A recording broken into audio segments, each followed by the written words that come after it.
welcome. This is John Chen, your co-host for the Star Marketing Summit, broadcasting live here from Seattle, Washington. And we have, again, some virtual people here on our hybrid. Let's say hello to our virtual people. Hey, virtual people, just do us a favor. Wave hello.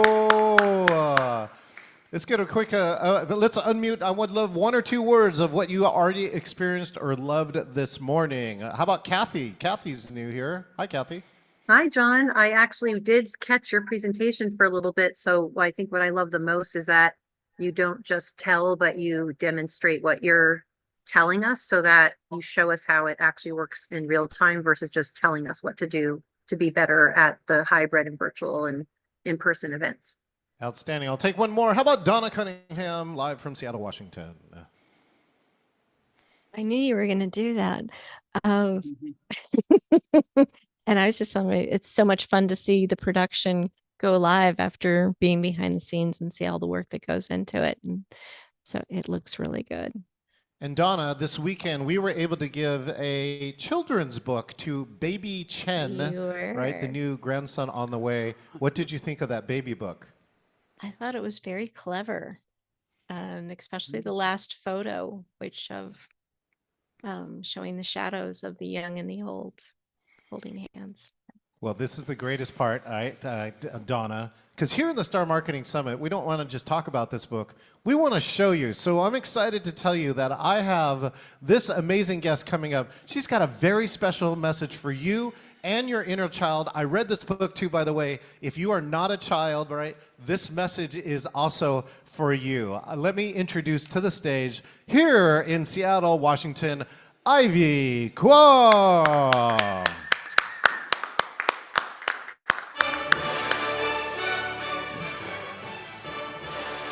Thank you, John. Okay, I would like to invite everyone here to pull up an invisible chair for your inner 6-year-old because it's story time. Oh, yes. As a therapist, I do a lot of inner child healing work. And for those who don't know what that is, it's based on the belief that all parts of us, all ages of us that we've ever been are still within us. So there's still 5-year-old John and 6-year-old Sherry, and there's still these younger parts of us that would love maybe to get some attention, some check-in, some time. If there have been things that have happened along the way in our lives where they didn't get what they needed, there's an opportunity to reconnect with them and to give them now what they maybe didn't get then. So I wrote this children's book for kids, and it's also secretly for adults. And so now I'd like to invite you to join me for a reading of my book, The Little Girl, the Ocean, and the Moon by Little Ivy and Big Ivy. She helped me write the book. So this book is dedicated to your worthy and lovable inner child. May you remember your dreams and honor your truth. Once upon a time, there is a little girl who wanted to go to the ocean to see the moon. She went to her mother and said, "Mommy, I want to go to the ocean to see the moon." Her mother said, "Well, that is silly. The ocean is much too far away. Why don't you just pretend the grass is the ocean instead?" The little girl tried to pretend the grass was the ocean, but it wasn't the same. So the little girl went to her father and she said, "Daddy, Daddy, I want to go to the ocean to see the moon." Her father was working. He said, "That is not important. Can't you see I'm busy? Don't interrupt me again unless it's about something important." And the little girl felt confused because going to the ocean to see the moon felt important to her. At school the next day, the little girl went up to her friend and asked, "Do you want to go to the ocean to see the moon with me?" Her friend said, "Yes, let's go." There's a little picture of the two of them sitting at the ocean, looking at the moon. The little girl felt happy and excited. As soon as she got home from school, she packed her backpack full of snacks and her favorite stuffed animal. Then she waited and waited and waited. Her friend never came. The next day at school, the little girl found her friend and asked, "Why didn't you come over? I thought we were going to go to the ocean to see the moon." The little girl's friend shrugged her shoulders. "I changed my mind," she said, and she skipped away. The little girl felt disappointed. Many seasons passed, and the little girl grew up and became a big girl. One day, she met a boy. She shared her wish with him and said, "I want to go to the ocean to see the moon." The boy said, "I don't want to go to the ocean to see the moon. I want to stay home." So the big girl stayed home. She played games and watched TV with the boy. She secretly hoped that one day he would want to go to the ocean to see the moon with her. But he never did. Leave him. Oh, sorry, my bad. The big girl grew up some more, and she became a young woman. She got a job. She secretly hoped that if she worked hard enough, her boss would send her on a business trip by the ocean so she could go and see the moon. But her boss never did. The young woman became very busy with work. She worked and worked and worked. She started to forget about going to the ocean to see the moon. One night, after a long day of work, the woman went to sleep and she had a dream. In her dream, the little girl appeared and said, "I want to go to the ocean to see the moon." When the woman woke up, she knew what she had to do. She packed a suitcase. She bought a plane ticket. She flew far, far away. And she went to the ocean to see the moon. And there's a little shadow of her little 6-year-old girl who she's holding hands with, who she took to the ocean to see the moon with her. Thank you for sitting with me at story time. And may this be a reminder and an encouragement to check in with little precious 6-year-old you. And may you remember and honor your childhood dreams now and always. Thank you. That's Ivy Kwan, The Little Girl, the Ocean, and the Moon, a book now available to you. Coming up next, back to Sherry Prindle. I need to get my slides.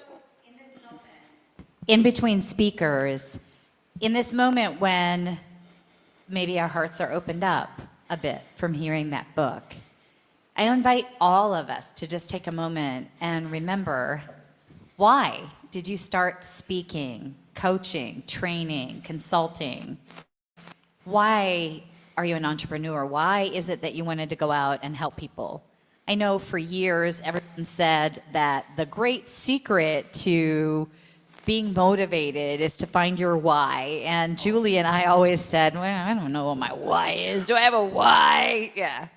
And the fact is, it's not necessarily something like Kellen, who was on earlier, wants to reach 15 million people or 150 million people or whatever that crazy number was, right? And he drafted that compelling why on purpose to motivate him. And maybe you have that. Maybe you want to construct that, but maybe it's just about remembering, like, what is your ocean and moon? Does anybody have, as we're just kind of making a little transition here and just leveraging that moment, does anybody have, did that spark anything for you? What is your going to the ocean to see the moon? Does anyone have one of those? If you're in virtual, you can chime in, just unmute. If you're in person, oh, we got a mic over here. Do have some. Good.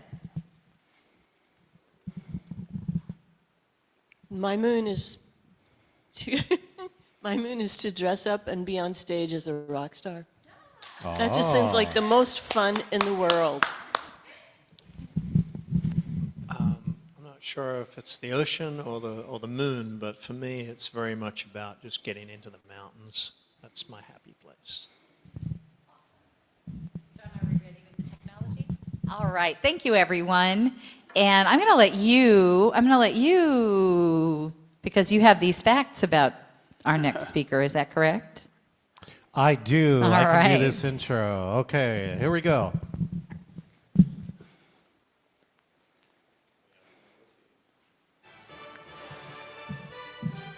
Check. All right, here we go. Coming up, our next speaker. This speaker has climbed 19,340 foot, the world's tallest freestanding mountain, Kilimanjaro.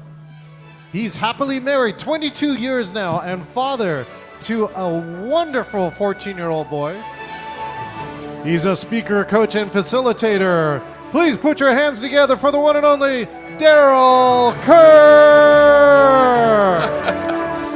Thank you for that warm welcome. Well, I just want to congratulate everyone in this room and all of you folks out there in the virtual world.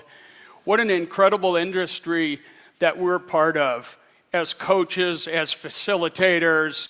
What an exciting daily thing to just provide a safe space for folks to, hear the high points of their lives, the low points, the tragedies, helping them build their business, helping them grow. You know, we're changing lives here. We're making a difference in the world, and you just got to enjoy that. So I congratulate you. I felt so passionate about, being asked to speak about this to another group of my peers, professionals out there in the audience, the virtual world, the folks in this room. I want us to surround ourselves with incredible people. I mean incredible people. I mean extraordinary people, extremely extraordinary people. And I want to talk about the extraordinary people in my life. One who's actually in the audience and who you're going to hear from later today, Chris Hardwick. But I want to take you along on a few stories of the extraordinary friends, business coaches, executive coaches, mentors who I've had in my life, and kind of give you a behind-the-scenes look of what that looks like, being surrounded by extraordinary people. And at the end, how do we protect and nurture that group and make time and prioritize these wonderful people that we have surrounded ourselves with? And then once we've built that, how do we protect that?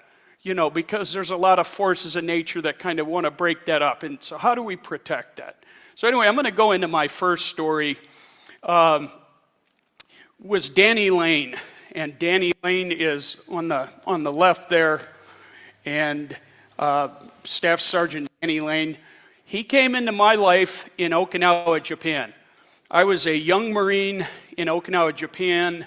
I was a diesel mechanic and wasn't quite happy being a diesel mechanic, but that was kind of what the MOS that I had received at that time. And barely made it out of high school, but I figured, you know what? I'm going to try college. I'm going to go to the military college on base. And I can figure out a photography class. Danny Lane was my instructor for that class. Staff Sergeant Danny Lane. We weren't supposed to be friends. There was too much rank difference between us. But Danny Lane was my instructor and taught us a bunch of incredible things and how to be photojournalists, how to tell stories. But he believed in us. He believed in our storytelling abilities. People were really passionate in that class, and many had never picked up a camera before. But that didn't matter to Danny. He saw that innate ability in us and taught us how to be photojournalists. More importantly, Danny and I became friends. And he would drive me home after the college class and put me back on base. And we developed quite a friendship. He took me home to meet his family, his wife, off of base. It was very lonely being in the Marine Corps, especially being in Japan. You didn't have a lot of friends. You didn't have a family element where you could come in and feel at home. So that there also meant a lot to me, and that was something that he had learned from his dad and his family to create that kind of environment. But here was the extraordinary thing about Danny Lane. He was taking me home one day, and he said, a general sent out a naval speed letter, and Danny was privy to getting these naval speed letters. But a general sent out a naval speed letter, and he said he was looking for a photographer, his own personal photographer, in the 3rd FSSG. I put your name in. For me, that was just so unimaginable. I didn't think anything about it.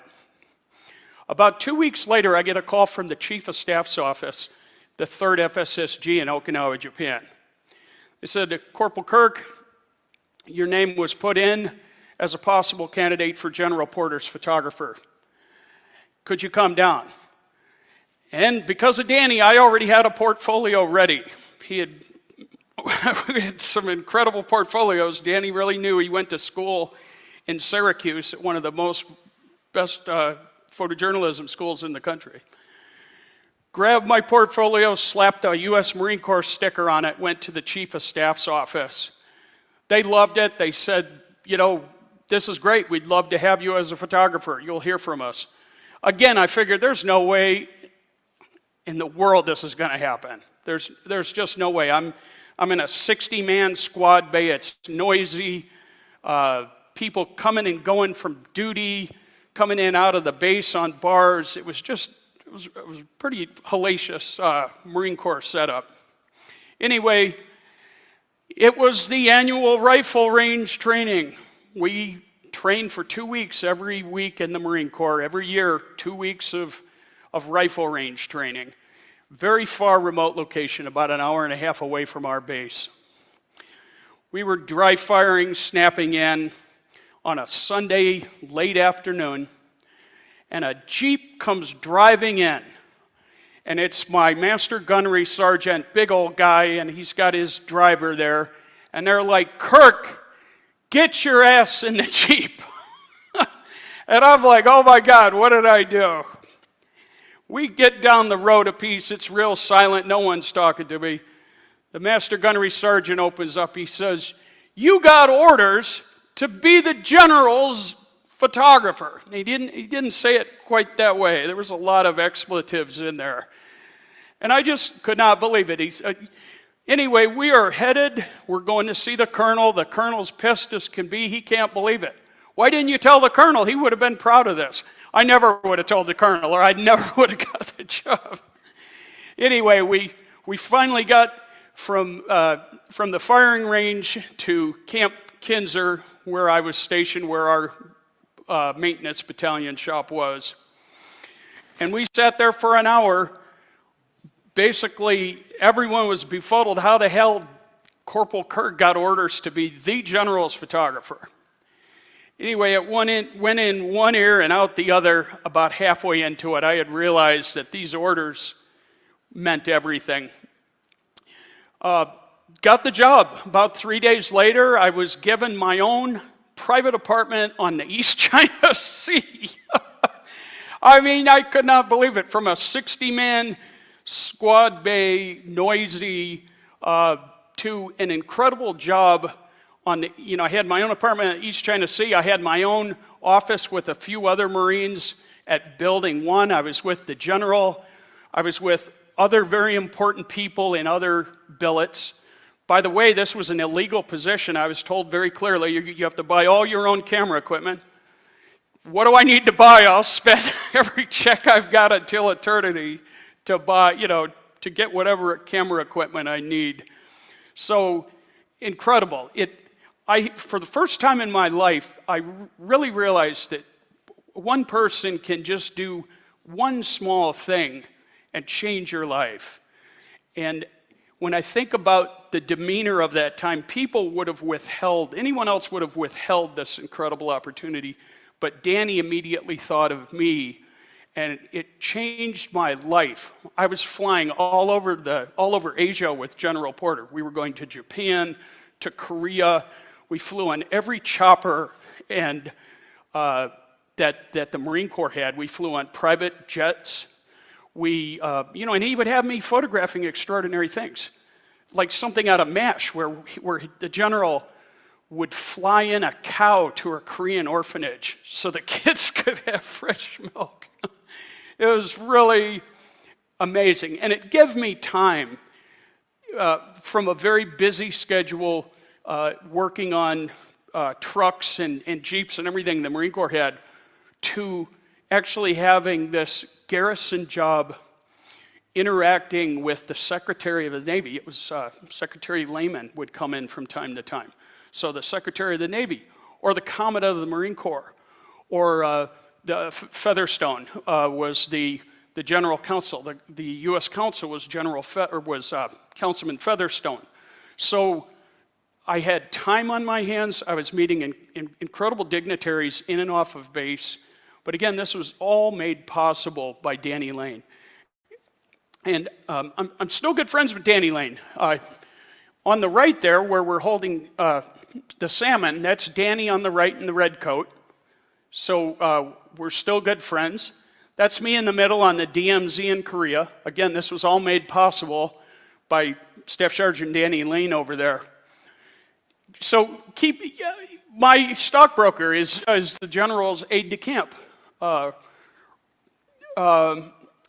Who else? I'm still in touch with all of these folks. I was in touch with the general till he died about 4 years ago.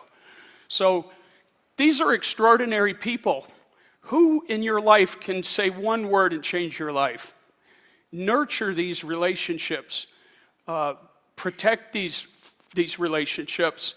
Make time for them. Prioritize these relationships. Just extraordinary people. Chris Hardwick, who is in the room here, and you'll be hearing from him very soon.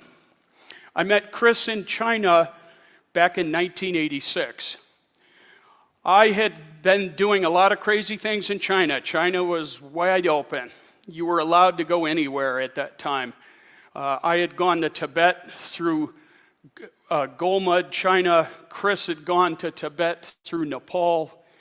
Anyway, I was climbing the Great Wall of China illegally. I wasn't supposed to be on this section of wall. I got into trouble taking photos in the Forbidden City. So where I met Chris, I was basically had been in jail the whole day. There was a makeshift cell inside the Forbidden City here. I spent the entire day there after just all of these different escapades. China was overrun by tourists from all over the world. China had opened. Everything was fair game. But anyway, I was in jail the whole day inside of a holding cell there. I got kicked out of a police car, and this is when I met Chris. Chris ran over with Kirk Titus, one of his other friends. They came up, picked me up, dusted me off, and it ended up being Chris's birthday, and it was our American Thanksgiving, so we went out and had Chinese Peking duck today. So the incredible thing about that is Chris kept my number and I kept his number, and we've reconnected so many times over the last 30-something years. And Chris was there for me about 70 years ago when my wife and I, we were separated for 6 months. Chris had just come back from Australia. And so it was a very low point in my life. There was job changeover. There was things in my family. And Chris was my biggest fan then. And I was looking for a career change. And there was a position very far from what I thought I could do, and that was executive coaching. And Chris really just believed in me, mentored me. And, I think that's so special, but that's how Chris is. Chris believes that anyone can do anything. And that is just so important because that's not what we usually get on a day-to-day basis, right? There's so many different objections on why we can't do things. And And then if we go on and build this, even after we've built and we've been edified and mentored, it only takes one comment to knock that all down. So it's, here again, surround yourself with great people, extraordinary people. And I'm gonna let Chris tell this story. Dude, how the hell did we meet, man? Shit. How do we Tell meet? that story, man. 1986 Okay. was October 1986. Yep. And Kirk and I were wandering around Tiananmen Square in Beijing. And it was kind of dusk, it was getting late.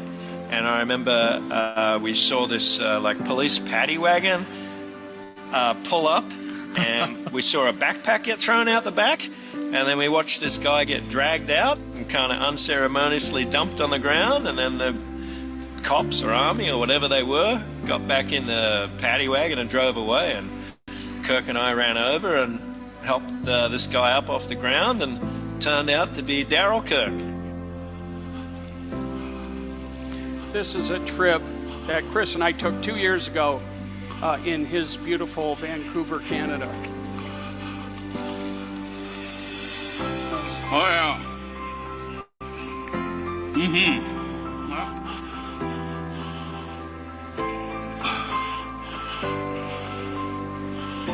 And he was on a little bit of an excursion around China, and him and Kirk and I were probably some of the first couple of hundred backpackers to get into China in 1986.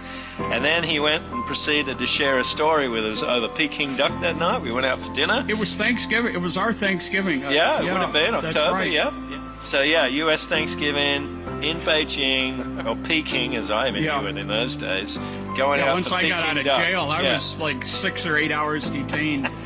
Yeah. And then you were telling us all about how to explore the Great Wall of China without getting caught. That's right. Which is exactly what Kirk and I did the next day. Yeah. We went up and we spent 3 days on the Great Wall of China, and all of Daryl's intel in terms of how to jump off this train as it was coming into the Baidaling station, in Baidaling. hide in the bushes, wait till Yeah. the tourist train left, and then sneak across the rail track and get up. And we spent 3 days going along the wall, and we were smart enough or fortunate enough not to get caught like Daryl did. Oh my God. Because it was highly illegal.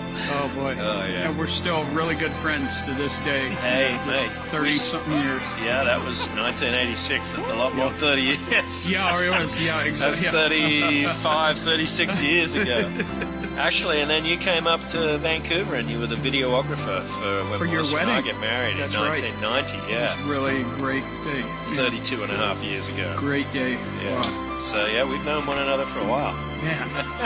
Well, thanks, brother. This is a great trip, man. Absolutely. Thank It's good to be still traveling. you. To be up in your neck of the woods here. Yeah, thanks for visiting me. Up getting across the border, all this COVID craziness. Yeah, right. We're in Yeah. COVID here. Yeah, Yeah. So you wouldn't know it around boy. here. It's pretty chill. This is one of Chris's coaching groups here that he. Chris is your coach. You'll be out a lot in the outdoors. Most of your meetings will be outdoors in some way. There. You know, I wanted to bring you along on these coaching stories to really let people know what coaching is, what is coaching, what is mentoring, what is being a consultant. And I'll kind of focus on a coach here. This friendship that we have isn't that odd from the coaching relationships. When you think about the intense information, the safe space, the things we're talking about, the growth, the fact that the coach knows that you have it in you already. They're not telling you what to do. They know you have it, and they're just, you know, unlocking your blind spots and encouraging you to find your own way. But there's this friendship, and I think the coach, you're also going to see their insecurities. You're going to learn with them. You're on a journey that has been referred to in a lot of different circles as an accompaniment. And I'm learning from you, you're learning from me, and there's this third person that I'm going to end up being into. That's the result. That's where you're going to be. So I'm not telling you what to do, but we're walking together. I'm learning from you, you're learning from me. We want to move the needle each time we meet.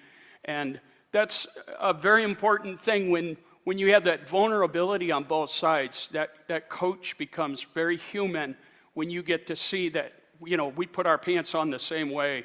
And so that's been very powerful. And Chris really embodies that. And whoever he sees, he knows that potential right away. He knows that you're capable of doing anything. And I just really appreciate that. He's been an incredible coach, family member. I appreciate it, Chris. Thank you. I want to go into a third story, a little bit different. Eric Parse, my voice coach. Eric is on the left there. Eric was a famous tenor with opera all over the world, the Metropolitan. Actually a baritone. He was a famous baritone in the opera, been all over the world. And I was very fortunate to meet him and then be accepted into his voice coaching program. I wanted to be an opera singer. He totally brought me in, met me where I was, and said, yeah, let's do it. Let's try it, let's do it. He didn't tell me I was crazy, which I was, but he met me where I was, and, you know, relationship just kind of went on, and as the year progressed, I got a little bit away from the opera singing, but then there was all these other opportunities that he opened up for me that were really exciting. One thing I did want to do that I felt quite strong, I said, Eric, I want to sing 2 pieces from Handel's Messiah. That's when I first met him. And he said, no way, that's 2 years out. We got it done in a year. And so December of 23, I did sing 2 pieces from Handel's Messiah and killed it. And I just really appreciated that he was able to do that in half the time that we thought. He knew, a good coach knows what you don't know. And unfortunately, we don't know what we don't know. So that's really wonderful to have those blind spots pointed out to us and redirecting our efforts on what our time is best served doing. I had to unlearn a lot of things. A question I had asked to the singer on the show here earlier. We have all of these ideas of how we should sing or how we should talk or what our voice should sound like. And it takes so long to get us to that natural singing voice, our own singing voice, not trying to imitate someone else. And that was, Eric spent a lot of time on that. I really appreciate that. What I thought was a high note was not a high note at all. Vice versa, what I thought was a low note was a high note. That was very interesting on all of the mental game that surrounded all of those different points. So another really incredible thing, the knowledge that a coach can bring to your field. Taught me to be humble.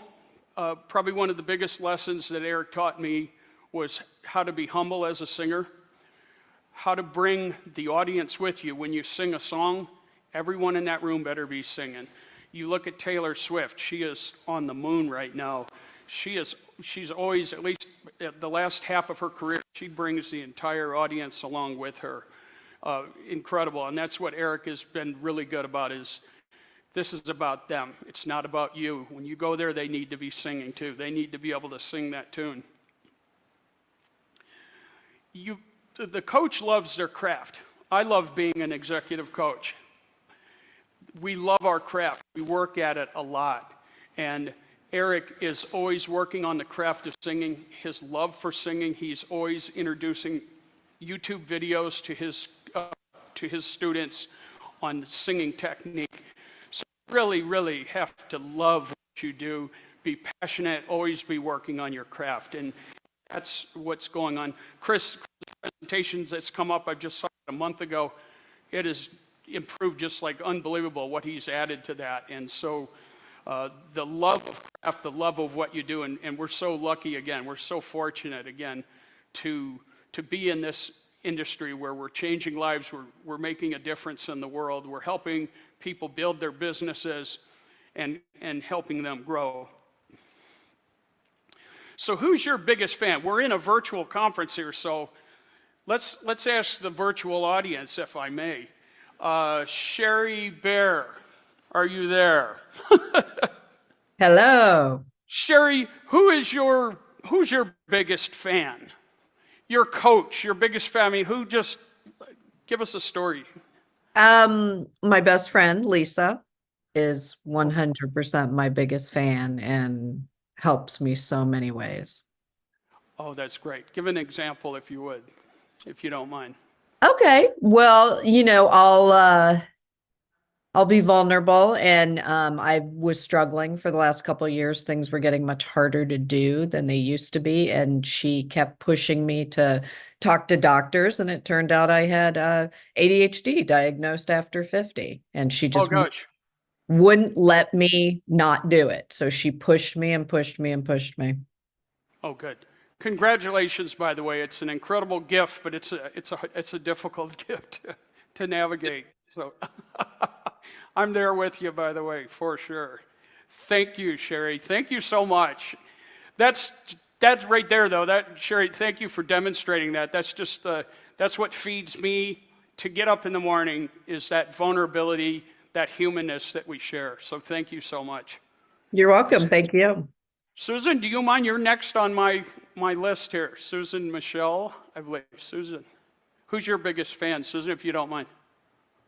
Yeah, that's a hard question. I thought of a good friend of mine. Her name is Myrna. We've both been studying A Course in Miracles for 34 years.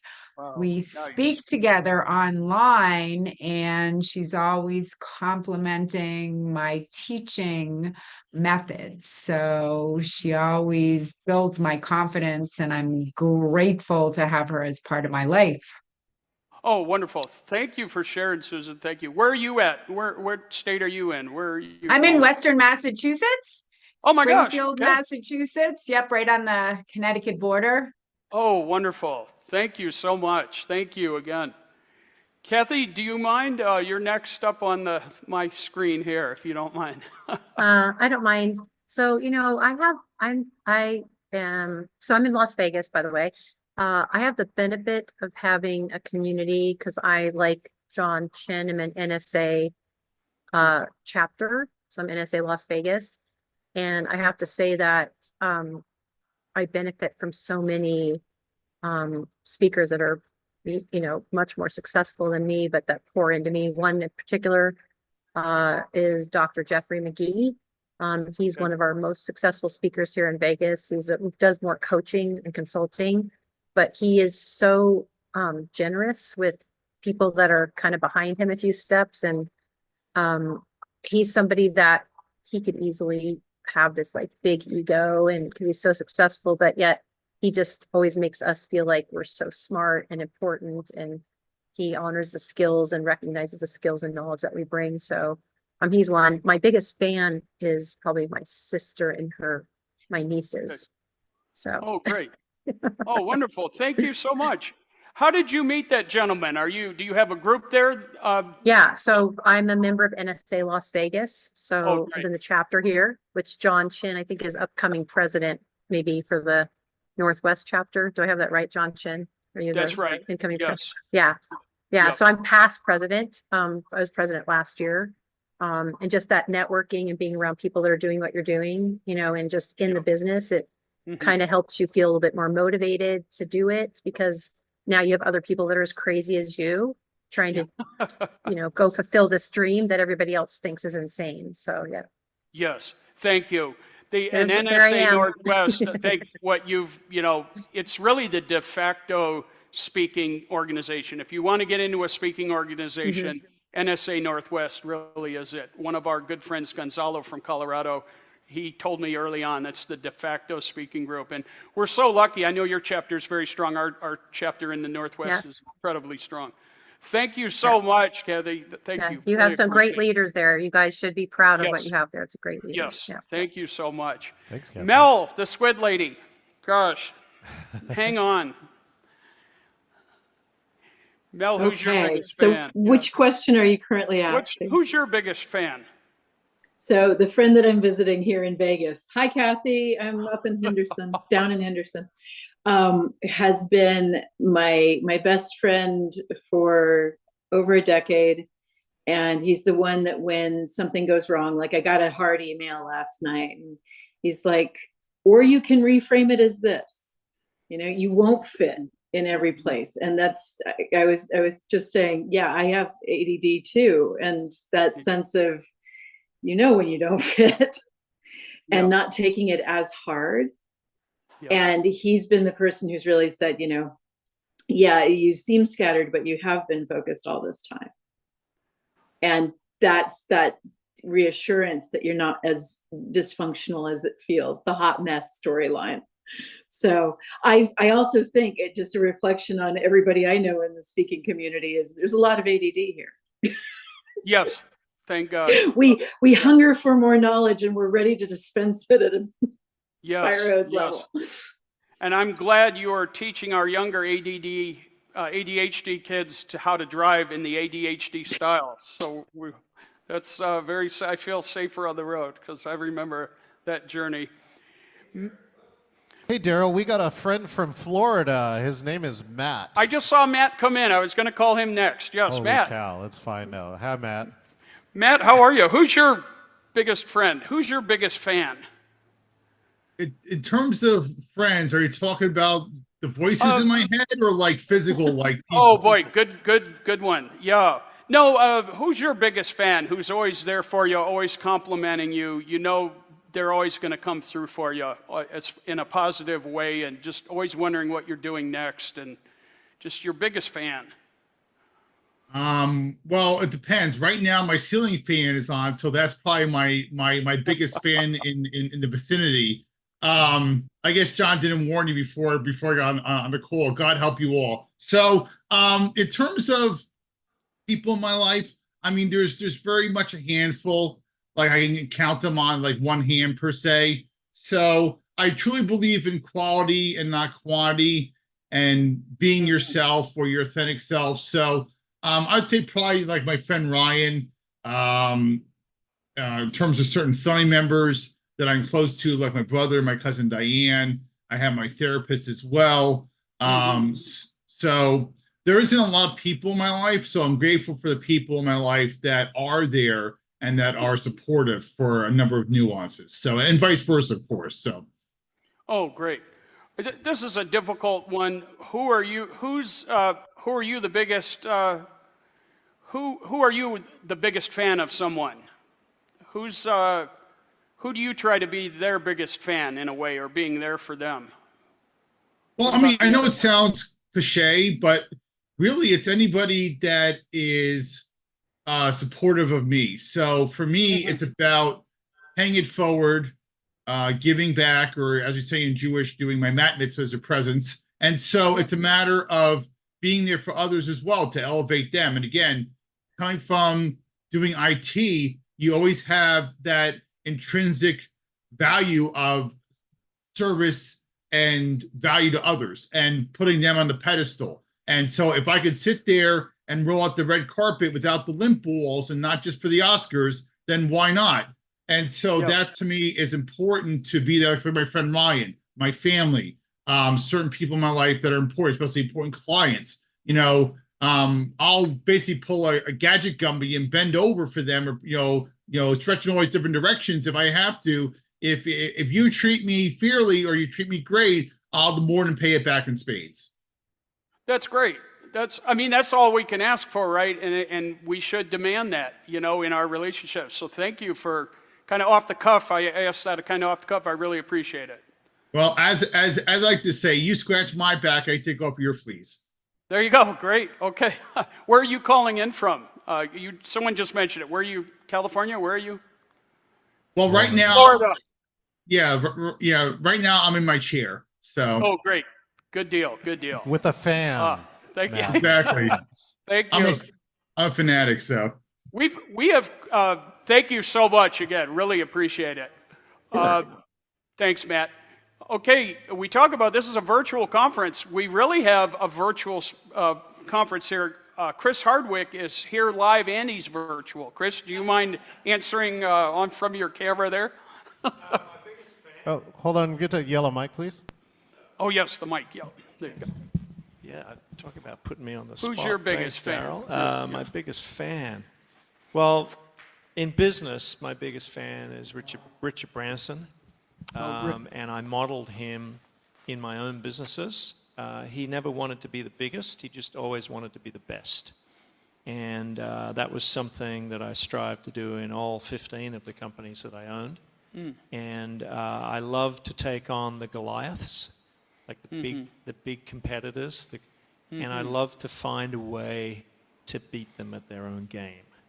And that's why I just love Richard Branson and his whole story with British Airways and Virgin Airways and just his whole story. So as somebody who has been an entrepreneur for a good chunk of my life, that's one of my biggest fans.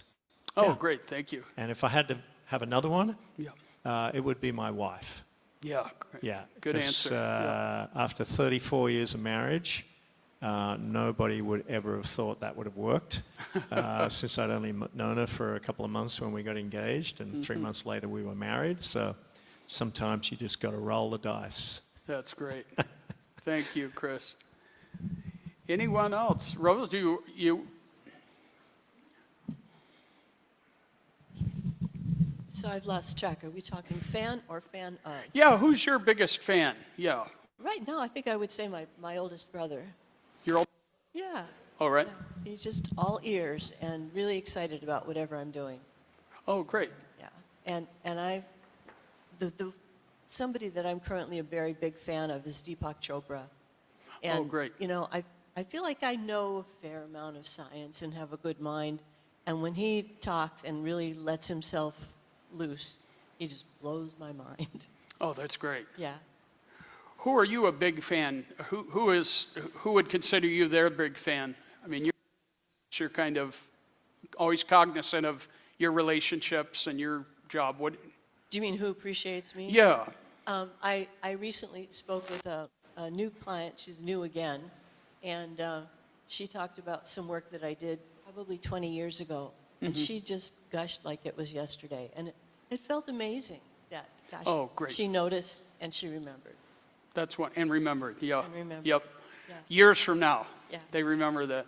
And I've known 20 years down the road, you'll meet someone and you thought it was a cold relationship. And 20 years later, you'll be talking to them and they'll go, you gave that talk and I couldn't get, I wish you'd have told me 20 years ago. I had no idea. Yeah. Yeah. Remembering to tell people what we appreciate, I think is super Yes, important. yes. Anyone else in our live audience? Yep.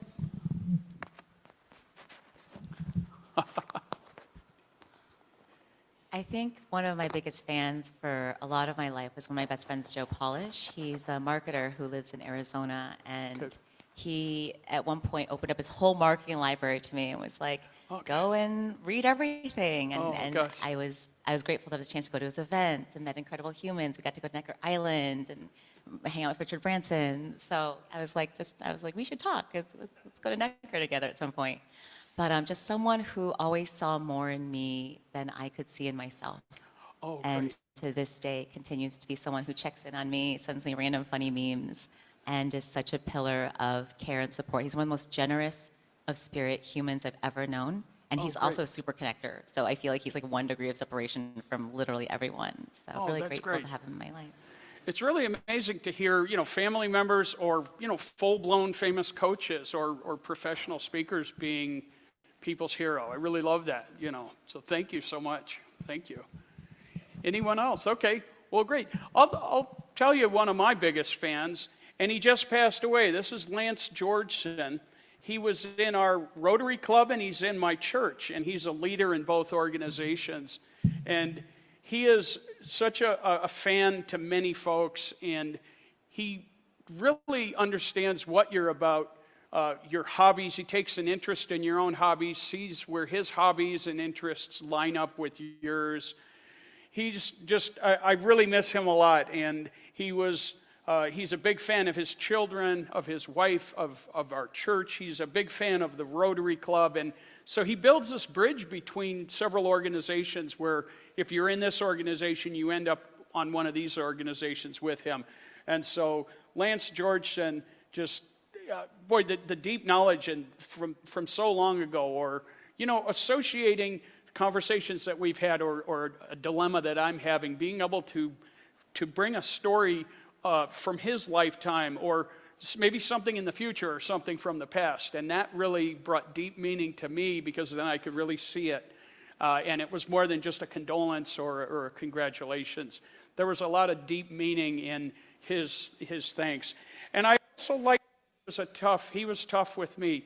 I'm very outgoing, very gregarious. And so the first time we ever had coffee together, when I first met him, I was really big and overcharging.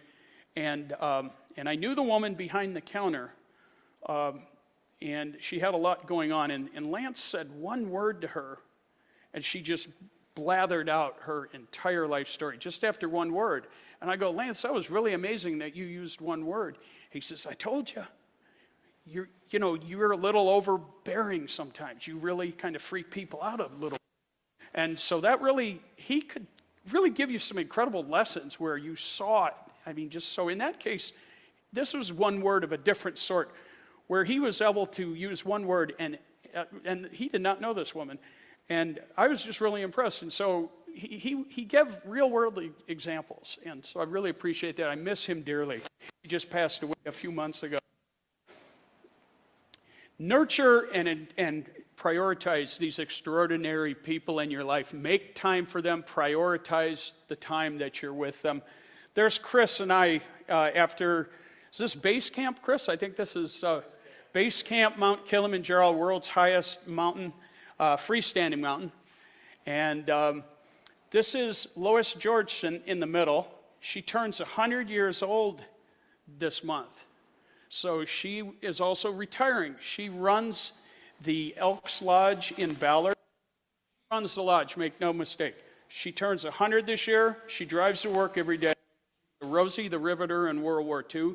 She retires this year because she turns 100. That was her goal. She says, when I turn 100, I am retiring. That is my son, Hugh, on the right, and there we are with Lois. We just visited her last week, wanted to make sure we saw her in the office running the show. So nurture and prioritize these folks. I just can't say enough about Lois was our Mrs. Claus 20 years ago. She would come in with her boyfriend George. They drove a red hot 67 Bel Air or something. He was Mr. Claus and she was Mrs. Claus. When George passed away, we lost her. She said, no more of this. I'm not doing it without George. So where do we find these extraordinary people? We have so many. Here again, prioritize where your time is spent. I'm in our church. I'm in the Kairos prison ministry. That's the top left photo there. I got to use this thing John was telling me about. There's an incredible feature. Top one. There we go. So this is the Kairos prison ministry. Really amazing to be part of this group. We build a team for several weeks at a time. For about the entire summer, our group meets and we build an extremely strong team. And so when we go into the prison after, 3 months of this intensive training every weekend, the men see us come in, and there's probably 15 or 20 of us, and they're like, whatever that is, I want to be a part of it. So totally incredible group. And to the vulnerabilities with that group, the forgiveness is a big one. Many of the men believe, I will never be forgiven ever by anyone, even my own mother. And then when we bring in upwards to 1,000 handwritten letters from our community, our churches, our different groups, friends, after even just one letter, they break into tears. And we're like, buddy, you got 900 more letters you got to read of these complete strangers who love you, believe you, care for you. So it's very strong for me to have that vulnerability. It's the best gift that we have to share, that we're broken. So I don't mean to get real, some of you, it might be Buddhism, it may be yourself, it may be the earth. So wherever you're spiritually fed, that's where I'm coming from here. There's Lois again. She's always the parade queen for the largest Norwegian festival in the world, second to Norway. There she is in the middle. There's Councilman Dan Strauss on the right. Dan is a very good friend of mine. When Lance died, he wrote a proclamation for the city. Lance now has his own day. So, where do you find these folks? These different organizations, different groups. I volunteer for the San Gennaro Festival, which is an Italian festival that was started by Jerry Maschio. I met Jerry in Japan at a food trade show, and we've been very good friends ever since. Jerry introduced us to Art Oberto. That's Art Oberto, so that's Oh Boy Oberto. He started it. He is an extraordinary businessman, so it's just incredible. When you see him, if you're a kid, you get pencils, erasers, a book bag. He's very big on education. So it was incredible to volunteer at this, first of all, to go to a trade show in Japan. And again, like Chris and I did, keep up with these people and then come back to America a couple weeks later and you're like, hey man, let's have coffee. So really, we're so used to, hey, give me your business card. No, give me your business card because I'm going to follow up with you and I'm going to see where this goes, and I'm glad I did. Meeting Jerry in Osaka, Japan 30 years ago and now, being a part of the Italian community, which only half of them are Italian. I didn't know that. Everybody, it's like, I'm Irish, I'm IBM, I'm Italian by marriage. IBM, the women call it. So incredible. This is St. Luke's Edible Hope, very near and dear to my heart. This is out of the Episcopal Church in Ballard. And we have a feeding program there. Every morning we'll feed like up to 180 people, nutritious meal. More importantly, they get a lot of love and support to start their day. So that's another incredible place. And that ends up looping with all these other people. Dan knows Edible Hope. It's just incredible. We're surrounded by incredible groups and opportunities to meet extraordinary people. People that could change your life in a second. Professional associations. I was really going to harp on NSA Northwest, and we already have. National Speakers Association, our lovely John Chen here behind the spaceship, he is our president. Super excited about that he's coming in. Really going to be very incredible. We have a lot of notoriety because of John. John brings his roadshow around the country. So a lot of people already know him coming in. I got to add, too, we are an elite chapter.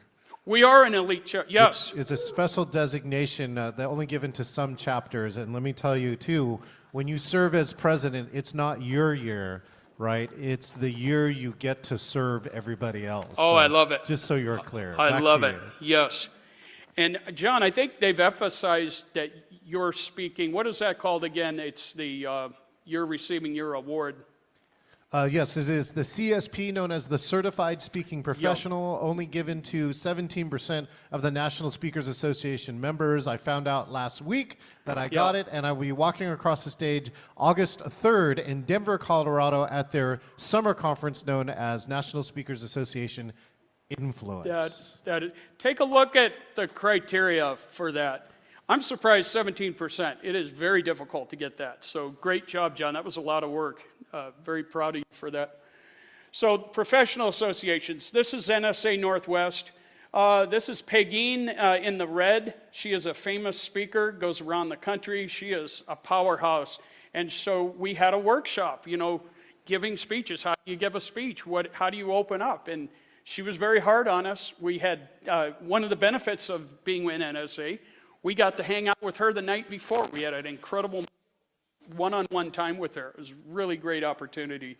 And, and we have that ability to keep in touch with her after. Now she knows us. She's got to know us in the event that she put on. So there's NSA Northwest. Again, the NSA all over the country, it's the definitive association if you're a speaker to be a part of. Training associations. So one of the I'm very honored that I was part of WikiSpeed for 3 years. This is north in Linwood, Washington. Joe Justice, right here, I love this thing. There's Joe right in the middle there. Joe put together the first electric car using the project management framework of Scrum, an agile framework. So we were able to put a car together in a fully drivable car in like 2 or 3 days and have it certified by the DOT. And again, using an agile framework. So we take people who knew nothing about building a car using tools, bringing them together and pairing them up in agile tech, using these agile project management facilities. Rose, have you ever used a screwdriver or a saw?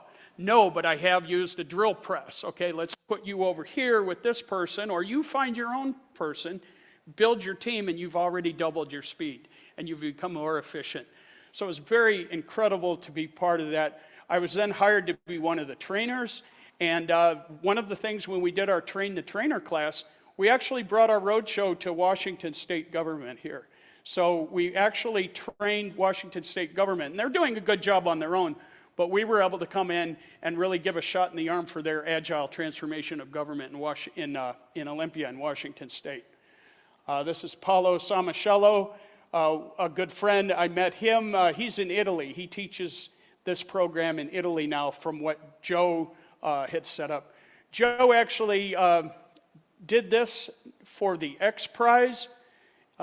Tesla was there. This is probably 15 years ago or more, 20 years ago. He beat out Tesla in the old days. So, of course, Tesla's beyond the moon and back 100 times, and they brought their car with them. But it was really proud that he was able to, in the X Games, beat out, you needed to have an electric car that could go 100 miles on one charge. And so really amazing to be part of that. So, training associations, what skills do you have where you can come into a group? And we were very close. So a lot of different associations. Service clubs, I'm part of Rotary International in Ballard. This is Dr. Jokey. He is a doctor in the Ballard area, a suburb of Seattle. He has delivered thousands of babies in the area. But he basically, if you know about the shot, I forget what they call that, when you get an allergy.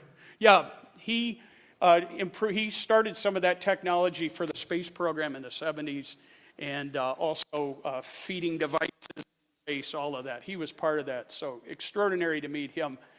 This is Mayor Nichols, met him through Rotary, and Lois is in our Elks Club, but the Rotary loves her. They work together. So you've got other service clubs.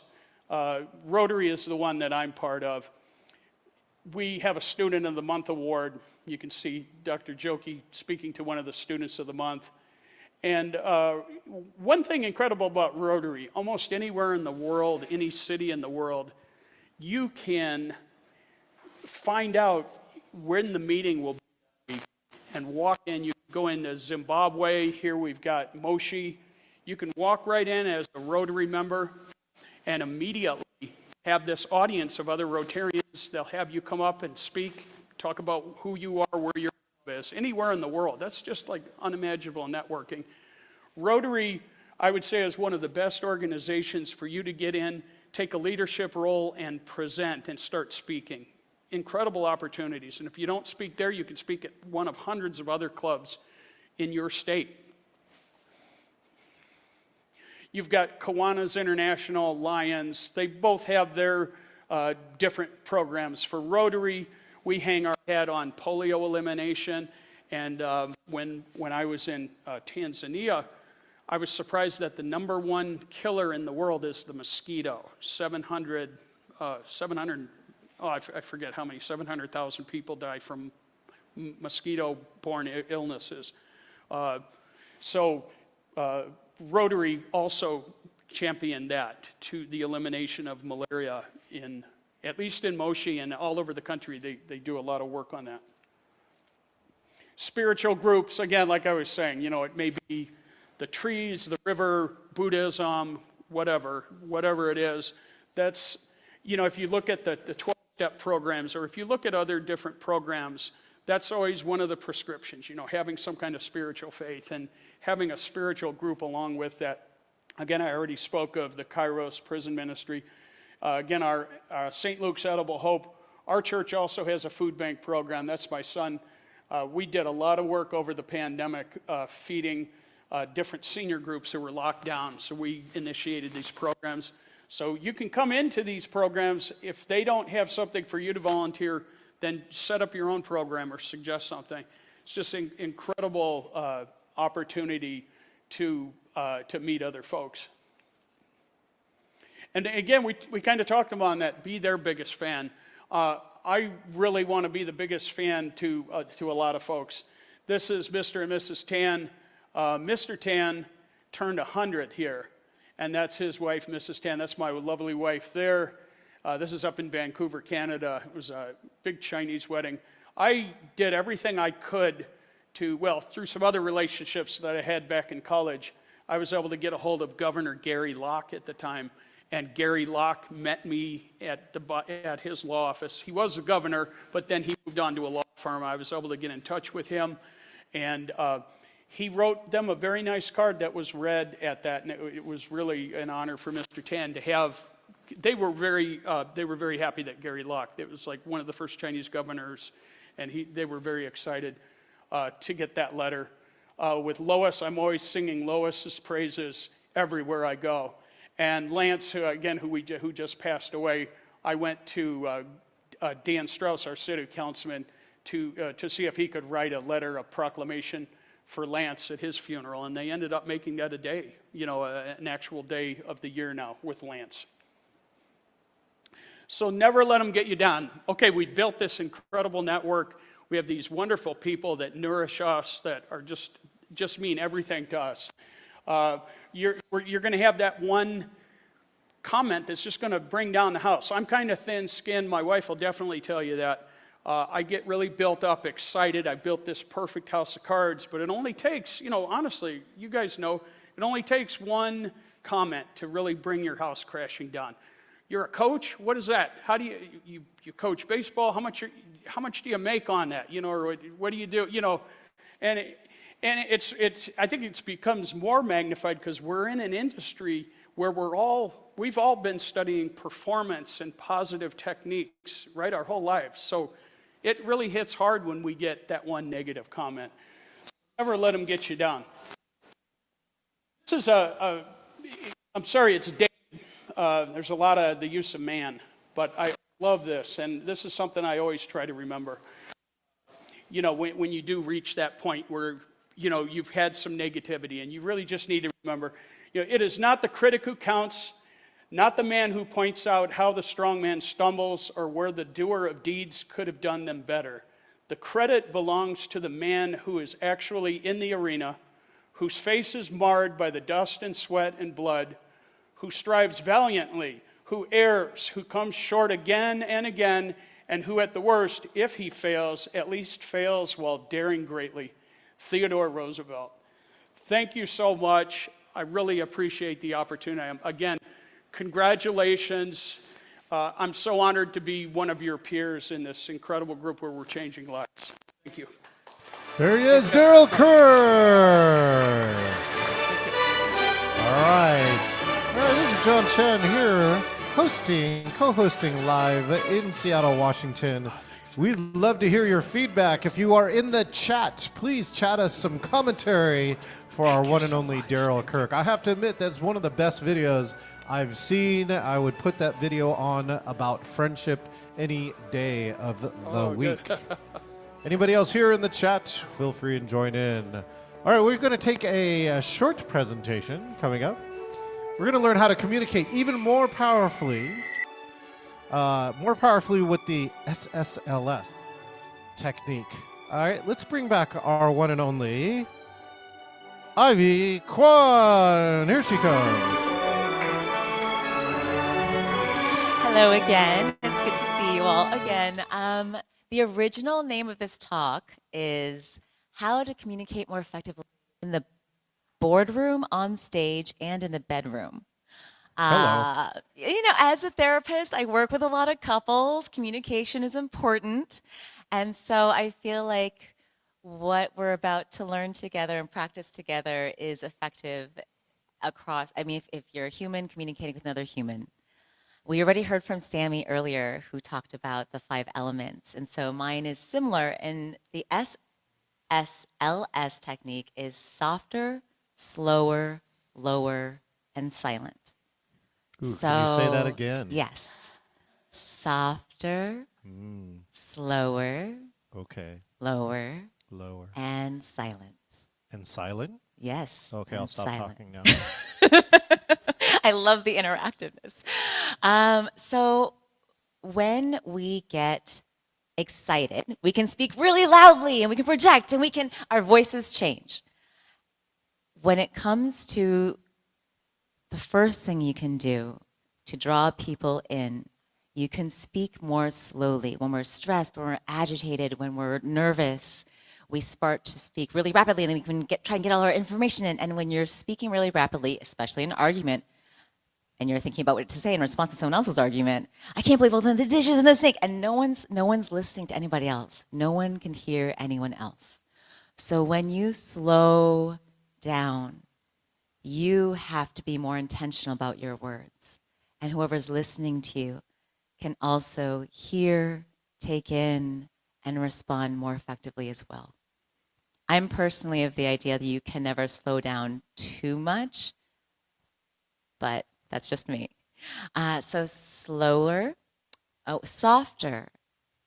When you're screaming, when you're yelling, when you're over projecting, it's hard to take it in, and actually it can send the person who's listening into a fight or flight response. If you feel like you're being yelled at aggressively, it's not fun. So if you lower your voice a little bit and just soften, it can again help your message come across and be received more effectively. As we heard earlier from Sammy, lowering your voice can be really effective. Again, when we're stressed, when we're nervous, sometimes we can go to this really, really high-pitched place. And when you're in this place where your voice is high and you're trying to chat like this, people can't feel you. And maybe it's a sign that you have lost a bit of connection with yourself. So when you drop into a low, grounded, connected space, people can feel you better and then hear and receive what you're wanting to say and wanting to share. Finally, silence. We might be afraid of silence, avoid silence, and try and fill in the silence. But silence is so important because, number one, it gives you space to digest, to metabolize what you've heard and what you're hearing. It gives you a chance to take a breath and to pause. It allows you the opportunity to think, reflect, check in with your physical body, emotional body, and also for those who you're interacting with, do the same. And then when you start to speak again after a period of silence, folks might be leaning in more to listen and to be more receptive to what you have to say. So, speaking softer, slower, lower, and silence are ways you can communicate more effectively on stage, in the boardroom, in the bedroom, in your home, with each other. And I hope that these tips help. Thank you. Ivy Kwan.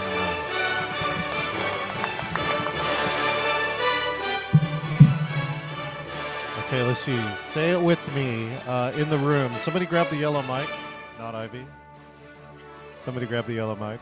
Okay, say it with me.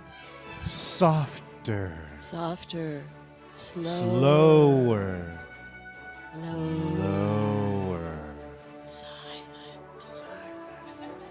Oh, that's pretty good. Okay, thank you, Ivy. Ivy, well, I knew you were a therapist. I did not know that, you're going to give us bedroom training tips. You're welcome anytime. Outstanding. Okay, let's take a look. Now, I believe we have some other things coming up here. Fantastic. Sherry said she has so many things to give. She is going to give some more. She's got some amazing training tips collected from her collection of, oh my goodness, so much. Let's welcome to the main stage, Sherry. She's going to kick real high. Prindle! Here she is. Even a break on the schedule for us to be able to chat with one another a little bit. So earlier, I did a presentation where I talked about training techniques that I had used that I found worked really well, both in person and virtually, so perfect for hybrid. And another speaker, I just had a chance to pull her in, so I gave up half my presentation for her. And so, yeah, I know, such a martyr, right? We want more. Thank you. And it's funny because at the lunch break, those of you who were here when we were just casually chatting, we were talking about like the martyr control drama complex. So there it is. Everybody, welcome back, Deborah, who was a part of that conversation. So one of the things that we were doing when I kind of was up earlier, is we had just kind of done some of these funny activities and puzzles. And because I knew that I was doing a shortened version, when I asked you to think about what could you use that for, what points could you make with those, I didn't press you too hard for that, but I really want to, because in the end, that tendency we have to put in an activity and go, okay, that was an activity. Now let me get back to my talk. Right? It's just not a very effective way to approach. So kudos to you, Daryl, because you talked about these people that were your fans and that you were fans of. You went to the audience and said, "Here, that's beautiful." It was directly related. We have that. I mean, every one of our talks does have some of those moments when you can directly take what you were talking about. When after you read your book, Ivy, we were able to say, what's your ocean with the moon, right? So great, really nice direct things. The fact is that your entire presentation probably isn't full of those, or your audience wouldn't want to have to, after every point, have a discussion about what you just said, right? So these little short, easy activities are designed to give them an interaction, get their brains kind of refocused, and get them back into what we're doing. So we did the which one's the odd one out, we did the adding up the math and everyone got it wrong. Not everyone. There's always that one person in the audience who knows that this is the answer, but almost everybody puts in 5,000.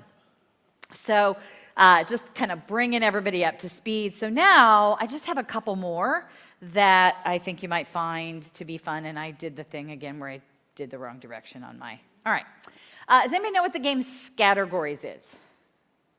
So yeah, and then there's another game that's called Listicles or something like that. Did I say that wrong? Was that inappropriate? That is even more interesting than Scattergories. So in Scattergories, they give you an item and they give you like a color, and you have to list as many, vehicles as you can. And the thing is, after the different teams list them, then you have to cross off the ones that you have in common. So that's generally what it is. So you both make this list of things, and then when you're done, one group reads the list and the other group has to mark off everything that they have in common, and they only get points for the ones that are left. Well, I want you to think about that. Think about engaging groups, and think about that's Scattergories. But now let's go ahead, and Listicles has a whole different approach that says, okay, so let's imagine that we have this whole series of things where we break people into groups and have them come up with answers, do some brainstorming, come up with ideas, right? But then Scattergories says cross off the ones that you have in common. What if you then said, you had a different one later on in your talk, and you said, let's get a point for only the ones you have in common? Then maybe you did another one and you say, I want the ones that you only have well, let's say there's multiple teams that you only have in common with one other team. Like think about it, there's all these different ways that you could play this, right? Think of as many combinations of we've made this list and we're comparing what's on one group's list with another one. Now, what would be the advantage? Like, what are you trying to prove if you say, and these people are not doing silly ideas like name candy bars. This is where you're saying, list some of the ways that you are not quite up to date in your technology within your job. Boom, right? List some of the things that you wish you could share with leadership but don't feel comfortable doing so. You know what I'm saying? You could take whatever topic you had, right? And then once people make the list, most of the time we kind of stop there, right? We do this big debrief. But what if you took it that next level and said, okay, one group, go ahead and read yours out loud. And so when would you want to make it so that only the ones that everybody has in common are the ones that you get points for? When might you want to make it so that only the ones that that you don't have in common, right? So think about that. So if I was trying to actually create like a solution to a problem, then you'd want to give points to the ones that had the most in common, right? Because it's like, oh, look, there's consensus here. Everybody kind of likes this one. But if I was trying to encourage some kind of creativity and innovation, then we might do it like categories and say, let's get a point only for the ones that are unique. And when we're trying to kind of figure out like where, especially if I divide them into departments, like where they're already maybe silos or whatever, then I might give something in like, let's see where you've only got one matching. Which group do you match? Which group do you match? I might be able to kind of start getting a vibe about connections. So notice how this would be consulting. If you could, as consulting, go in and do a bunch of one-on-ones, facilitate a bunch of meetings. But what if a little activity like that could give you all kinds of insight into those types of things? Here's a big one. So if you're virtual, let me ask you to put this in the chat, but actually when I do it as a poll. If you're here, you've got some little whiteboards with whiteboard markers. ASAP, hurry right away. Go ahead and rank these in order of most urgent to least urgent. So put a 1 beside the one you feel is the most urgent, a 2 beside the second most urgent, and a 3 beside the least urgent, just based on your definitions of the words. And let me know if Daniel does show up. Okay? Because I can stop on a dime. If Daniel doesn't show up, though, Chris is ready to go. Okay. When you see Chris back. Okay. Thank you. All right. So what do we got in the chat? Let's see here. We got right away, number 1. We got hurry, number 1. Right away, number 1. All right. So let me see in the chat. What's the winner here? We got a lot of ASAP, number 1. Okay. So here's the real point of this. Thank you. The real point of this is they're all different. So imagine doing this at an organization where they all work together and yet everyone's got a different definition of which one's the most urgent, right? So then they laugh. And this is the weirdest activity because it's a very simple activity, super simple. And yet you won't believe how hard it is for me to get them to come back. Because when I break them into groups, what I'll do is I'll say, now rank these in order of urgency. And then I say, and now compare what your rankings are with those of the people around you. And see if you see eye to eye. And these people are chattering over here. The chat goes wild. It's insane how much this conversation engages people. Because it's simple. It's a fun way for everyone to kind of give their opinion and have fun. And everybody's having so much fun with it. But I let them go for a minute and I say, so who's trying to win others over to your definition of which one's the right way to rank it, right? And frankly, when we're talking about communication, is that really what we're looking for? In fact, how many times in communication are we so worried about being right in the communication that we're really missing? Come on, what's really the point of this? And what is the point of this, do you think? And again, you could make different points depending on what your talk was, but what could be the point of this with ASAP, hurry right away? Making assumptions, absolutely. What else? I think it brings us together to, our different opinions. We can kind of see. Yeah, bringing us together, our different opinions. Good, I repeated him there. I I actually bring in even kind of a study that says that 60% of communications miss the mark. And if I say I need this ASAP and you say, okay, you just promised me my definition, but you don't know what my definition is, but you're going to judge me based on how well I carry out my definition, right? Some of those types of things. So that might be something that I'm still able to pepper in as we continue the marketing summit when we have these little breaks. Then I might pop in and give you some effective hybrid presentations that you can do in between. Right now, I am thrilled to be able to bring in someone that I have failed. This man comes incredibly highly recommended. He has so much going on, and he is in Hawaii when he could be doing something much better right now than talking to us. But I am honored to be able to pass our presentation over to our next virtual presenter, who is the man who shares the art of vibrant living, but he's also really a great marketer, a great speaker, a great conference giver. So thank you for coming on and giving us like your energy, Daniel, Aaron, everyone.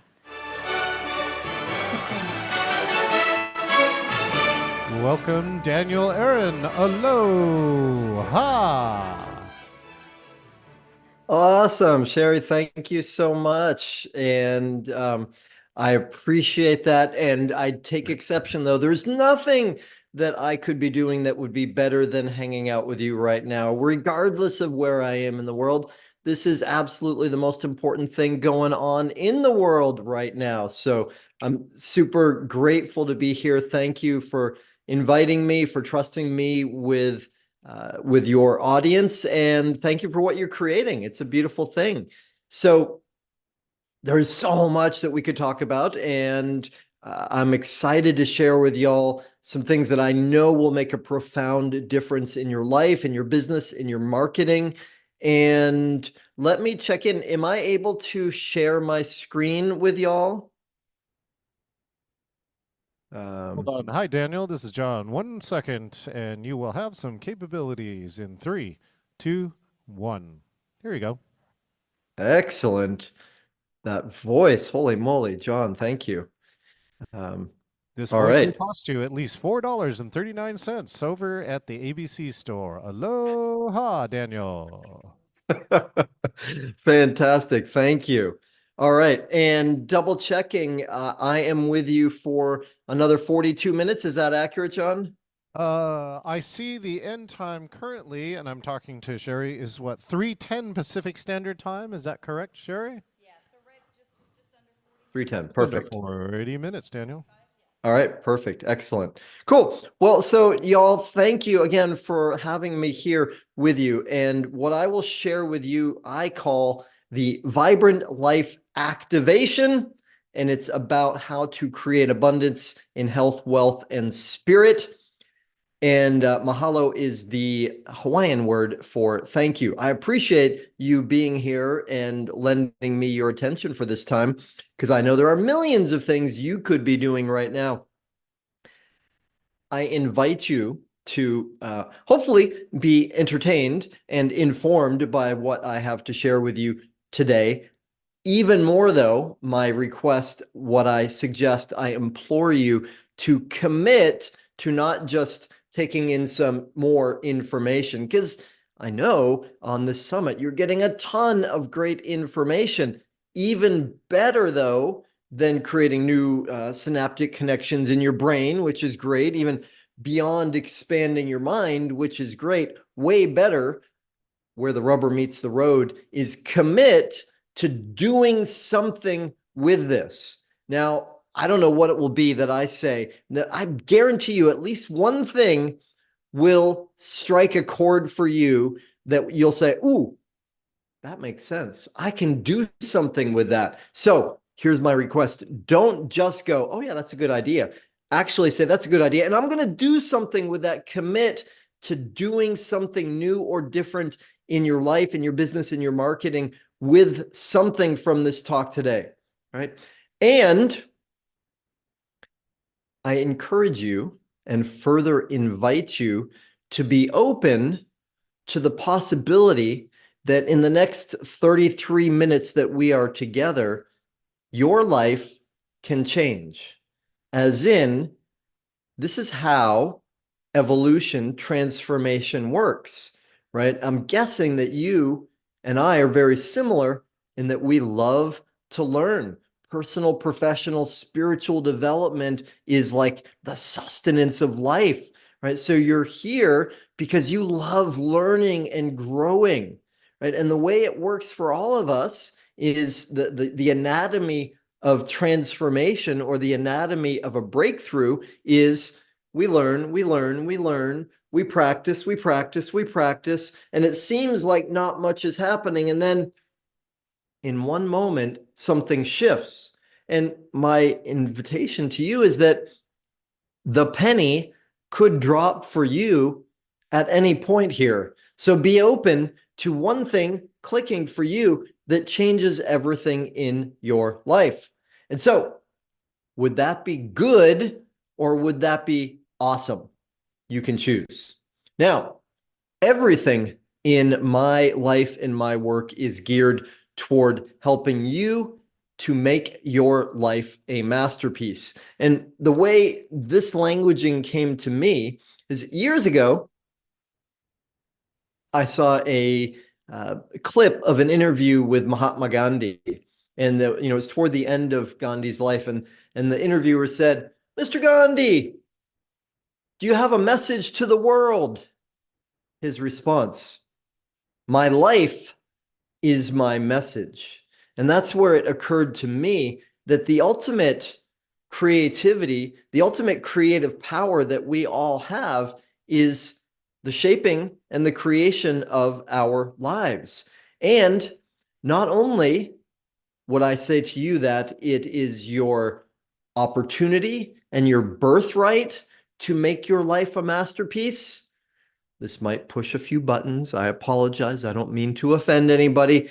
I suggest that it's actually your obligation, your duty, your sacred divine duty to make your life a masterpiece. And I say duty because we've got the technology, right? We know how to do that. It's not a mystery. It's just a matter of deciding, choosing, and implementing. And I'll show you more about that. So, who's this for? Who does this make sense for? That's what we'll talk about in a moment.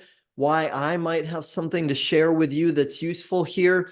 And specifically, as I was thinking about y'all and what I would love for you to get from this, a quotation popped into my mind earlier.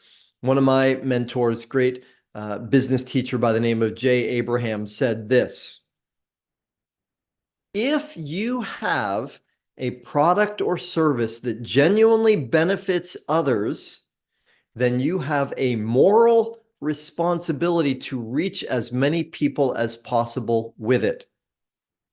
A moral responsibility. And I remember when I first heard that, I was in the place in my life where I was like, I don't really like marketing. I don't like sales. I like helping people, but marketing and sales, that's yucky stuff over there. I don't want to do that. Right. Which now, having grown a little bit, evolved a little bit, learned a bit since then, I realized, well, they're not separate things. Marketing and messaging, that's part of how I help people, work with people. And Jay Abraham in that quotation really made it clear to me, for all of us, if we have something that's worthwhile, that helps people, it's incumbent on us to figure out how to reach people effectively with that. Okay, now, I know it's a bunch of crazy words. Vibrant life, activation, crafting, abundance, and health, wealth, and spirit. What is that? What does that even mean? What does it matter? The core of what I'll share with you is a concept that you may or may not be familiar with. Well, you are familiar with it. You may or may not be familiar with this language, being. And the core of it, and the core most powerful thing that is the ultimate technique here, it's your supreme self sacrament and manifesto. And I'll share with you the success factors, the C success factors related to marketing, business, health, wealth, relationships, all of it. And that is community coach and commitment. So, all right. And then we will go on. We won't have a whole lot of time for questions. So who's this for? It's for people like you who are already successful. Does that mean that you've created all the success you want in your life? No, of course not, right? You don't have to be great to start, but to be great, you have to start. And the reason I qualify with successful people is because if any of us are still back in that old mode where we are blaming our parents or the politicians or the weather or the economy, that's not successful and that's not powerful, and we can't go very far with that. You also need to be hungry for more, right? And have some courage and commitment, because yes, change is uncomfortable for most of us. It's easier to stay the same. And this is for people who want to contribute more to the world. And knowing Sherry as I do, I believe that's probably everybody here. Awesome. Now, sometimes when I get to that point in talking about who this is for, I know I can see it in the eyes. Sometimes people are like, oh, I don't know, maybe I'm not successful enough, or maybe that's not for me. So a little example for you. I'm going to share with you today some about my heroes. I already spoke about Mahatma Gandhi, right? I live on this island here where Oprah Winfrey lives. There's Steven Tyler. Here's another one who lives here, great hero.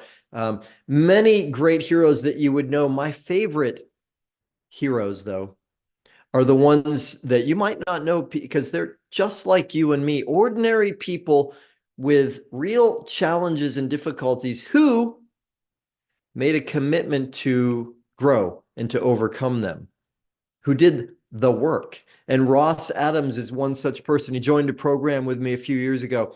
I didn't know all of this at the beginning because I didn't know him before he joined. Later on, he told me that when he arrived, he was full of anxiety.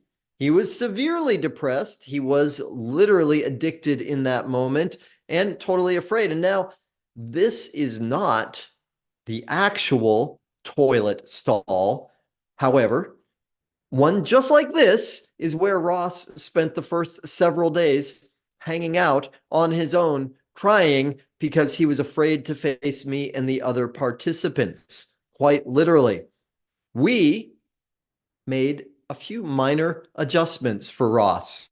We shifted a little bit, and I credit Ross for being open and again having some courage to try something on, to try a different way of looking at things, shifted a bit his being, who he saw himself to be, and the result was powerful. Ross changed his life, and I spoke with him not long ago. He lives in Australia, loves his life as a teacher. The woman in the picture there, Mariana, he decided actually on that event that he wanted to marry her, and there they are with their 2 sons now. So why I might have something worthwhile to share with you, I'll tell you super briefly. When I was 3 years old, I was born in Maine. I'm a full-blooded maniac. I was in the front yard of my family home. Back in the house, they were doing what they usually do. They meaning my family. Yelling, screaming, throwing stuff. It was nasty. That's why I like to be out in the front yard. In this moment, I noticed across the street some of my neighbors, slump-shouldered, going through the motions, right? Which is kind of what most people do in life. They go through the motions. And at 3 years old, I had this lucid moment, which was, there's got to be more to the world than this. There's got to be more to life than this, which I promptly forgot about because childhood was a challenging thing for me. I was fat. I was shy. I was depressed. I made it though. I got through childhood. However, I had not quite learned what I needed to. When I was in my early 20s, drunk driving accident, saved by invisible, unexplainable forces, which led me to the conclusion that there must be a reason.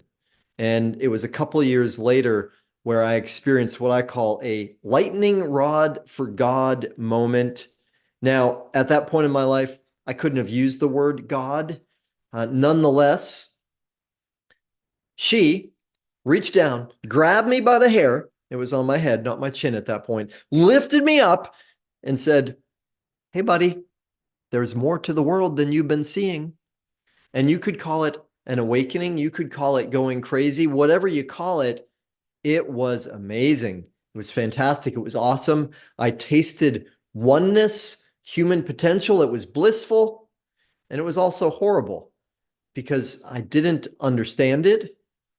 I didn't know how to talk about it. I didn't know how to live what I had tasted. And my old life had blown up. It was gone.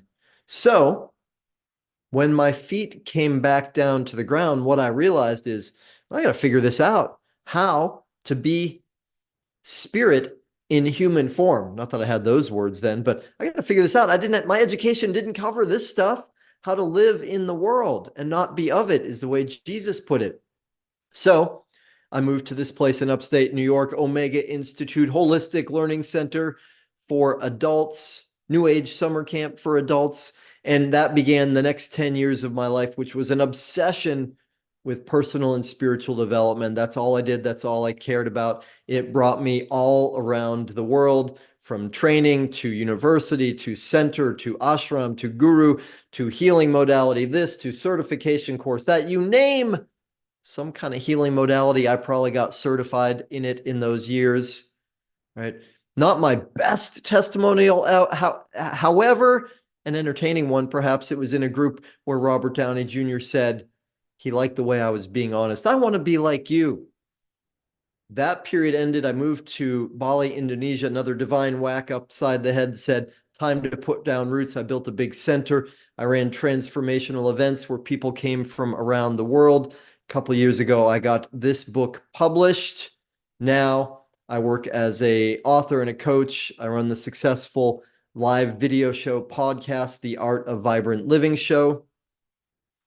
And that brings us to this question. What the heck is this vibrant life activation stuff anyway? And what does it have to do with marketing? Why does it matter for you? Why does it matter? How do we make our life a masterpiece? And that word abundance, we could talk about for the next 2 hours alone. However, I'll just simplify it as plenty, more than enough. The Art of Vibrant Living it's not only the name of my business, it's what I suggest, again, is your birthright, your opportunity, and your duty to live your life that way. And I invite you to consider, as we go to the next level, that to create a vibrant, thriving, amazing life and business and marketing, we need to be thriving on all of these levels or moving into mastery. It doesn't mean we've mastered them. It means that we are getting better and better at all 7 of these pillars. Physical vitality, emotional flourishing, the stories we tell ourselves, our mindset, our heart set, relationships with our partners, our family, our community that work, that lift us up, that we have an abundance of time, a great relationship with time. That one's especially important these days, that our purpose, our mission is something that feeds us. It's more than just a job or a way to get money, and that we have plenty of financial abundance. And the cherry on the top of the pillar, absolute necessity, a relationship with our creator, spirituality, gratitude that we are contributing to the world. So as I talk about the core component coming in a moment, I invite you to consider, what does it mean for you? What are your particular challenges, goals, and dreams as related to marketing, as related to your business, what it is you're marketing, as related to your life? And part of why I say that, another of my heroes I introduced to you, David Kahoot, Hungarian man who, when I met him, was living in New Zealand. And on the outer level, it looked like things were going well for him. He had a great job. He was working as an architect. He was well paid. However, he didn't like his job. He didn't like where he was living. He wanted to be doing other things. He felt trapped because that job gave him his visa and he wanted to live in New Zealand. So he really wanted a change in where he lives, in the way he spent his time. He wanted a change in his finances. He wanted all of those things, multiple areas. And yes, men can have multiple breakthroughs. So he had a multiple breakthrough by shifting his being in short order. A few weeks of working together, he actually by shifting who he was being, created a new visa in a new location. That picture is from the Coromandel Peninsula, which is where he most wanted to live. Not only that, the place he was leaving, the job he was leaving, said, hey, would you like to work part-time remotely? So he got to keep some of the work and income that was feeding him, got what he wanted, which is to say, it's possible. And here's how. Now, I use this term, technology, and I thought, sounds kind of weird to me. So recently I went to the dictionary and looked it up and said, am I using this word correctly? Technology means the application of scientific knowledge for practical purposes, which for me meant, oh, I am using it correctly. Awesome, good. So that's what I am giving you here is the application of scientific knowledge for practical purposes. You can use it how you want for your marketing, your business, your life. And I call it the ultimate technology because it's simple, it's easy, anybody can do it. It does take some effort and consistency, but it's available to everyone. And you will have in the next 10 minutes the ability to use it yourself. Magic is only magic until you know the methodology of it, right? And the core of this relates to a concept called being. You know what this is because you are a human being. However, if this language is not familiar, let's break it down and simplify it a little bit. If you plant an apple seed, what will you get? Well, you won't get a pear tree, you won't get a mandarin tree, you will get an apple tree. It's the same with us. Who we are being determines what we say, what we think, what we do, how we perceive the world, the results we get, how other people see us, right? It's the core, it's the highest leverage point. You could think of it also as who you are being. It's the thoughts that you think all the time, right? It's the thoughts that you think about yourself. Everybody is being. It's inescapable. 3 fundamental truths. Everybody is being. We can observe our being at any point. I can say, who am I being right now? Like, I'm being animated. I'm being excited. I'm so glad to be with y'all. I am being service to you. There are times in my life where I'm being lazy or complaining, right? Less and less, hopefully all the time, but we're always being, everybody's being. We can observe who we are being. And the key third point that many people miss, we can change who we are being. We can shift who we are being. Let's take it to the next level. Another way of saying it, thoughts plus emotions equals a state, your state of being. And it can be a depressed state. It can be a happy state. Emerson put it this way. I teach people sometimes about speaking and presenting. He said this beautifully, who you are being, who you are speaks so loudly, I can't hear a word you say. That's true always. What's the deal with parents and children? Children don't pay attention to what parents say, right? They pay attention to who they're being. What they're doing comes from who they're being, right? So who we are being is everything. Another way of saying it is it's our identity, and a fundamental law of human nature is we will do anything in order to be consistent with our identity. What makes our identity? We do. We choose who we are, right? We do it all the time. Most people are doing it unconsciously. And no doubt you've heard about the law of attraction. This is the essence of the law of attraction. Who we are being is what we attract around us. And the term from physics is entrainment. What it means is any two things, ideas, people, everybody, everything has a vibration, right? This is not even woo-woo talk anymore. Everybody knows that everything is frequency, vibration. Entrainment is the law that any two bodies, ideas, people that are related, in quantum physics, it's called entanglement, that are related will align to the same vibration. They will entrain, they will align. Just like us right here. Most of us don't know each other coming in, yet we are aligning to a common vibration.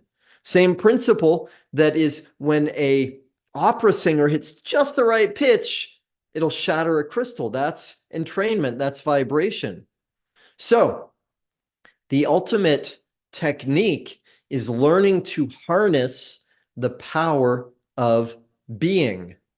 What that means is if you look at the hierarchy of creation, right, what we all want is results, right? And what are the results you want? I don't know specifically. I haven't met you individually specifically yet. Though if you're here learning about marketing, presumably you want more business is one of the things you want, right? You want to get your message out to more people. You want to make a greater impact in the world. So that's the result you want. Reverse engineering results. What comes before those results? Inescapably, what must come before those results? Action, right? Results don't happen without action, despite what it looked like in the movie The Secret. It's not enough just to wish for something. You need some action, right? So we got results, we got action. What comes before action? Thoughts, language, right? What we think, what we say precedes what we do. What comes before that? Being. Who we are being, it's the highest leverage. It's the source of everything else. So we often get it wrong. We think, oh, I want these results. I better do this, this, this, and this. And yes, we do need to do things. However, highest leverage is who are we being?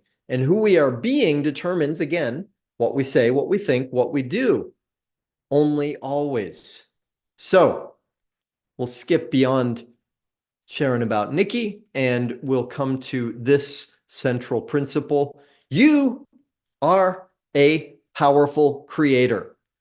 Whether you know it or not, you are creating all the time, powerfully. You may not be creating what you want all the time, and that has to do with who you are being. And now you're seeing a different way.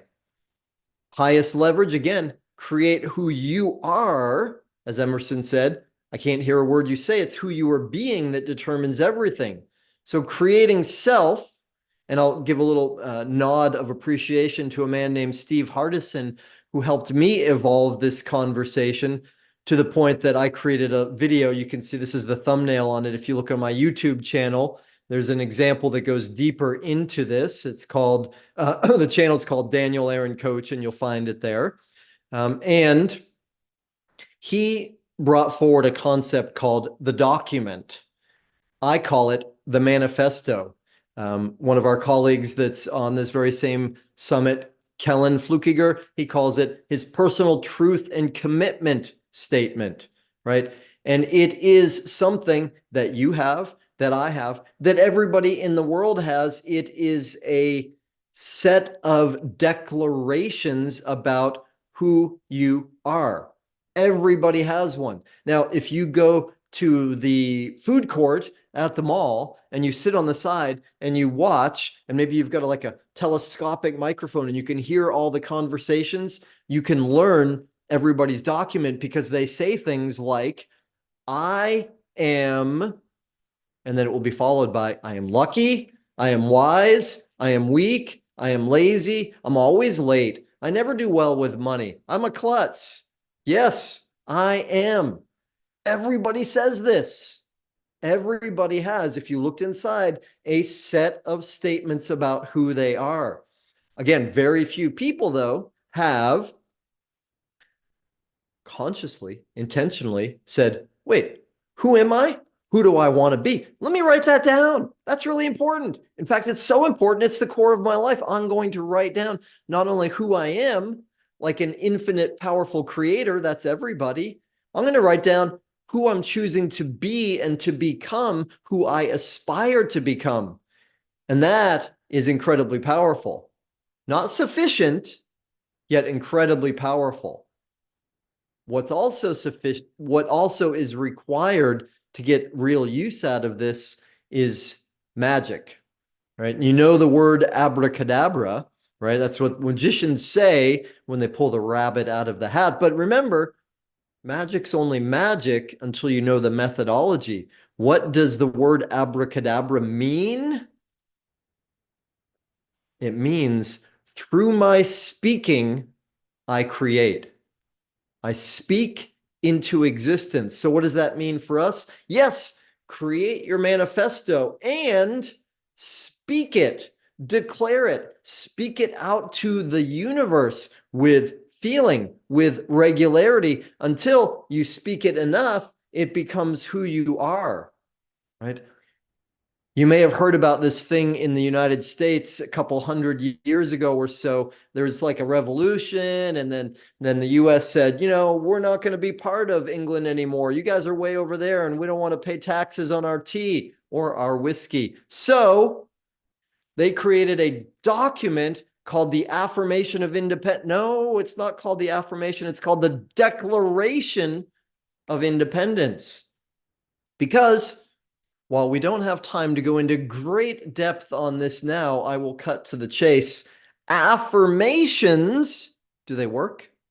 Well, maybe, sort of, can be, depends. A lot of research shows that sometimes actually they make things worse, because people say things like, I am beautiful. And then some other part of them goes, no, you're not, you're ugly. Or they say, I am wealthy and wise. And then some other part goes, no, you're not, you're a loser, right? Because for any of us, if we've got these competing thoughts, right, the affirmation is, this is who I want to be, but then some deeper part of us is like, no, that's not even close to true. Then what it means is, well, we end up back here, and we also end up concluding, oh, and I'm a liar, right? I'm telling it something that's not true.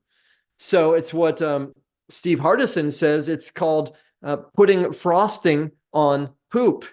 And you could put frosting on poop, but it's still poop. So a key component here is to build a solid foundation of who you are. Call it healing, call it self-forgiveness. Thoreau said, if you have built castles in the air, your work need not be lost. That is where they should be. Now, put the foundations under them. How do you put the foundations under them? How do you turn quicksand into a solid foundation? Well, it's a process called compassionate self-forgiveness. Call it healing, call it resolving that negative self-talk. Some great teachers do some good work around this. There are various methodologies. I'm happy to provide resources for you around this. If you like, feel free to send me an email, daniel@danielaaron.com. And last thing I'll say here about this, Abraham Lincoln said so beautifully, if I had 6 hours to chop down a tree, I'd spend the first 4 sharpening my axe. What does that mean for us? Every day, our most important thing is creating ourselves. That is the 4 hours. That is the effort that changes everything throughout the rest of the day and our lives. It's what the yogis called pratyahara. It's what I call the Vibrant Life Supreme Self-Sacrament, daily rituals of self-creation so that we can live our manifesto. Now, Lao Tzu called it this way: mastering yourself is true power. So with that, and with time flying by, I will pause. Hopefully this made sense to you. Hopefully you have a sense now that, yeah, you know what? I could decide who I am. I could write down who I am and who I want to be. And I could, on a daily basis, speak that out with feeling into the universe, into the mirror, into my highest self. I could do the work of self-forgiveness. That's possible. I can masterfully create myself into anything I want to be. And by doing that, my marketing improves, my business improves, my life improves. In fact, I could list on my manifesto specific aspects of who I am as a marketer, as a business person, as a content creator. All right. Time flies. I will pause there. Y'all, thank you so much. One other thing I offer you, if you would like to connect, again, I've given you my email address, daniel@danielaaron.com. I've got a little free gift for you. It's not little, actually. It's big, it's huge, it's massive. No, it's not big, it's not massive. It is an e-guide and video training on how to live your most vibrant, thriving life. And you can get to it by danielaaron.com/tips, TIPS. And I will put that into the chat, which I have not noticed at all throughout the entire time. So sorry if I missed any messages from anybody here. And I've You been did watching great. it You for you, did great. Daniel. all right. Thank you so much, Sherry. Thank you, everybody, for listening. Let's give a round of applause to Daniel Aaron. Daniel, I'm kind of excited about that declaration. And those of you who have been here for his presentation, you know, if you've got a declaration you want to put in the chat, then that's always kind of fun because sharing it with somebody else helps add some of that feeling to it. But the piece of that feeling, right? You've got to kind of get that feeling. So I love that you brought that in. And if you check out Daniel, he is pretty prolific on YouTube, so you can get a lot of value from that. Thank you for spending a little time with us. Pleasure and honor. Thank you. Sherry, we do have 5 minutes or so to hang out with Daniel if you would like to check the audience. Yeah, so anybody, I know this is Susan, I know this is right up your alley with the kinds of things that you do. So anybody have any other thoughts that you'd like to share with Daniel, questions that you have for him, declarations that you'd like to put in chat? So virtual, you can just unmute, and in person, you can signal Sherry. She'll bring the mic over to you. Anyone got any comments or questions? Good. Over here in the audience. Well, hey, Daniel, thank you. You're welcome. So, you know, we have families at home. We've got bills to pay. You know, I know this is always a fear. You know, we go on, this is what we got to do. This is our mission. I'd love to know your thoughts on that when people are first starting out. I know that's a question I always have asked for me. So, living your best life, but you have, you know, that transition and, you know, and the other stakeholders, if you will, in your family and, you know, bills to pay. So I'd love to know your perspective on that. I'm happy to share that. Can you say it again though? Because I'm not sure I quite got what your question is.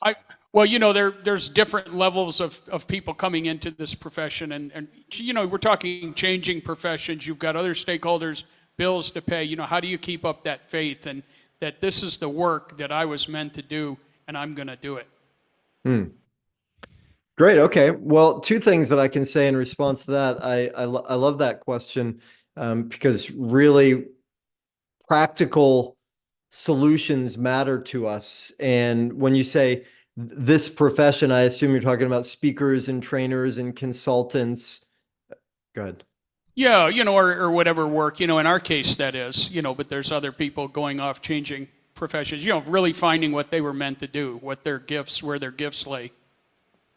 Yeah, well, the first thing that comes to mind for me is in India, there's a concept called dharma, right? And that points to, from the Hindu perspective, that everybody has a unique purpose, right? And that we cannot ever succeed really, ultimately, unless we are living our unique purpose, right? And that's a great concept. I love even more, though, the Japanese concept that's phrased as ikigai, which goes a step further, and it says, what we are looking for is the intersection between, yes, our purpose, what we were made for, also what we're good at, also what we love, and also what the world needs and will pay for, right? And for most of us, that is a discovery, it's an inquiry. And so that brings me back to, again, what I call the Supreme Self Manifesto, right? And the work involved to create a manifesto is to say, who am I? Who am I really? What are my gifts? What are my experiences? What do I want to share with the world? Who do I want to create myself to be?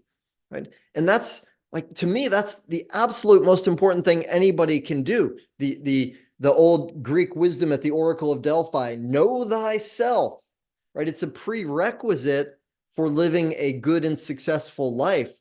So investing some energy, some time into that self-inquiry. Who am I? How do I serve the world? What am I creating? Fundamental and important. And then, again, abracadabra, speaking it out on a daily basis. And that's not where it ends, right? Because that could sound like, oh, well, I can just do that in my basement every day and never do anything in the world, never meet the marketplace. So yes, we create who we are, and then we take who we are out into the world, into the marketplace, into experiences, and we get challenged. I aspire to be this. And then the world or the market says, oh yeah, well, I don't know. We encounter resistance, we encounter difficulties, and it's easy to then get discouraged, to lose heart and think, oh, I can't do it. Maybe I should just go get a JOB, Journey of the Broke, right? Maybe I should just go get something that's stable, even if it's not my true purpose.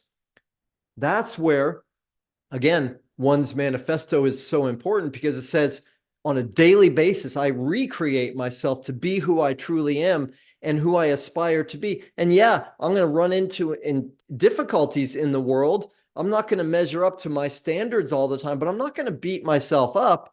I'm going to use that feedback to say, okay, what do I need to adjust? Who do I need to become in order to be that? Right. And the only thing that can stop any of us from succeeding with the impact we want to make, the business we want to create, is if we stop, right? If we can find the vision and get the encouragement we need from an event like this, from our coaches, from our family, from our own practices, then we have the power to keep going. And if we keep going, we're going to get there. Simple math. Thank you for Did that help? providing that exact coaching that you were talking about that could get us there. Thank you. Really nice way to wrap up a really timely presentation for most of us. I'm going to get right into our next speaker. Tony Schmaltz does events. He's a big time coach, and he's got a very unique, very pragmatic perspective. So I look forward to hearing from you. Tony, go take it away. Tony Schmaltz, everybody. Hi, everybody. Welcome. And for all the people out there in Seattle, you are my peeps. I spent most of my life in Seattle before we moved to Florida a few years ago. In fact, here's my signed Marshawn Lynch helmet to show you guys how Seattleite I actually am. And so, again, we're talking about marketing today. And so I've got a couple of concepts that are huge. And one of them is one of those that we use on a daily basis, and we don't even realize it. Let's see an X in the chat from everybody who used the word try every day. Something. How many people use the word try? Yeah, I know. I see an X there. I'm sure there's more to come. Everybody uses the word try. This is a word that I've actively worked on eliminating from my vocabulary over the last several weeks, months, years. And the reason for that is, and I'm going to use my best Yoda voice here, there is do or do not. There is no try. There's, sorry for the bad Yoda voice. However, it's the truth. And when you think about it, we are doing or we are doing not. And this comes to marketing. This comes to our daily lives. There is only do or do not.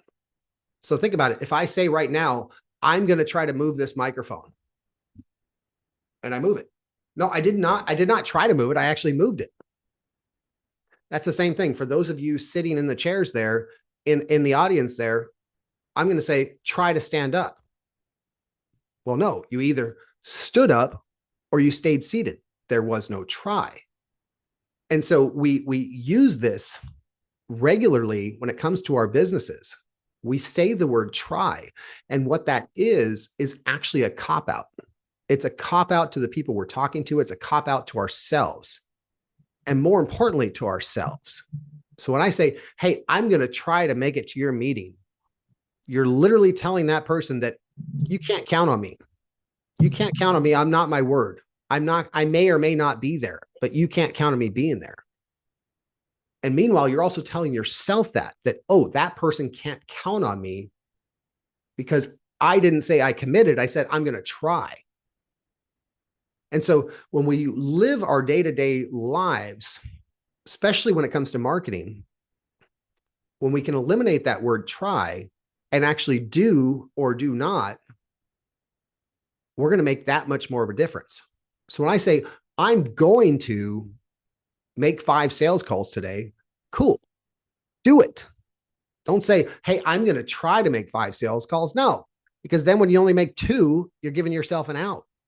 Don't give yourself the out. Make it happen. Actually make it happen.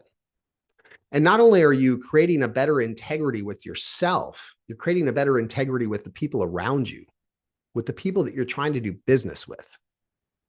If the people around you and yourself can't count on you, then who can they count on? Who's really doing the work? So of all the times, let me ask you a question. Again, X in the chat. How many people have said, I'm going to try to make it to something and never made it? Yep. Yep. And the question is why? I'm not asking you to answer right now. The question is really why? Why did you use that word try? And it's back to what I said earlier. When you use that word try, it's because you knew you really didn't want to commit to that. And so that brings me to the next piece. The next piece of truly being a great marketer and really building your business to where you really want it to be is that word commitment. It's being committed to your word. It's eliminating that word try from your vocabulary and saying, I will. And with that said, guess what? The word no is a complete sentence. It is okay to say and receive the word no. We all get hung up on beating ourselves up when we don't get a yes. Well, guess what? The word no is okay because it's okay for somebody to say it to you and it's okay for you to say it to somebody else. However, when you commit, when you truly commit to what you're going to do, your word needs to be your bond. So make that commitment. I'll give you some examples. Same thing I talked about earlier. If I'm going to say, I'm going to reach out to 10 people today, then I'm going to reach out to 10 people today. I'm going to make sure that happens. And none of them may respond to me. That's okay. I did my part. That's what I have control over. That's what I have commitment over. So there was a friend of mine, and you may or may not know him, Devin Bandison. He said to me recently, he said, I am one of the most committed people you'll ever meet. He said, if I ever find somebody as committed as me, I will work with them for free. And I was like, wow. And this is a guy who charges 6 figures a year to work with him or more, depending on what your package is. And I was like, wow. Now, I believe in paying for value, so I don't want to work with him for free, but I'm like, challenge accepted. Holy Toledo. I want to be that committed. I want to be that committed to where what I say, what I speak into the world or into my own mind, I do. How many people, now that I am going to ask for an X, how many people have had calls scheduled and rescheduled them? Yes. Yes. Now, how many of those reschedulings were actual emergencies? Not going to wait for the answers. Probably not very many. We reschedule for inconveniences. Oh, well, I might be late because I've got this going on, or I don't think I can make it today. Can we make it another day? And you know what you're doing there? Without even saying it, you're using the word try, and you're not being committed to your word. Now, Daniel mentioned it earlier about who you're being.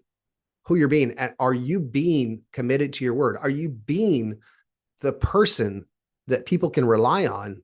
Or are you being that person that, you might try? Or I might reschedule with you.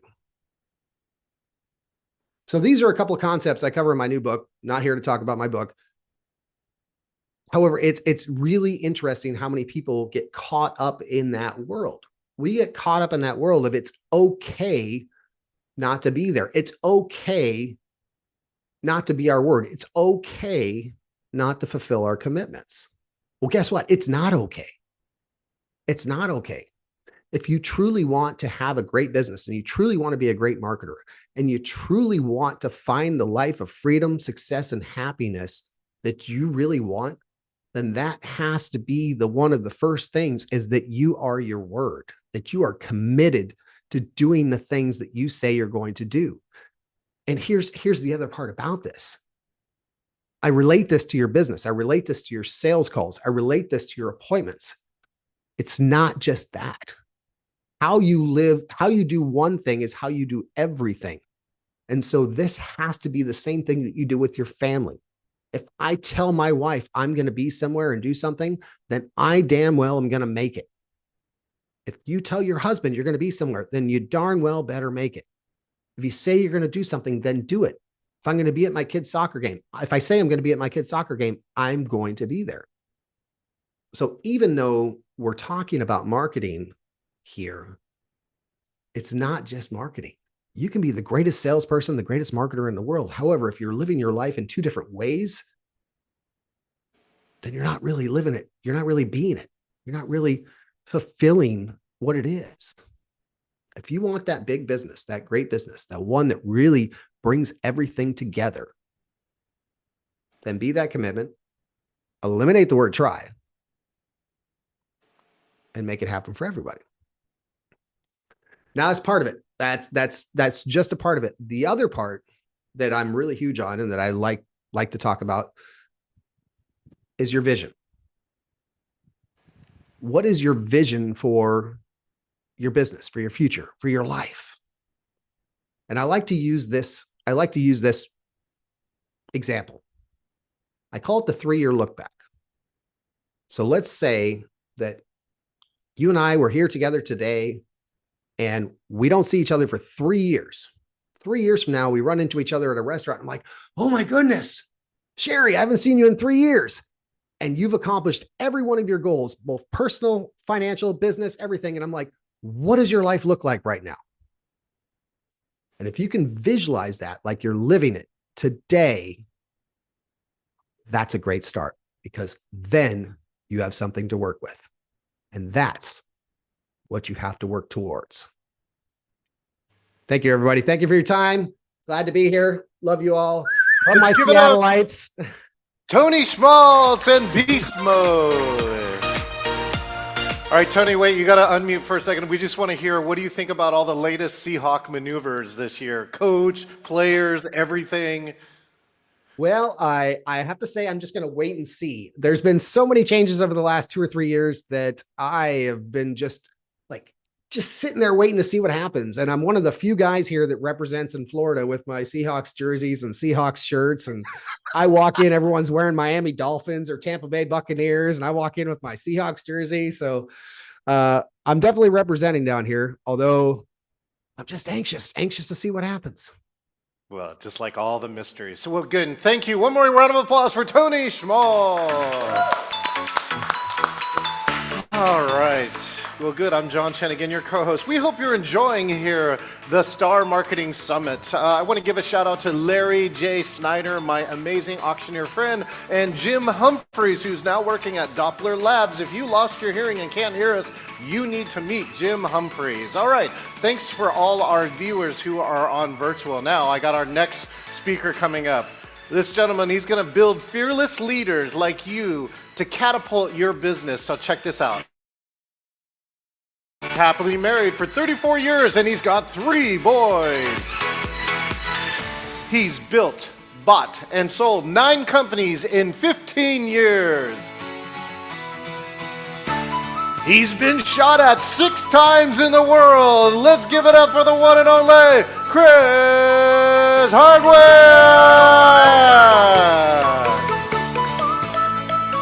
Well, thank you very much, John, and it's wonderful to be here today. Always great to come down from Vancouver, BC, and visit the Northwest chapter of NSA. Thank you for having me.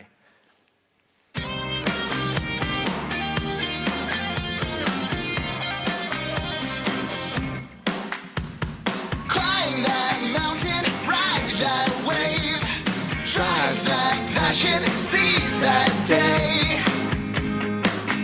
Go get it. Go get it. Climb that mountain, ride that wave, drive that passion, seize that day. Go get it.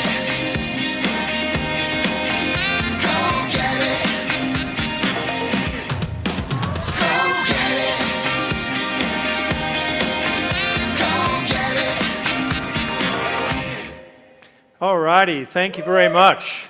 Now, I was in almost every single one of those photographs. Crazy life I've lived. And so, to follow on from our previous speakers, I am an adventurepreneur. And I would like to bring all of you along on the journey with me. Now, today's focus is around marketing. I can go there. I mean, let's be honest. All of us want to live the life of our dreams. And if we want to live the life of our dreams, we need a lot of clients. We need a lot of business. We need a lot of speaking engagements. And the only way we're going to get all of those is through some fantastic marketing. But unless we know where we are headed, we're not going to get there. So, before we go any further, can I ask everybody online, I can see a few of you. We've got Kristen, we've got Wanda. I know there's a few more of you hiding out there. Mel, it's good to see you again, Mel. If there's anyone else, it'd be great to be able to see you, because I can only see the people that have their camera turned on. And this is a hybrid conference. So what have we got? 1, 2, 3, 4 online, and 1, 2, 3, 4 in person. So, okay, that's good enough. Let's keep going. Chris, you know, I just want to say, too, all the in-person people have their cameras on. Yes, that's correct. There's a lot of people on Zoom, but they don't have their cameras on. Thank you to John, thank you to Adam, Julie, and Sherry for organizing this wonderful event. Well, let's just dig right in. So today, I wanted to talk about 3 main things. The first one is overcoming fear. The second one is taking risks. And the third one is how by doing these 2 things, we can achieve the life of our dreams. And so we already made the connection with how important it is from a marketing perspective. I'm going to take you on a little bit of a journey on a few other things. I'm going to start off by dealing with how we overcome fear. But before we go even into that, I want to hear from some of you. So some of you people online, let's go to Kristen. Tell me about a time, Kristen, when you have overcome fear. Oh, wow. I mean, I'm trying to change careers. So I was in a very long career for like 25 years, and I've just been attempting various different things and actually failing at a lot of them. So it definitely was, I had to overcome it because I got to figure something out. So I'm not there yet, but again, I've been moving in that direction. So yeah. Failure is, I'm going to speak to failure today, because without failure, we don't grow. Exactly. And that is such an important element of our growth. All of those amazing, fantastic, successful, famous business owners and speakers and movie stars in the world, we only heard about them once they became famous. How about all of the things they screwed up, all the failures they had in their life? So I want to challenge you, Kristen. You are not trying. You are doing. You are on a journey. You're on a journey of discovery. You're not trying. You're actually doing it. So let's go over to you, Susan. Tell me a little bit about a time when you overcame a fear in your life. Well, the first thing that comes to mind is when I was giving a lot of seminars. Sometimes I would do really poorly, sometimes I would do really great. And I think I'm a perfectionist, so I need everything to be just perfect, and that adds a lot of anxiety. Sometimes I'm a very spiritual person. Sometimes my prayers don't work when I'm too desperate. So I remember this one tactic I used this one time. I literally said, fuck it. And just that act of letting go and saying, fuck it, it was like a really, really great seminar. That was one time that I overcame that anxiety that I have a tendency to get. Yeah. Sometimes that's what we've got to say. All righty, let's go to Mel. How about one time in your life when you overcame fear? So I just started substitute teaching in K through 12. And I have never experienced having to tell my students in colleges stop touching each other. And the experience of being out of control in a classroom where my job is to be in control, and being able to come home from the first day of that and just go, where's the alcohol? I need to calm my head down, and passing out immediately following and going, okay, but I'm going to try again. I'm going to try again. And I, for all of my fellow teachers here, they're desperate in the schools for substitute teachers. And if you have the courage to even try it once, let me know and I'll tell you how to get set up. So, Well, kudos to you, Mel. It takes real kahunas to be a teacher.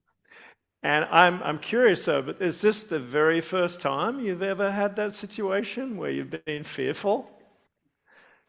oh, fearful in front of groups, definitely. Fearful in front of for the K through 12, a fourth grade classroom. Not like any college class I've ever taught. And I'm going to ask you, Mel, like, fearful, however, the next question I want to ask you is, like, what's the worst thing that could have happened? They could have gotten hurt. They could have gotten hurt. Wow. There were kids roughhousing, and I didn't have control over the classroom management aspects. I did not know how to bring them back down to not touching each other. Wow. And the roughhousing, and the principal coming in and saying, you guys are being too loud. So I could have been fired. So no one was hurt. No one died that day. I'm not positive that no one was injured. Wow. There was no blood. And I was told, consider that a success. Wow. Thank you for sharing. That's amazing. That is scary. Yeah, for sure. How about you, Wanda? Do you want to share something when you were scared? Like really scared? For me, it was swimming. The fear of getting in that water and not having a paddle to hold on to, just jumping in. And it was very, very fearful for me. Does anyone else share that fear of water? Yeah, Rose? Rose, tell us a little bit about your fear of water. Yellow Mike, thank you. Thank you for sharing, Wanda. I can combine 2 for 1. I was hiking on the Kalalau Trail on Kauai with 2 friends who hiked faster and kind of disappeared into the distance as the sun was going down and the sandstorm started, and the shear dropped down straight to the ocean, like many, I don't know, hundreds and hundreds of feet into the North Shore ocean. And so I got 2 for 1. I was just really terrified. And yeah, quite the trail if you want an adventure. Fantastic. Daryl, maybe share for us, when were you scared? I maybe the last time you were scared. I should have been extremely afraid of this, and I wasn't. Coming around a bend, you're hiking, and there's a waterfall, and then you're 20 feet away from a big black bear. And so I'm afraid of heights and a lot of other things, but it was interesting how, I don't know, if some real instinct kicked in. Don't run. So, but going under the Golden Gate Bridge on an outgoing tide with an incoming wind and getting worried about going off course into some really huge waves that would have wiped me out, that was very scary. Water is something to be feared, to have a good respectful fear of. But still, you want to take that risk, but knowing that mitigation, like you talk about, that risk mitigation. So. Yeah, water is scary stuff. The environment is really scary. How about you, Sherry? You know, I moved to Moscow, Russia in 1993. Oh, wow. And the first time I went to the grocery store, the lady at the cashier yelled at me and said, "Get out of here, I don't understand you," because my Russian pronunciation wasn't perfect. So I went outside and started crying, and then I was like, wait a minute, this is just buying groceries. I need to be able to do this. So I marched back in, and there were 3 cashiers, but I went back to the same one, and she sold me my goods. That's fantastic. Julie, we haven't heard from you. The first one that pops up, I was teaching a seminar and I fell and hurt my foot, but that led to 4 years of being bedridden in this chronic pain. Oh, wow. Where I couldn't fend for myself. So my greatest fear was just getting worse and not getting better and being in the wheelchair the doctors thought I'd be in. So that was all I needed to just search for everything far and wide that would get me out of that situation. Well, thanks for sharing. I'm going to take that mic because there's a couple more people I'd like to hear from. John. Got your own mic. Well, how about this guy over here? He can be next. Adam, you're up. Tell us something in your life when you were scared. Scared shitless. I think I was scared to go to college. Okay. It was exciting, but it was scary because I got to live on my own for the first time. And I know that was a long time ago, but definitely was one of those things that it was pretty easy to overcome after I think about a week. So that was the scariest thing you've ever done. And I will say this, public speaking was actually a fear of mine until I took 2 speech classes and learned how to be an MC, and now I could speak in front of 50 or 60,000 people. Who cares, right? Fantastic. And that's what I love about facing your fear, like down the end of a double-barrel shotgun. You face your fears and you overcome your fears. That's fantastic. How about you, John? Well, I've done a lot of things in my life. I've snowboarded out of helicopters. Hi, Adam. And I've also done things like jumped out of airplanes, right? A perfectly good airplane. Done 3 somersaults in a tandem skydive. But I tell people all the time, the scariest thing I ever did was start my own company and leave the comfort of a corporate job. So like you, I'm an adventurepreneur. All righty. Adopt it and own it. Fantastic. Thanks for sharing, John. We're going to head into a little bit more. I mean, for me, it's important to gauge the audience, to understand where people are at. Certainly being scared at college sounds not that scary, but if you've never been in that situation before, I can understand. My fear of the sea, swimming, surfing in Australia, is probably why I don't live in Australia anymore, and I live in Vancouver, Canada. I don't spend a lot of time in the water. I spend most of my time in the mountains. But I'm going to share a story with you guys. Just 2 years ago, my eldest son and I, Matt, who's in the picture, decided that we were going to climb Sky Pilot Mountain, just north of Vancouver on the way up to Whistler. It's only just over 6,000 feet high, so it's not, it's not a high mountain. I'd reached out to a couple of friends, one of whom was Daryl. Not Daryl. Daryl was not on this hike. He was on a different hike.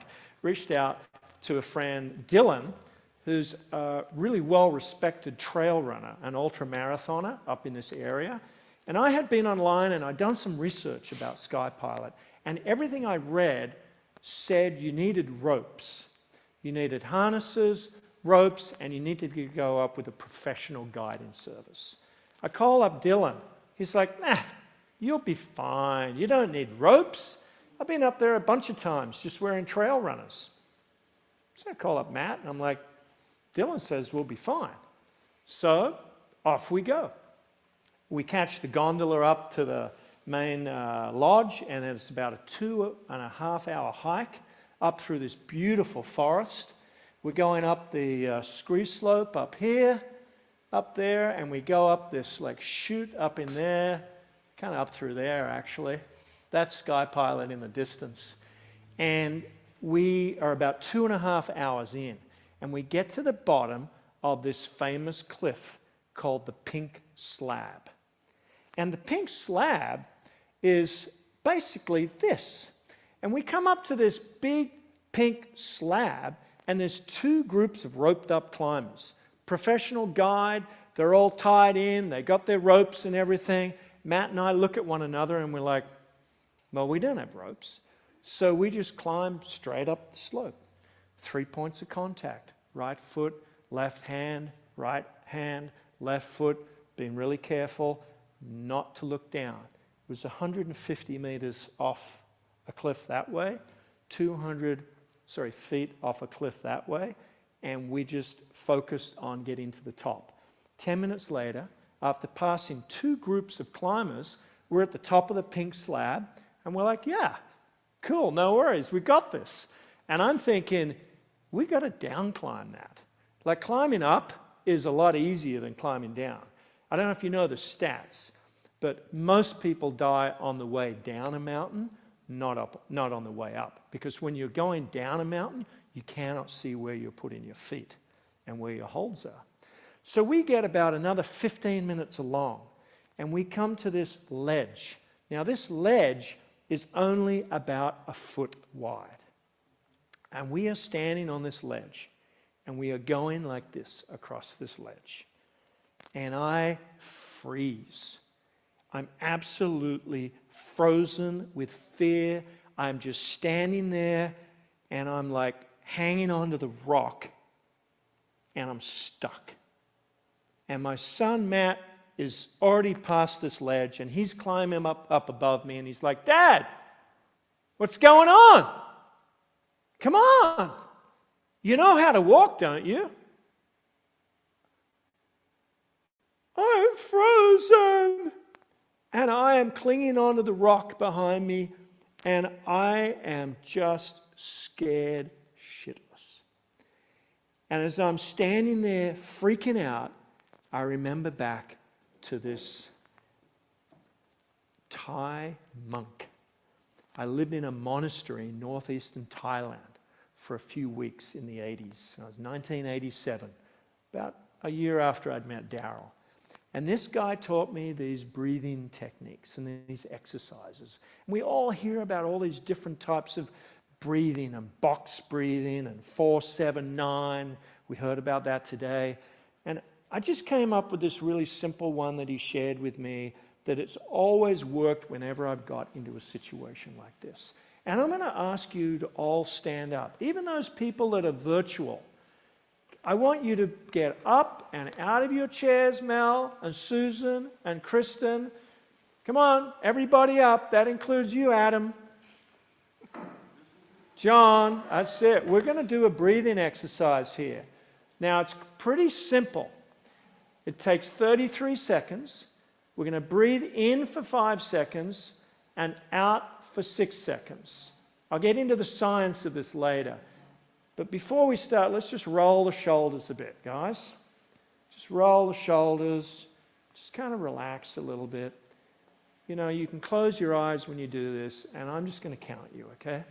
So in for 5, 2, 3, 4, 5, and out for 6, 1, 2. I want you to push the air all the way out of your lungs. 6. In for 5. 1, 2. Really deep breath. 4, 5. And out for 6. 1, 2, 3, 4, 5, 6. In 5. 1. Really deep breath, guys. Come on, breathe it. Push as much air in as you can. 4, 5. Out. 1, 2, 3, 4. Push the air all the way out of your lungs. 6. Okay.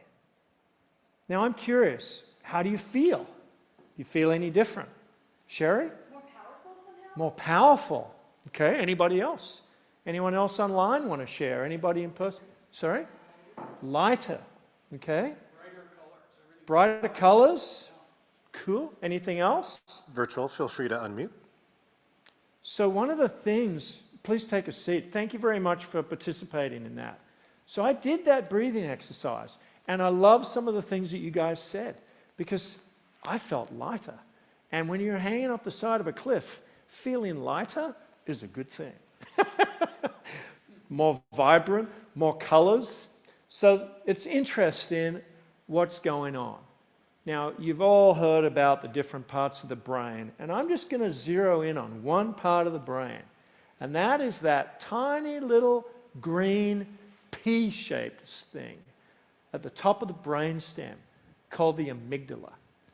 Now, the amygdala is what has kept Homo sapiens alive for hundreds and thousands, if not millions of years.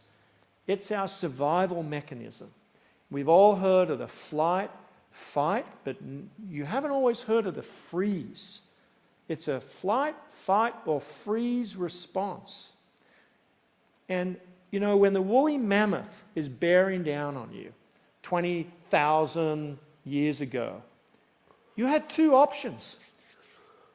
You couldn't fight a woolly mammoth, so you pretty much had to run, or you had to freeze, because they had really bad eyesight. If the saber-toothed tiger was coming after you, you could try fighting it, you could try outrunning it, or you could freeze. Chances are none of those were going to work. But the thing about it is, our bodies were designed a long, long time ago, irrespective of your religious beliefs. It doesn't matter. We were designed a long time ago, and we are now living in a very different world today from the one that our bodies were designed for. And when we understand what's actually going on in our heads, when we sense fear, before we even know what's going on, our amygdala has kicked in.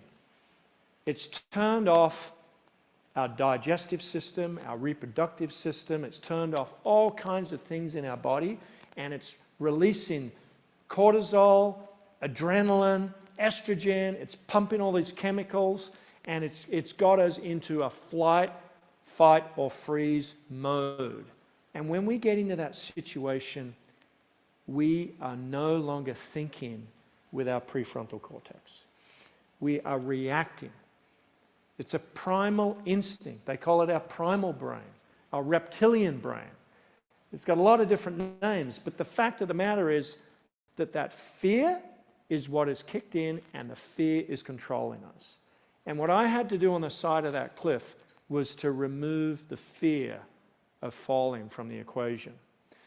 If we go on to the understanding the two nervous systems that we have the sympathetic nervous system, which is connected to the emotional side of our brain, and that controls all the things on the right, stimulates the adrenal, it releases all kinds of chemicals into our body, and then on the left-hand side is the rest and digest. And so I don't know if you guys have ever heard of the state of flow, but what's important about this, and really one of the things I want you to take away, is that, but before that, has anyone heard of saying the runner's high? You ever heard of that? Yeah. You get into this state. You get into the zone. I don't know, there's a great movie with Tom Cruise. It's a speedway racing movie. I'm drawing a blank. Days of Thunder. So he gets in the zone, right? And when you're in the zone, you don't see all of this stuff going on around you. You are able to focus on what's right in front of you. And so I'm back on that cliff. I'm not looking down. I've got control of my prefrontal cortex, which is the logical part of the brain. And I know I can climb this cliff. I turn around, I look up, and Matt is 50 feet up. He's up, climbing up above me. You coming up, Dad? I'm like, yeah, I'm coming. And I turn around and I just start climbing. And I'm within about 5 or 6 minutes, I'm up to where Matt is. We continue on. I actually get up in front of him after that. And it was kind of a race to the top. And we burn up the side of the mountain. And we pass another 2 groups of professional climbers that are tied off with helmets and all their gear on. They're looking at Matt and I going, who the hell are these idiots? Who are these crazies climbing up this mountain without ropes? And it's just, yeah, it's kind of what I thrive on, is challenging myself to prove what I'm capable of achieving. And so we got a little bit further along. Embrace fear as a natural part of growth, for beyond fear lies the rewarding view an achievement of success. We get to the summit, 2,031 meters, just over 6,000 feet. A couple of selfies. This is in the middle of COVID, actually. Wasn't too many people up there aside from this group of climbers. It must have been 2022 because, yeah, that's when they started guiding again. Anyway, about 2 hours later, we've down climbed successfully and we're back at the cabin, back at the lodge. We're sitting on the deck, right there, under one of those umbrellas, having a couple of cold beers. And we're looking back up at Sky Pilot, which is the one right there. That's co-pilot, that's Sky Pilot. And we're having a conversation about what happened. And we were there for a couple of hours, and we were just talking about the achievement of reaching the summit. Now, you guys need to know that I moved to Vancouver. I chased a girl, Canadian, from Australia, back to Canada. I chased her back to Canada in 1989, and I fell in love with British Columbia. And I moved, immigrated to Canada. And I've been driving up and down the Sea to Sky Highway since 1989. And I've been driving past Sky Pilot Mountain for over 30 years. And it's been calling my name. And I had to just go and climb it. That's all there was to it. So we were just having that conversation. But I want to move on. So moving on, overcoming fear. So breathing, it turns off the sympathetic nervous system. It turns back on the parasympathetic nervous system. We want to be in a state of flow, not in a state of frozen. We want to be in a state where we can achieve the impossible, not trapped in the fears of our past. Now, I want to just share a little bit with you about fear. As children growing up, what's the one word that we hear the most? Stop. What's another one? No. Our entire upbringing. No. Don't do that. You'll get hurt. You'll kill yourself. You'll hurt somebody else. No. Stop that. And there's a very good reason for that. Because, well, the insurance companies have figured it out. If you go to rent a car, what happens if you're under 25? You either can't get a car or you have to pay a bunch more to rent the car. Well, the reason for that is our prefrontal cortex hasn't fully developed until the age of 25. So there's a good reason why we don't let kids drive when they're 10. And one might argue whether letting them drive when they're 16 or 17 is even a good idea. I know I've written off about 6 cars between the age of 16 and 22. Well, I did used to race rally cars and open wheelers and motocross and all kinds of crazy shit. But the thing is that our brains just aren't developed enough. And so we've been getting told our entire lives, no, you cannot do that. Yet here we are as adults today. And a lot of us are still trapped in the fears that we had from when we were a kid. A lot of us are still fearful of the things that our parents and our teachers and other people have told us throughout our entire lives. So I challenge everyone to do a reset on what they are afraid of. I've taken a lot of my clients into the mountains. I've taken them rock climbing, zip lining. These are people who are afraid of heights their entire life. And I've got them out rock climbing. I've got them out zip lining and doing all kinds of crazy stuff that they say is crazy. But it's not crazy because it's just about resetting how we think about fear and how we think about overcoming fear. And so changing the story that's going on in our head about the things that you can achieve. It's never too late. I love what Daryl shared about that lady who's 100. I'll retire when I'm 100. Yep. That's awesome. But you said you're living to 120. That's your... Well, I've changed it to 138 now. I want to live to the year 2100. And, you know, that sounds crazy, but when you think about the technology that's coming and available, we're all going to be robots by then anyway. So it should be easy. Clarity, assess the risks. So I'm not saying to do things that are stupid and to do things that are crazy. And you might think that what I did in that story I shared was stupid and crazy, but I know what I'm capable of. And I know that provided I keep 3 points of contact, I don't do anything stupid, I don't do any overreaches, I've done a lot of rock climbing throughout my entire life, I know what I'm capable of. And the reward of doing that without all that gear and all those people, for me, is worth the risk. So how does that apply to business? Oh, first, I want to share this with you. The fear of loss, we heard from Zig Ziglar earlier, the fear of loss is greater than the desire for gain. The fear of loss is greater than the desire for gain. So let's just unpack that for a moment. We fear losing things. John shared how the hardest thing for him, the scariest thing for him was starting a business. Because if we're unsuccessful, we might lose something. However, if we flip that on its head and say, what might we gain? You heard from another speaker today about the definition of JOB. Okay?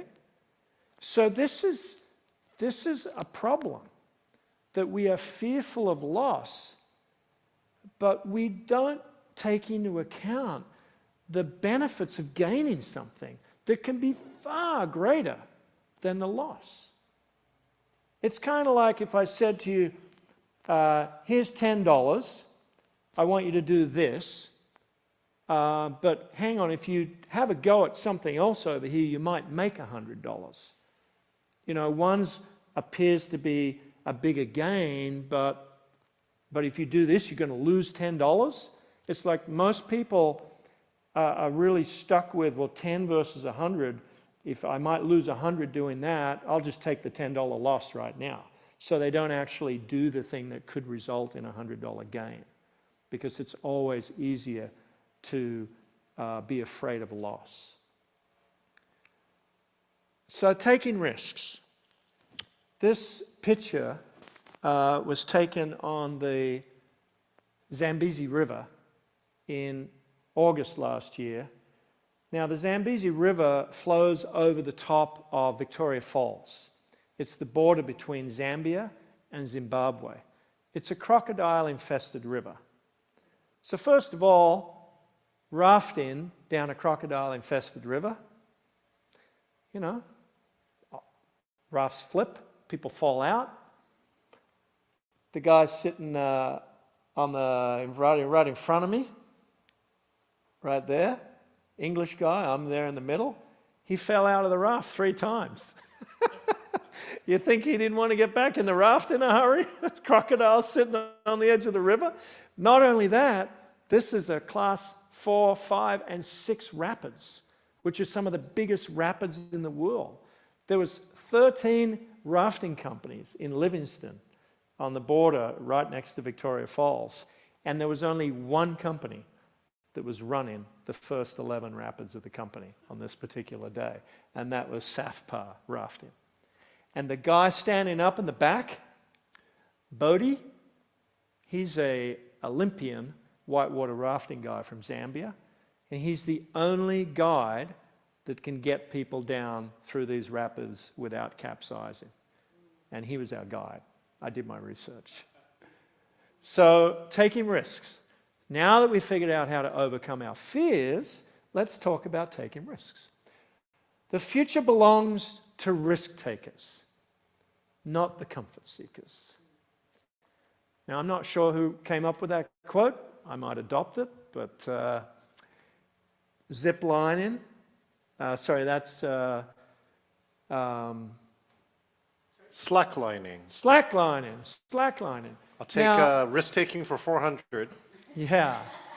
So you'll see here that there's kind of 2 lines. Well, one of those lines is actually clipped onto, all right? So if he falls, he's not going to land on the rocks. He'll fall. He might fall 15 or 20 feet, but he probably won't die. Probably. Let's continue. Benefits of effective risk management. Reduced uncertainty, improved decision making, enhanced business performance, and stakeholder confidence. Now, I've developed, as you heard, I've owned and run 9 different companies over 15 years. And during that time, I developed a reputation of being this crazy guy who, if you had a really challenging project with a tremendous amount of risk on it, the best thing to do was to award it to my company. Because we had developed a reputation for taking on some of the most challenging and complex and difficult projects. And it wasn't that we were crazy. It wasn't that the people worked for me were crazy, but we had developed a series of processes and systems around how to analyze risk, remove and eliminate and reduce risk, and go out and do the project. And the cool thing was that we were making 3 to 4 to 5 times more money than our competitors. And these projects were not really that difficult. It's just that it was a lot easier to not get your feet muddy. It was a lot easier to just go back to town and do the high rises and the residential, not to go off into the remote wilderness and do these remote projects. But the group of people that worked for me loved a good challenge, like I do. And so we just took on the challenging projects, and we turned this into a very, very profitable business. So the process: identify the risks, assess the risks, develop mitigation strategies, and then monitor and review. You know, you're thinking marketing, right? What's he talking about here? I'll bring it back there shortly. Let's keep going. So this is a risk wheel that I developed years ago. And I kind of got the concept from when I read Jim Collins' book, Good to Great. And he talks about the flywheel theory. He talks about you do something, you try it, you know, and you've got to like push the wheel. It's really slow at first, and it works, and then you try something again, and then over a period of time, you get some momentum, and you get the flywheel turning. Okay, so this is kind of along those lines. Now, I've come up with this 7-step plan where we identify the risk, we define what success looks like, because until we do that, we won't know actually if we've achieved what we set out to achieve. We identify the risks, we identify what's the worst thing that can happen. Am I going to die if I start my new business? Or if I drown? Yeah. Is there a lifeguard there? Like, how big is the risk? Am I going to get eaten by a saber-toothed tiger? Or am I just going to have to get a second mortgage on my house? Like, which is it? What's the worst thing that can happen? That's a very good question for us to be asking ourselves. And think back to marketing as a speaker or a coach. Like, putting ourselves out there. What's the worst thing? Somebody takes an objection to a post on Facebook? Who gives a shit? Really? I'm putting myself out there. I'm taking a risk. Now, we can attempt to reduce risk, and we can do everything we can to reduce, minimize, eliminate. But at the end of the day, we've got to take the leap. We have to jump. There's something called a volitional barrier. Has anybody ever jumped off a cliff? Can I get a show of hands? Who's jumped off a cliff? Now, a cliff could be 4 feet high. Could be 8 feet high. Could be 50 feet high, right? Have you ever had a situation where you've been standing there, could be a diving board at the pool, and you just watched somebody jump before you, and they swam away and they came back up to get in the line to jump again. And you're standing there and you're like, I know I'm going to be okay, but it's like, can I get you just to come here for a sec? So just stand on the edge of the carpet there for a sec. Imagine you're that person, okay? You know, I just jumped. Yeah. I swam away, right? And you want to do it. And you know you're going to be okay, right? Yeah. There's a thing called the volitional barrier. And all it is it's as light as a feather. It's just a little, poop, just a little push between the shoulder blades. That's all it is, right? A little push. It's just Thank you, Julie. Sometimes we just need a little nudge. And that nudge, unfortunately, has to come from our own brain. We've got to just give ourselves that little push.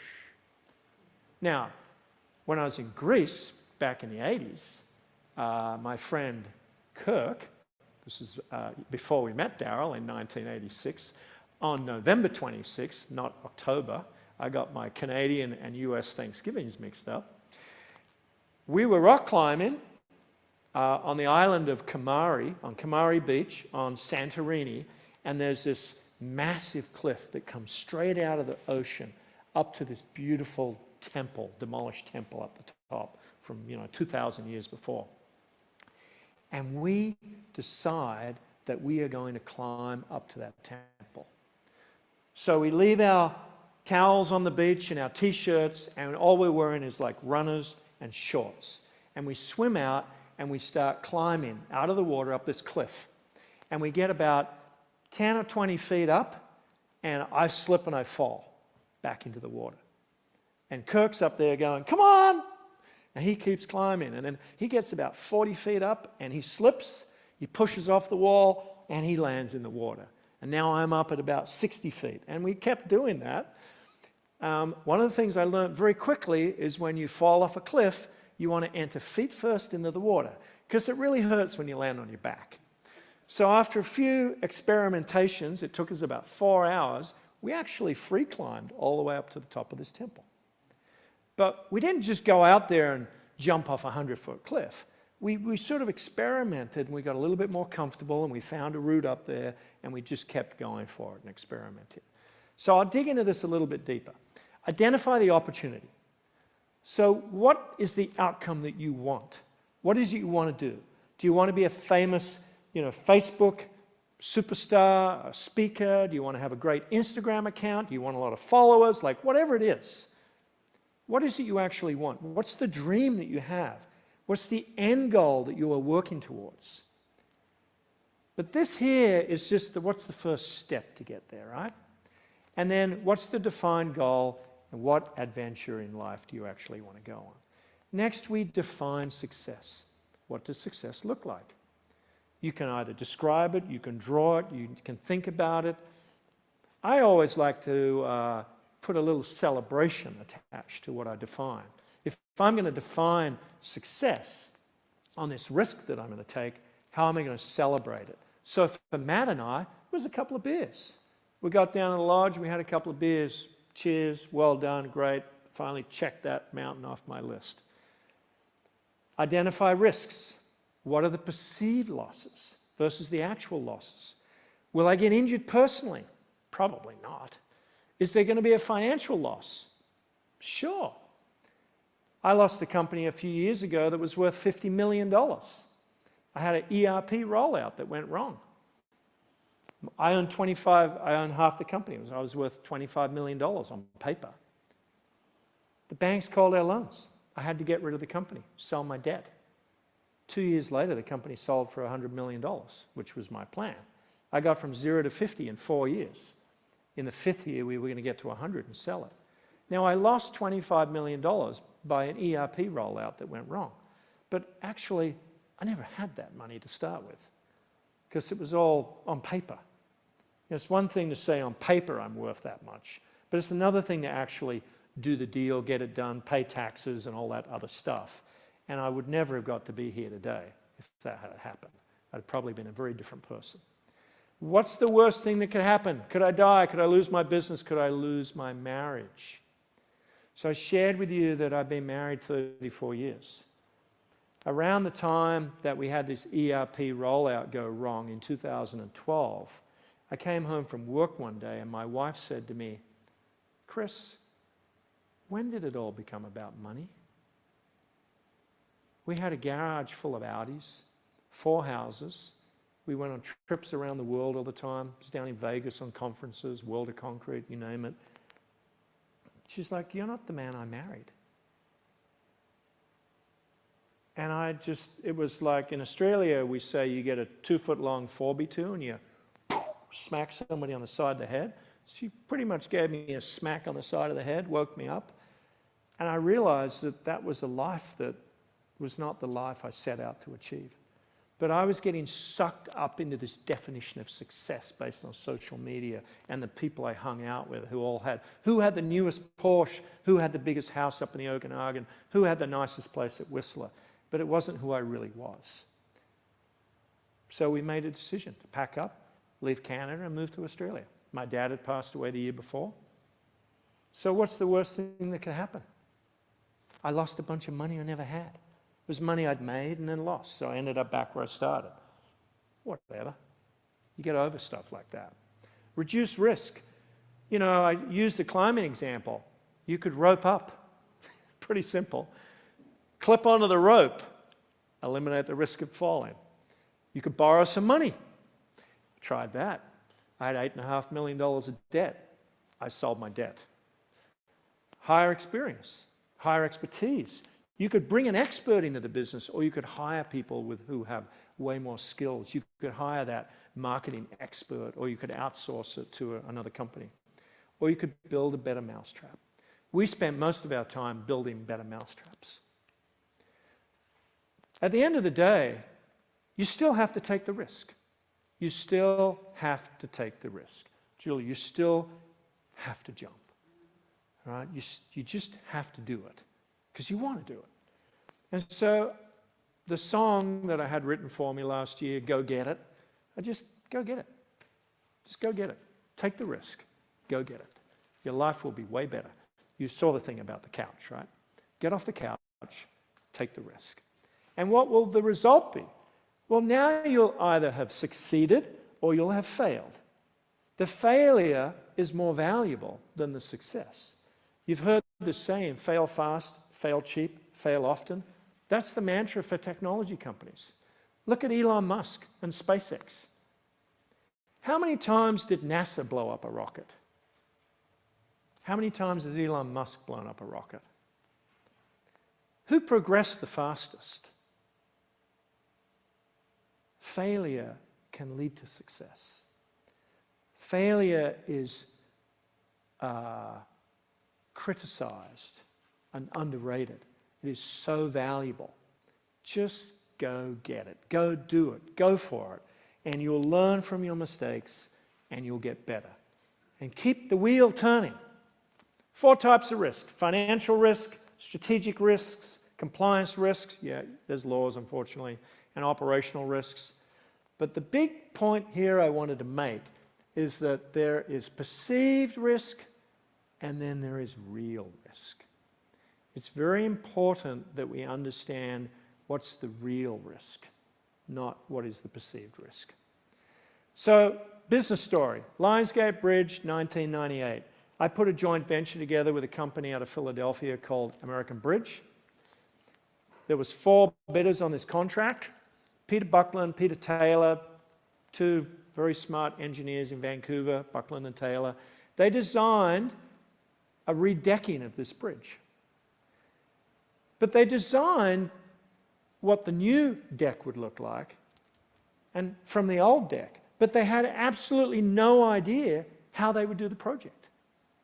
And I was in a meeting, a pre-bid meeting, and I said the question to either Peter Buckland or Peter Taylor. I said, okay, so you've designed the new deck. How are we supposed to get it up there? Oh, it's not our problem. You're the contractors. You figure it out. And we were the successful bidder. And after we were awarded the contract, we had the 2 top engineering firms, Steinman out of New York and Parsons Brinckerhoff out of San Francisco. There was a requirement in the bid documents that we had to be able to prove what would happen when we cut the deck. Now just imagine for a moment a wire coat hanger. In that wire coat hanger, because it's twisted at the top, there's all kinds of tension built into that wire. If you cut the wire with a pair of pliers or side cutters, Adam, what's going to happen?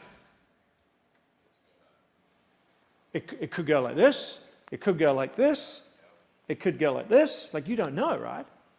So the Ministry of Transportation and Highways told us that we had to prove what was going to happen when we cut the deck. because they had absolutely no idea. And Parsons and Brinkerhoff and Steinman spent a year, and we were on a $25,000 to $50,000 a day liquidated damages for every day we were late. And they spent a year trying to prove in computer modeling what would happen. And we already had the solution as the 10% joint venture partner. I had an engineer working with myself. We had developed the solution before we even bid the job. And it was called a continuity link. We basically had come up, this is a rigid structure that basically connected the two halves of the bridge together, so you never even had to answer the question. And when we finally told these, after every single month in our joint venture meeting, we'd say, do you want the answer? They're like, no, we're going to figure this out. And this went on for 12 months. And then finally, one day I said, do you want the answer? And they said, okay, what's the answer? I said, we don't have to prove it. We just build a continuity link. So when you make the cut, nothing happens. The best minds in the world. And we'd already figured it out before we bid the job. So that's the sections. We had a 48-hour window. We had to cut the section out, lower it down onto a barge, jack the new section back up, and have it open for traffic on Monday morning. Pretty cool project. So for risk management, you need to develop risk registers, which is like a big spreadsheet with a whole bunch of potential risks. You can have weightings against them. You can build a risk matrix, and you can do scenarios on each one of the risks. And you can do this in your own business. I'm using this in relation to bridges, which is what I used to build, but you can use this in your marketing plan. What are the things that could go right? What are the things that could go wrong? So, in terms of taking risks, in summary, identify the opportunity, visualize your success, analyze the risk, and look at the results. So, this all leads to overcoming fear, taking risks, and living the life of your dreams.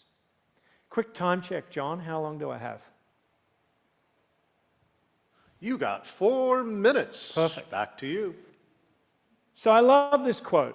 This is my favorite quote by Hunter S. Thompson. Life should not be a journey to the grave with the intention of arriving safely in a pretty and well-preserved body, but rather to skid in broadside in a cloud of smoke, thoroughly used up and totally worn out, loudly proclaiming, wow, what a ride. I don't know about you, but does that resonate with anybody? Honestly, if we arrive at our deathbed in a lightly used, well-preserved body, have we lived our lives to the fullest? I don't think so. I've broken my neck twice, my back twice, my ankles 3 times, my wrist 3 times, crushed my knee, most of my fingers, 4 third-degree concussions. I'm still here. I'm running a marathon in May. 2 years ago, I couldn't run. Our bodies are amazing. There's a hike in North Vancouver. We do it every Sunday morning with a group of 20 and 30-year-olds. I drop them in the car park. My fastest time to date has been 1 hour and 1 minute. I did it in 50 minutes on Sunday. Beat my time by 11 minutes. The first person behind me was a 23-year-old. Oh, sorry, my 23-year-old son was with me. We were racing one another. The next person was a 27-year-old young engineer. It took him 1 hour and 13 minutes. Like, it's not that I'm superhuman. Anyone can do the stuff I do. And that's the message I want to share with you. Anyone can do this. It's like Daryl and I climbing Kilimanjaro last year. Anyone can climb Kilimanjaro. It's just whatever story you've got going on in your head. There is no such thing as a risk-free business. Sooner or later, you got to put your neck on the line. That's a nice long neck. So, building fearless leaders to catapult your business. I encourage and empower every single one of you to overcome your fears and take risks. Get off the couch. Live the life of your dreams. Thank you very much. There we go. Thank you, everyone. That's Chris Hardwick. All right, Chris, listen, you do have 1 minute on stage. If you hang out there for just a second, let's see, does anybody in our audience have one comment or question? Let's go check back in with our audience. Adam has a question. Adam, let's see, hold on, let me get your mic on. Adam, go ahead, Adam. Are we on? Yes, there go we ahead. go. I noticed your wheel. Yep. And I don't know if you take this because it's a continuation, right? It's a circle. Absolutely. You just keep going. You do it again. You do it again. What I got from that is if you don't take risks, you don't have opportunities. If you don't take risks, you don't have opportunities. If you don't explore opportunities, do you really have a life? Yep. Therefore, taking risks equals life. Yeah. So thank you for sharing. Thank you. Yeah. Any other questions? Anyone on the line? Susan, Deborah, Wanda. Okay. Daryl. They're like, I don't want to take a risk right now. So, well, hold on a sec. Let's see. We do have our table here with you. Let's go to the table. Hey, Chris. Yeah, I know, knowing you, I mean, you really empower people. Anything is possible. You know, elaborate on that, because I think you've excited a lot of folks here in person and online. So elaborate on that. Yeah, there is nothing you cannot do. Growing up, my dad would say to me, son, the world is your oyster. You can do anything, be anything, go anywhere. It's purely a function of how big you can dream. The only limitations that we have are the limitations that we put on ourselves. So I encourage you all to change the story, remove the limitations, remove the naysayers, remove the self-limiting beliefs, and go get it. Chris Hardwick, everybody! If you want to get a hold of me, chrishardwickinc.com. chrishardwickinc.com. Okay, coming on to the stage is Sherry Prendall. Wow, I am so inspired. Thank you so much. Seriously. This is right up my alley. And if you actually want to overcome these fears and have the mental capacity to do all the exciting things that Chris talked about, please stick around. I know it's been a long day. But who we have with us now, Shiraz Babu, is a specialist in helping you overcome your addiction to reality. I like the way you said that this morning. And if you wonder what that is, he's not just going to talk, he will actually work with people here in both versions of the audience. So the beginning, he'll kind of tell you a little bit about what it is, but if you take advantage of it and raise your hand, you will leave here with a much higher capacity to be that guy that Chris just showed us. So Shiraz, I'm excited to have you. Shiraz Babu.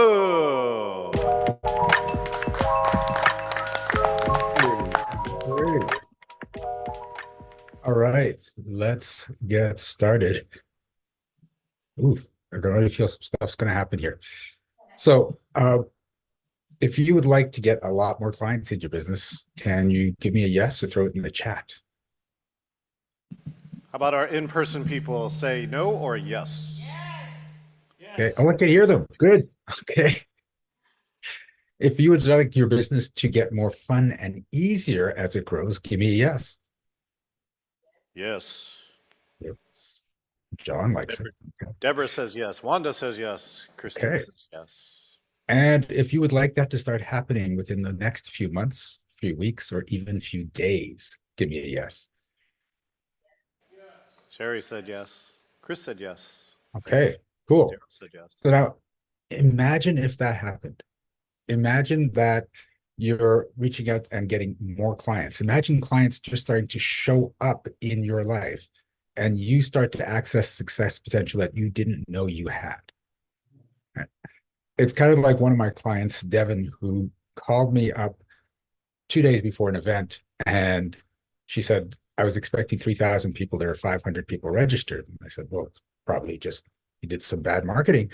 And she said, no, we get 3,000 people every year. Something's different this year. So we worked on what was going on with her. And then 2 days later, 8,000 people showed up at her event. So if you'd like those kind of results, give me a yes. Right. We got lots of yeses here Cool. in the We're in the getting person.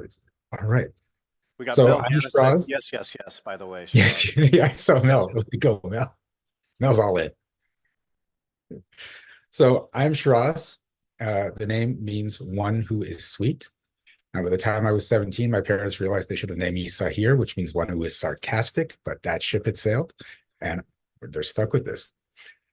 And I'm a reality interventionist. So what that means is the same way you might go to someone that's on drugs or alcohol and have an intervention and say, look, what you're doing is hurting you and the people around you, needs to stop. I do that with people and say, look, the reality you've decided to create for yourself is hurting you and the people around you, and it needs to stop. And most people don't realize they're actually addicted to their current reality, not just mentally, but physically. And I help put you through a rehab program so you can get addicted to a better reality. Now, what I do is not as important as why I do it, because I believe that everyone just wants to be loved and accepted for who they are. But we are taught that you have to fit into society, that you have to live up to expectations, that you have to be what other people decide you need to be. But I also believe that when you start to fill yourself up with love first, rather than look for it from others, that the love you get from the world amplifies and the impact you have on the world amplifies. And that's the core of what I teach people. And I'd like to thank Sherry for inviting me to be on here. I love being a part of your events, and it was just funny. Sherry and I met at a small event once, and we just hit it off. And so now she's been working with me, and I come out and work at her events, and it's just fun. So, and thank you for telling me how long I have, Sherry, because like just to get the idea of the relationship. Can you come speak? Sure. When? How about 4:20? Sure. Never actually told me how long, but this morning she's like, Shiraz will be speaking until, and I'm like, oh, okay. So now I know how long my talk is. So, okay, I'm all set for that. And here's what's going on is I want to teach you guys how to be successful. Right now, I'm experiencing a lot of success because I've been using what I'm about to teach you. And sorry, I just saw a message there. And to give you an idea of the level, like I was making six figures pretty consistently when I got out of college, but I could never get up to that seven-figure mark. And for the longest time, I thought it was I just didn't have the smarts, I didn't have the strategies, I didn't have the right people, until I found out that I was addicted to that being at that six-figure mark for a number of reasons. When I broke that addiction over the next year, I went from 100,000 to 200,000. And then I went to 1 million over the year after that. So if you would like to go from wherever you are to $1 million in revenue a year, if you haven't already done that, put a yes in the chat.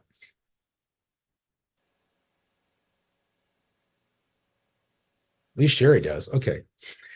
Okay, more of them. Okay. I was just wondering, okay, maybe you don't want 1 million, maybe you just want a couple 100,000. Maybe I overshot. So to give you an idea of how this works and why I was stuck there, and I'll just let you know, like right now, I travel all the time. I just got back from Nashville, and I'm heading out to South Carolina next week. And I am speaking all over the place. And Sherry, if I'd forgotten that this was in person as well as hybrid, if I had gotten a little bit more notice, I would have gone from Nashville to there and then come back home. But next time. So, and I'm enjoying my life. I'm enjoying the travel. I'm enjoying the friends that I meet along the way. I have a book out called How to Rewrite Reality. And I was lucky enough to have Bob Proctor at my book launch. And just to have someone, if you don't know him, he was in the movie The Secret. He's one of the top life coaches in the world. And I got to meet Bob. I got to hang out at his house and have some meetings with him. It was a lot of fun. He's an amazing guy. And he really shocked me because I knew he was like this big powerhouse, but he had just gotten back from China and then was out playing tennis. And I'm like, dude, you're like 74 years old. Like, I don't know if I'm gonna be able to do that when I'm 74, but he's just full of energy. He's amazing. I also got to interview Jack Canfield, author of Chicken Soup for the Soul, at his house about my book. So I'm just making all these connections and watching things escalate, and it's great. Getting here, as I said, has been a struggle because I was stuck at a certain level for so long. And that came from me going through certain things when I was younger and not realizing that I created an addiction to that space. So, for instance, the first time I tried to get to $1 million is when I started my relationship with Bob Proctor. I also had a relationship with Jack Asraf. He was also in the secret. And so I thought, okay, I've got these powerhouses and I had a few other people. So there's no way I'm not going to make $1 million. And I quit my job, started working, doing the planning, and watched as each relationship just fell apart. And I went from 6 figures a year to 0 figures a year for 2 years. And when you think you're about to hit 7 figures, you don't spend like you're making 0 figures a year. So I just watched my bank account, boom, boom, boom, boom, boom.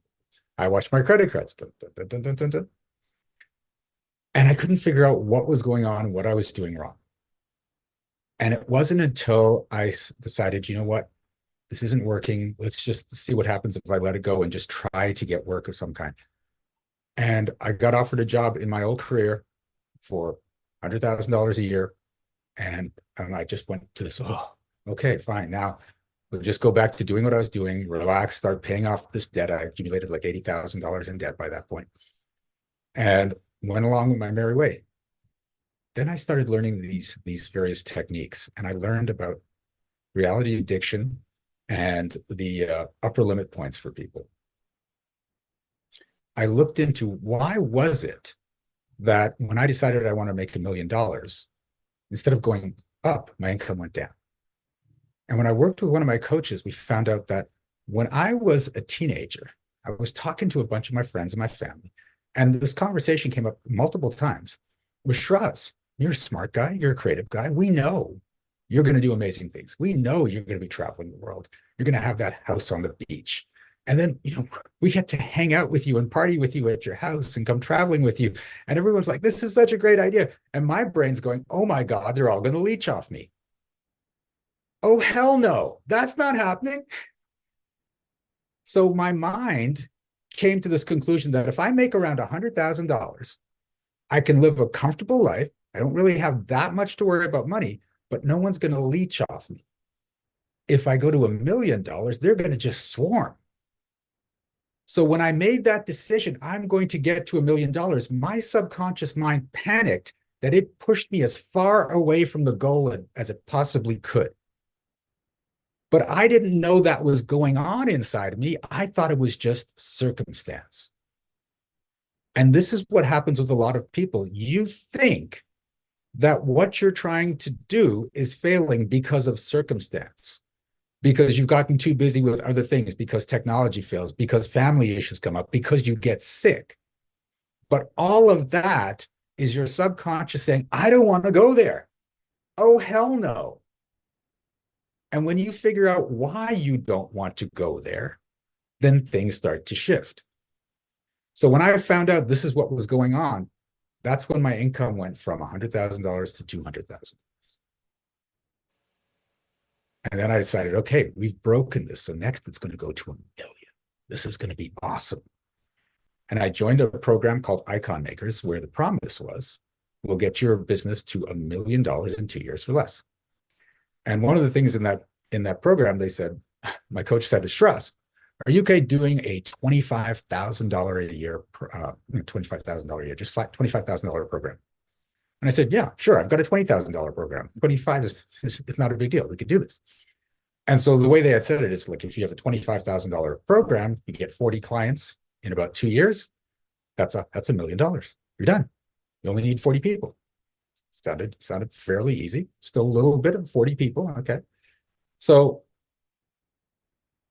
I said, yeah, let's do this. And my coach says, that's not a problem. I'm like, no, it's not a problem. He goes, oh, then we can't do 25. I'm like, what are you talking about? He goes, that's not enough a stretch. There's no growth in that if that's that easy for you. So let's make a $100,000 program for you. And so I said, okay, let's do that. Externally, internally, what the? No, are you insane? How am I going to sell that? Who's going to buy $100,000 program? But I went, yeah, okay, let's do that. So he showed me how to develop this program. And the cool thing is it's a risk reverse program. So people get in at 12,500 and then they only pay higher amounts when I get them results. So if even though it's 100,000, you feel that's only 12,500. And then if he doesn't get me results, I don't pay him. That sounds great. And I thought, hey, that'll sell. Cool. So I created the program and then it was time to sell the program. Except I didn't sell the program because I got busy. Because there were a bunch of distractions that came up, because other priorities were there. And then what happened was my income started to go down. So I said, okay, you know what? I gotta solve this income going down problem. Okay. And again, this is my mind freaking out again. So if you find yourself, and this may have happened to you, is that you're trying to create a bigger, better life, more income, right? But then something goes wrong and your actual income starts to go down. Your mind says, I know how to deal with this. So let me fix this. Let me focus on this and not worry about this right now. But that's exactly what it wants you to do. So then it doesn't have to look here. But when you look at it logically, this solves this. If you take care of this, this all goes away. But your mind doesn't let you think that. So then I said, okay, this has happened before. My income is going down. Let's figure it out. Worked with a coach, and it was, you're saying you've got this program that's going to get them to $1 million. How are you going to feel if you don't get these people to $1 million? I'd feel like crap. Okay. Now, here's the thing. Your mind prioritizes the avoidance of emotional distress over physical circumstances. So if I decide that if I can't get these people there, I'm going to feel like crap, my mind's like, well, I don't want to feel like crap, so let's just not get there. Let's find some distractions. Let's do other things so that that program doesn't exist. So I had to get into myself and say, you know what? My intention is to get everyone to $1 million. I'm going to do whatever I can to get them to $1 million. But ultimately, it's on them to get there. As long as I'm providing the service, giving them the resources, giving them the path, they have free will. If they don't want to get there, that's on them. And if they don't want to get there and I'm doing everything I can, I don't have to feel guilty or shameful for what's going on. 2 days after I made that decision, I landed my first $100,000 client. A week later, I landed my second. Currently, I'm at 8. When you add that to the 200,000 I was already making, that's $1 million in sales. Okay. But notice how your mind tricks you by letting you think circumstances are real. And they are technically real, but you're creating that in your path to keep you safe. Does this make sense? Give me a yes. Wow. All right. So how do you stop this from happening? Number one, understand that right there is your mind trying to avoid emotional distress over physical circumstances. So if something happens that you're trying to create success and your income goes down, or you start to get sick, or family problems erupt, it's not, why is this happening to me? It's, why do I want this to happen?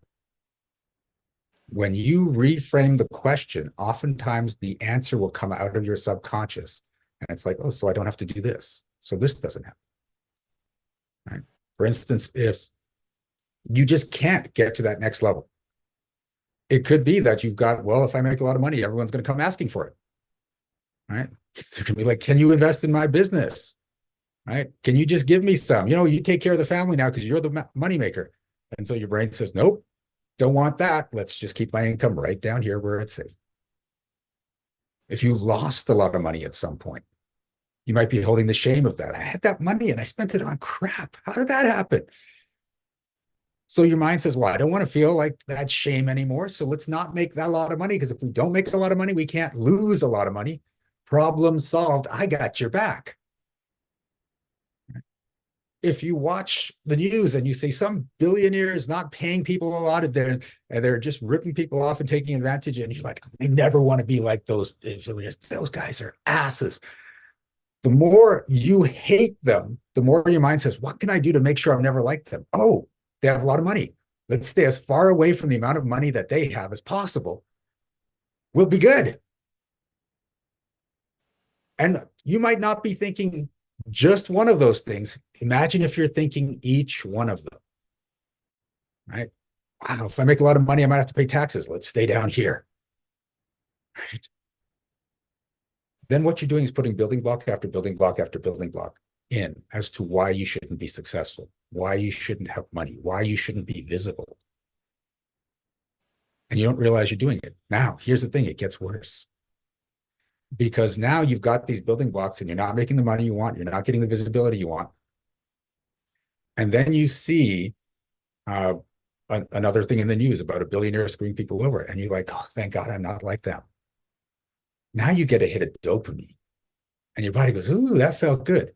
So now you're actively looking for people that are having problems because they have money, or behaving badly because they have money, so that you can go, oh, thank God I don't have to deal with that. You're not doing it consciously. It's all happening unconsciously, but you're getting a hit after a hit after a hit, creating an addiction to the money level you're at. But it can get worse. Because let's say that in a particular month, you're struggling. You don't know if you're going to pay the bills. And you just pay the bills at the last moment, get that rent in, get enough food, you're taking care of everything. How do you feel? Whew, I did it. Wow, that's great. So now you get hit with dopamine, adrenaline, oxytocin, and your body goes, whew, we need another hit of that. Well, how did we get it the last time? Well, we struggled all month and we pulled it out the last second. Let's do that again. So now you're going month to month. Am I going to pay it off? I did it. Yeah. Month to month. Am I going to pay it off? Yeah, I did it. Sometimes you don't quite do it, but then the next month you pull it out and you're like, and you're getting fix after fix after fix. You're in an addictive cycle. But it gets worse.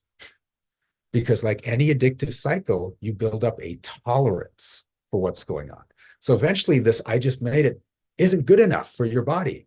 So it's like, well, what can we do? Let's go deeper into debt, or let's create family problems on top of it so we have more things to deal with, so that at the end we pull it out and it's like, whoo, I did it. Now, I may be describing some people's lives right now. Okay. So I want you to get, this is an addiction and you can get out of an addiction. Right? When you realize you're creating this and you make a decision that I'm done with it, then you'll start to see changes in your life. Yes, you will go into withdrawal. But what happens with most people is because they don't realize it's an addiction. They don't realize it's a withdrawal. It's like, I started to make progress and I lost it. I suck. Right? And now there's all this self-judgment. But if you know you've just gone into withdrawal, then when it happens, you're like, oh crap, I went into withdrawal. Let's reset and start again. Be forgiving of yourself. Be loving of yourself. And when you're in that space, you come out faster. And the more and more you get this and really embody it, the more it's like, I'm getting out. Oh, I'm starting to go into withdrawal. I'm getting out. Oh, I'm starting to go into withdrawal. And you get this instead of this. Okay. I'm seeing some nods. Is this making sense? Give me another yes. Okay, cool.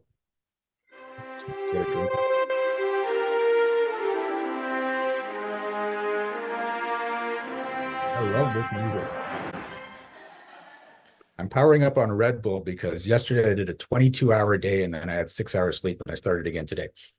So end of the day and my body's like, you need to go back to bed right now. Like, nope, not until we're done with Sherry. Okay, so number one, what emotions are you trying to avoid? Make sure that's what you're asking when you're in anything. Any consistent problem in your life is a solution to an emotional problem you're not seeing. Number two, acknowledge that you have an addiction and be loving of yourself when you go into withdrawal. Number three, train your brain to think the thoughts you want rather than the thoughts that just show up. Now, there are various exercises you can do to do this. I've actually created audios of exercises I do. And here's the thing, if you want to create a new life and you want to create new patterns, you have to be able to hold a thought for 30 seconds or more in order to start rewiring your neural pathways. Most people can hold a thought for 7 seconds or less, which is about the same as a goldfish. So I've called my audios Stop Thinking Like a Goldfish. Okay. And the cool thing is, some of them are 12 minutes, some of them are 5 minutes, and some of them are 2 minutes, because you're only training yourself to cross that 30-second threshold. If you can go much longer, it's better. Once you've built those muscles so you can hold those thoughts, then you want to do visualization exercises. So, for instance, if you want to be up on stage and performing and feel all confident, visualize yourself up on stage, but don't see yourself. See through your eyes what the audience looks like. Get into that feeling of confidence. Feel the love from the audience, because it's not just thought, it's emotion. Right? Your mind's all about emotion. When you're doing it from a first-person point of view and holding it for longer than 30 seconds, your mind knows it's not just memories and thoughts running through. Well, rephrase that. It doesn't think it's just memories and thoughts running through. It thinks it's actually happening. And the more times you do this and your mind keeps thinking, I'm doing this, eventually it's like, well, that's just who I am. I'm this confident speaker on stage. And then when you get up on stage, it's like, wow, I got this. Right? But it gets better. We were getting worse. Now it gets better. It gets better because if you study law of attraction, whoever you think you are, whoever you start to embody in your mind and in your emotions, pulls in the things that match who that person is.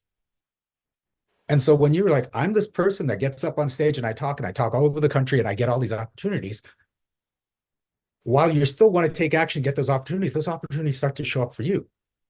So like I said, I was in Nashville on the weekend. Why was I in Nashville? Because on the Monday before that, I'm just planning out my week and I get a call from one of my coaches saying, hey, someone dropped out of a Nashville gig. Do you want to go?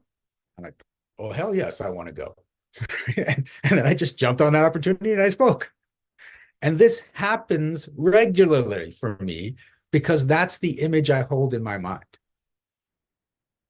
And I don't want to cut too much into time with playing you guys, but I want to get a little deeper in this, because it's not just that you start to attract these things. You start to become these things in a physical space. So I was at Cancun for a retreat last April, and the pictures came back, and I'm looking at myself and I'm seeing my stomach, which is normally like out to here, is out to here. And I'm like, when did I get so fat?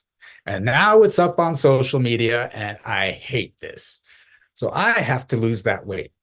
Except I knew I was not going to go to the gym and work out because I just didn't have that motivation. So what I did was I used to work out, but I still go for walks every morning and every evening. So in my morning walks, I would imagine myself, first person perspective, at the gym doing a full 40-minute workout on a 40-minute walk. Real time, seeing my muscles, seeing the arms in front of me, and breathing as though I was there. Within 6 weeks, I'd gone down 2 belt sizes and put on muscle mass, because your muscles actually fire. Okay? And I'm imagining myself in the body I want, not the body I had. So this has a physical effect on you as well. Now, here's the crazy thing, is I started working out in the morning. When I used to work out, I always worked out in the evening. But in my mind, you've been working out every morning for 6 weeks. So then I had a craving to work out in the morning because that's what I've been doing. So I started physically working out in the morning because my mind's like, well, that's who you are. You work out every morning. I'm like, geez, this is pretty cool. I didn't have to build up the motivation. Just by visualization, the motivation became just who I was. Does this sound cool? Are you enjoying this? Okay. All right. So I'm going to put, for those people that want it, I'm going to put the link for the goldfish audios if you'd like to get them. I didn't ask Sherry if I could do that. Sorry if I wasn't allowed to. Okay. She said, okay. All right. So as for shifting your beliefs, we're going to do that now. So I've got like about 40 minutes. So I'm going to play with you guys for 40 minutes. How this works is when I talk to people, I can tell when your conscious beliefs match your unconscious beliefs. And so whenever that doesn't match, I'm going to say, well, that's not actually coming up true because of the discrepancy. What you think isn't actually what you think deep down. So we're going to talk about whatever you want to talk about. It could be, this is the marketing summit, so it could be about the way your marketing is going. It could just be about getting clients or making more income, whatever it is. And whenever we get to something and I find out that it's not matching, we're going to look for the story that's running in your unconscious mind that's keeping you from having the results you want. When I get to that story, I'm going to say, well, here's the story. We'll see how invalid that story is. And I'll say, are you willing to step out of that story? If you say yes and you mean it, and I'll know if you mean it, it shifts in that moment. We actually rewire your neural pathways in that moment from you saying, yeah, I'm done with this. And I want you to get this because I'm not the one doing the shifting. I'm getting you to the story that needs to be shifted. I'm the guide. And then it's on you to literally change your mind.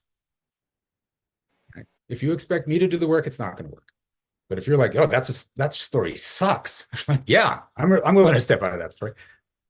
It's going to shift. And when it shifts, there's always a shift in energy that comes. So you may actually feel this in your body. The most common things that happen for people are yawning or feeling of energy tingles in your body and a release. But you could get hot, you could get cold, you could yawn. For me, when energy shifts around me for people in the room, I yawn and I cough. So I know John's already prepared for that so that my coughing doesn't blow up the mic or anything like that. So just be prepared for that. I know it's a little weird. That's just how my body processes it. It just decide.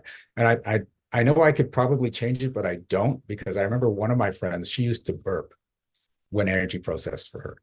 And she's like, I hate this. I'm in class and I feel like I'm disturbing everyone with my burps. I'm like, no, everyone knows it's just they're happy for you because you're burping. She's like, nope, I'm going to change it. I'm going to like get into my body. I'm going to say, I want something else. I don't want to burp. So the next time we had a class, she was farting. And she's like, you know what? Burping was good. Let's go back to burping. Burping works for me. So I'm like, I do the coughing. Well, let's just stick with that for now. Okay.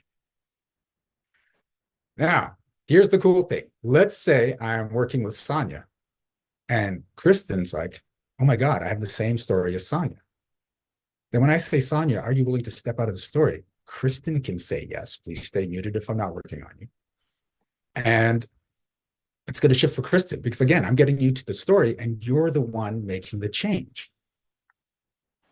And it can get even better because if I'm working on Wanda and we find out that Wanda's not making money quickly and easily because her mom works so hard to make the money for the household. And she feels like she's going to be disrespecting or insulting her mom by making money that easily. And Deborah's like, oh my God, I've got the exact same story, but it's about my dad. And when I say, Wanda, are you willing to step out of that story? Deborah can say yes, but in her mind, make it about her dad, and it's going to shift. So every person here can get benefit out of whoever I'm working with when you ask, how does this apply to me? Does that make sense? We're good? All right. So then either raise your physical hand if you're in the room or your digital hand if you're on Zoom. We're going to start playing.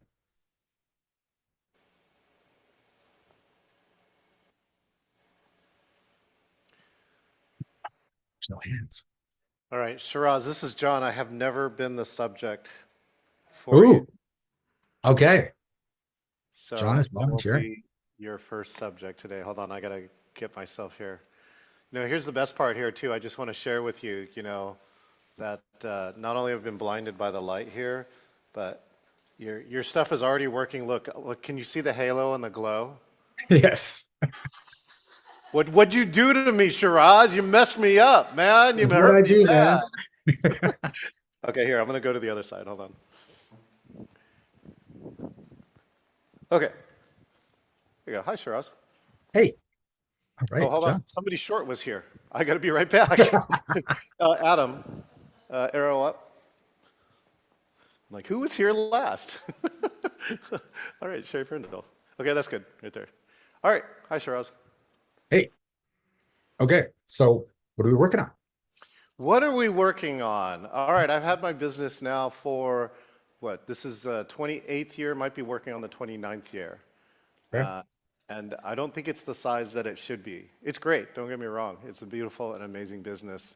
And I'm curious to see if it became bigger, what would happen?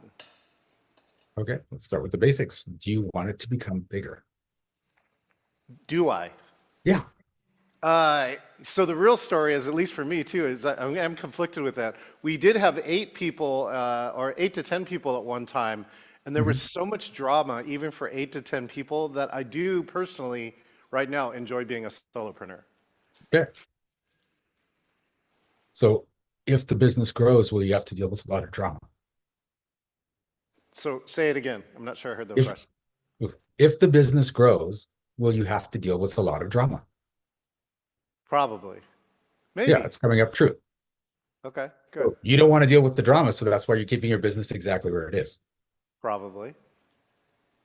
So the story, I mean, but that's just the story. If you get the right people in, there's no drama, there's harmony in the team. Yes, and so like even in the last time I tried to bring on teammates, which was like 2018 to 2019, I felt like I did some great research. Both of them had either run their own companies, or were VPs, or high-level executives in their own company. And when they came to work for me, both of them failed in the key part of their job. So I ended up firing them, and it was great because I fired them in 2019, and then this COVID thing happened. It was perfect in that way. Do you have to be in control of all aspects of your business? Do I? No. Am I? Most of the time, yeah. So the no did not actually come up true. Okay, say more. Okay, so here's the thing. If you feel you have to be in control of all aspects of your business, then when your team starts to grow to a place where other people will have to do the work and you're sort of separated, you will unconsciously hire people that don't do the job so that they can fail. So you can say, see, I have to be the one in charge of this because this just isn't working. Yeah, but I'm really confused about the last two. Like, again, they have the skills and they're capable, so why fail here? Because you want them to. Fail somewhere else. Because you want them. Here's the thing. We buy everyone else's stories. We're constantly exchanging stories for people. Yeah. And whoever's story is strongest wins. Have you ever been in a situation where you're like, after you do something and afterwards you go, why the hell did I do that? That's not me. That was totally out of character. Yeah. That's because you got into someone else's story. They took over your reality for a short period of time, which causes you to behave out of character because their story was stronger. Okay. This is constantly going on in the world, and we get stories that we harmonize with, so we land up with those people, and then we get stories that don't work with us, and then it just causes some drama and turmoil for us. I'll give you an example. This was really cool. It was at one of my mentors' events, and he has this thing where when everyone comes in, if you arrive on time, you get a ticket that goes into a bowl for a draw, so he gets better attendance that way. Yeah. And at the end of the day, he's like, we're going to do draws for various prizes. And one of the things was just a $100 bill. Okay. Right. And so he said, okay, we're going to do the draw for the $100 bill. Who wants a fresh, clean $100 bill? And I'm like, yes, let's go for the $100.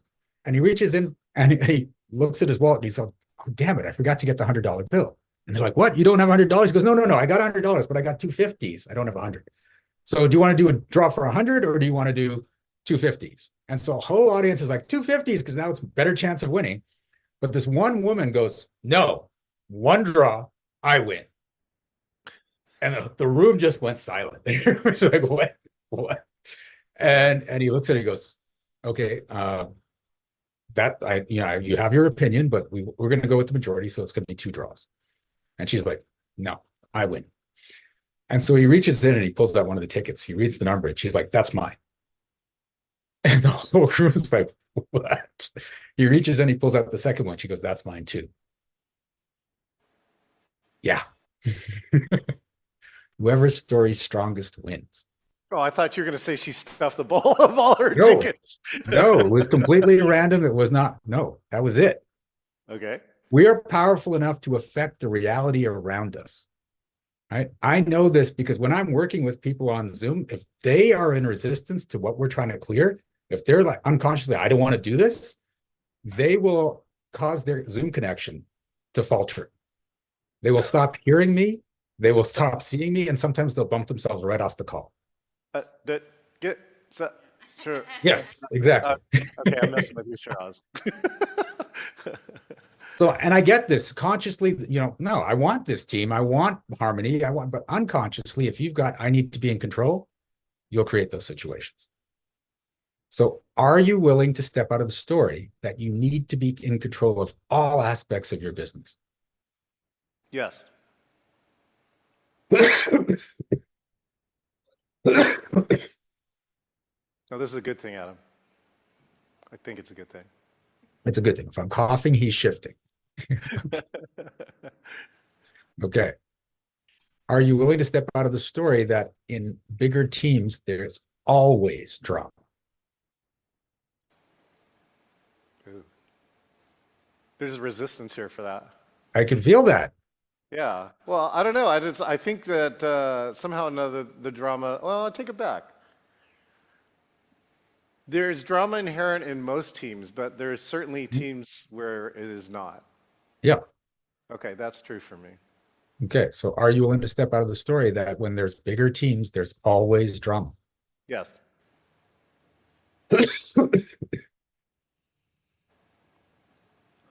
Adam, get him a Kleenex. No, just kidding.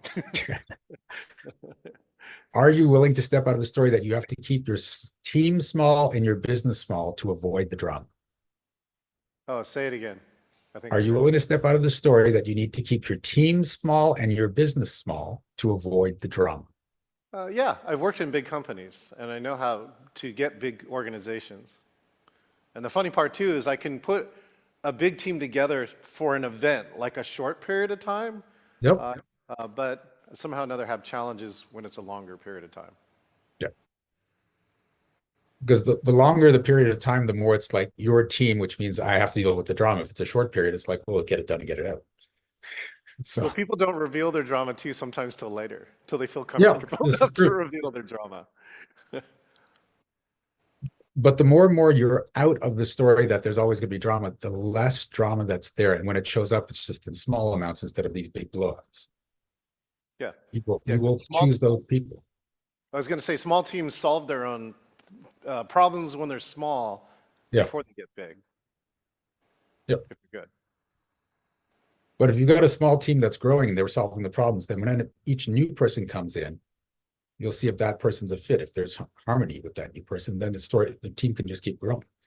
Yeah, my team building work, I tell people all the time, like sometimes you don't have to worry about like ejecting someone. Like the system itself will usually eject somebody who doesn't belong in the culture of that company, kind of like a bad heart transplant. Yep. Exactly. Okay. So you're good if the system's in place and your company's growing, you're good. Right. Just let's go back to the talk we just heard about risk mitigation. So wait, we just had a whole hour on risk mitigation. I'm just saying, yeah, you put that into growing your team and you're good to go. Okay, well, what does that look like then? What do you think that looks like from your side? From what does the risk mitigation look like? Yeah. Well, like I said, for me, once you're clear on the story, then the team comes together. And here's the cool thing. You don't really have to worry about how that's going to look, because once you're clear on the story, the how will start to show up. Okay. The methodology will show up, the training will show up, the right people will show up, and you're like, oh, that's how I do it. But if you're not willing to go there with until you know how, you stop yourself. Mm-hmm. So you just have, the first thing is making that decision. Yeah, I'm going to do it. I may not know how, but I'm going to figure it out. Okay. And that's again, back to the talk is like fail quickly, fail early, fail often until you get it. But if you're doing it in those smaller fails, it's not going to hurt as much, and then you get the right systems in place. But that's from moving forward, that understanding completely how. Yeah, I've been working a lot with contractors, which means that I can work for them for a period of time, but not all the time. And that currently is working. Yeah. Okay. So are long-term relationships always detrimental in business? Oh, in business? That's not actually coming. No, not in business or life. Okay, but that's not actually coming up true for you, which is weird because I know you've got some great relationships, long-term relationships. Oh, yeah, this But, is true. but okay, so are you willing to step out of the story that long-term relationships are always detrimental? No, I got a lot of, I have a lot of examples, Shiraz. Yeah, so here's the thing. You're going off the evidence of your past of Yeah, what happened. sure. But if you're going off that evidence, you create your future from the past. Yeah. And here's the other thing is a lot of the evidence you have in the past, you started off with the belief that long-term relationships are detrimental. So you started attracting long-term relationships that would be detrimental so you can prove you're right.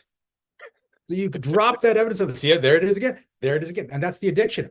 As much as you hate it when the relationship falls apart, underneath, you're getting that hit of dopamine. I was right. Yay me. I was right. Another relationship, crash and burn. Now, Shiraz, I do have this great story, though, right? So I have a failed marriage in the past, and I had this story where it was difficult. It's probably one of the most difficult things I've ever done.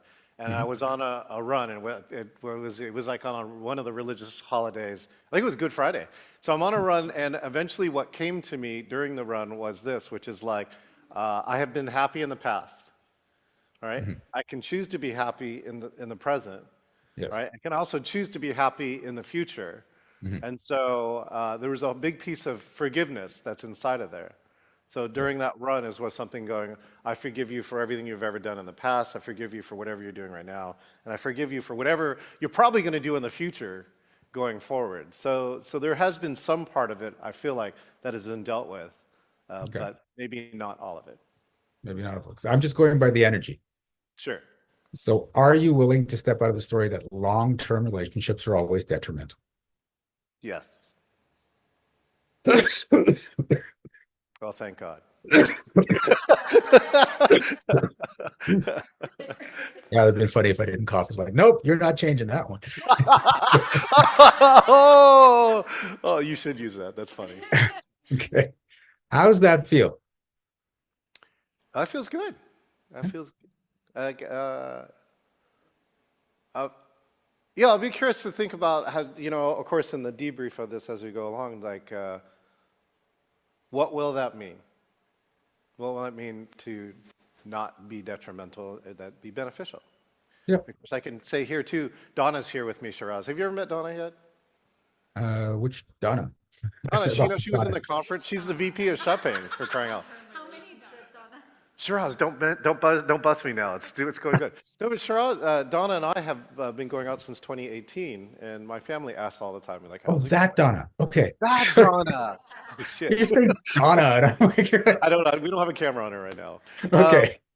But I'm saying it's going so well right now, right? That's actually something that is going. Yeah, which is why it's good to get this out of your body while it's going well. Yeah. Right? Okay, and then Gilligan. Have you ever met Gilligan? And the skipper and No. Hold on. This is. I have not met Gilligan. I would definitely remember Gilligan. Yeah, Gilligan. This is Julie's dog, and Julie's dog is coming up to me right now and just saying, all right. What's Hey, up? little buddy. The best part too, Gilligan stuff. But I think Gilligan can read your energy for sure. Yeah. Oh, animals always do. Anyways, okay, good. Okay. Cool. Anything else? Good. That's it. All right, outstanding. Hey, All right. I got to hang out Look with at the dog. Shiraz. Yes, there we go. There's the dog. All right. So apparently we now, have Julie volunteering. Now, do we have any other volunteers? And I went first. I just want to. Oh my goodness, Julie is here. All right, Everyone Julie. say hi, Julie. Hi, Julie. Give Julie yellow mic. Yellow mic. Here we go. Ready. Can I see? Hi, Oh, you've got Shiraz. intro music. That's awesome. Yeah. Okay. Oh, they're adjusting. There she is. Okay. There she is. Julie, Hi. what's going on? I hope you'll tell me. I don't remember your first question. What do I want to work on? What do you want to work on? I was thinking that, but I was trying to also, this is hot, Mike, trying to also listen to John and stay focused. So yeah, I know back to speaking, but there's obviously things in the way of that. But then I'm also working on a movie. So could you tell me which one we want to talk about right now? Well, no, you have to tell me which one we want to talk about. I do. Yes. So then let's go to the speaking. Yeah. Okay. So what's going on with the speaking? Well, it showed up today. Sherry was about to hand me the mic, and John gave me a slot. Like, we need to just go up there and talk for 5 minutes. And I'm like, so go up there and talk for 5 minutes because I don't know why the mic's coming in my direction. So that's me running from the mic. I don't know. I then went outside, had an emotion, like cried. I'm not a crier. So I'm like, okay, something showed up. Yep. And I think it was because I spoke for 8 years, traveling, doing seminars, absolutely loved it. And then like my whole life just fell apart after just having an accident in a seminar. So I don't trust my body. And then I lost control of my brain. And I had to relearn everything I've been training for my entire life. So, you know what I mean? When you can't trust either, then that's what I think got in the way. Okay. So are you worried that if you continue speaking, that will happen again? Yeah. Okay. Yeah, definitely coming up true. So here's the thing. There are two types of motivation. There's away from motivation and there's towards motivation. Okay. Away from motivation is, I don't want this to happen. I don't want to be like this person. Right. And towards motivation is like, this is going to be awesome. I can't wait to do this. You can only be in one at any given moment. And most of the planet functions in away from motivation. Right? I want to speak as long as what happened before doesn't happen again. And with away from motivation, the results are small, slow, or non-existent. And when you do get something, you usually throw in some emotion or occurrence that's bad so that you can have the evidence of like, nope, not doing this, have to make sure I don't do this. When you stop being in away from motivation, it doesn't mean the thing you don't want to happen automatically happens. It just means now you can go fully into, well, this awesome thing's going to happen. Right? So if you're like, I have to make sure what happened before never happens again, you're not in, I'm going to have an awesome speaking career. But if you're in, I'm in an awesome speaking career, it doesn't mean you automatically let this happen. It just I means feel like I'm in both, though. You're saying I'm in one or the other. I'm living both.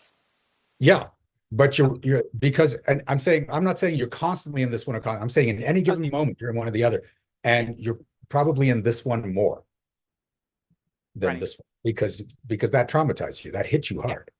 So it's like, I got to make sure this doesn't happen. So here's the crazy thing: when you're trying to make this not happen, what you typically do is have it happen in smaller increments to remind yourself of how bad it would be if you had it in a bigger increment. So instead of having one big incident happen, you just have it constantly at the, like going through your life, hitting your emotions, hitting it. And so you're actually having it way more than if it just happened once. Right? Just so you can keep feeling it and say, nope, don't go there, don't go there, don't go there. Yeah. Okay. So when I ask you to stop doing this, I'm not asking you to let it in and let it happen. I'm saying, let's just stop putting all your energy there. Are you willing to step out of the story that you have to make sure that never happens again? I am. Okay, you're saying that, but your energy is not shifting just yet. I know you're getting it intellectually, but emotionally, your body's still like, oh hell no. Terrified. Yeah. Yeah. I can say Yeah. I am. I'm ready to let that go. And I'm terrified. Yeah. Okay. So you went through that and you're still here. Yeah. Right. You've conquered it, but what I want you to get, what you're trying to escape is an emotional state. You may say, well, there was a whole bunch of physical things, but really what you're trying to escape is an emotional state. Now, here's the thing. All emotions are choices. We don't think they're choices. We feel like, no, that's just what you feel. But let's imagine there's like 3 guys giving a talk and whole crowd of people. And I come up behind them and I pull down the pants of every one of these guys. Okay. The first guy's like, oh my God. And he's covering himself and he's freaking out and he's pulling up his pants and he runs away and he's completely embarrassed and he made me traumatized. Okay. The second guy, pants come down and he's like, what the? And he turns around and he sees me. He's like, Shiraz, what the? And he pulls his pants up and he's a little bit embarrassed, but he's more annoyed with me because that's what he's been trained to feel in that situation. And the last guy looks down, looks up, and he's like, okay, I'm going to have to pull my pants up because I don't want to get charged, but I know you're all enjoying the view. So I'm going to do it slowly. Get your view in while you can. Okay. Yeah. Because that's what he's been trained to feel. So when you decide, I'm not going to feel that way, I'm going to take it in stride. I'm going to say, well, it's just an incident that happened. If it happens, I will deal with it and I will recover. Then that fear comes down because you're deciding not to go to that emotional state. So if you could describe the emotion in 1 or 2 words, what was the emotion that you felt? It's not an emotion. It was like 4 years of hell. Yeah. You know, it wasn't the event that I got hurt. It was what came after. What were you feeling in those 4 years of hell? Because if you're feeling hell, there's an emotion in there. Yeah.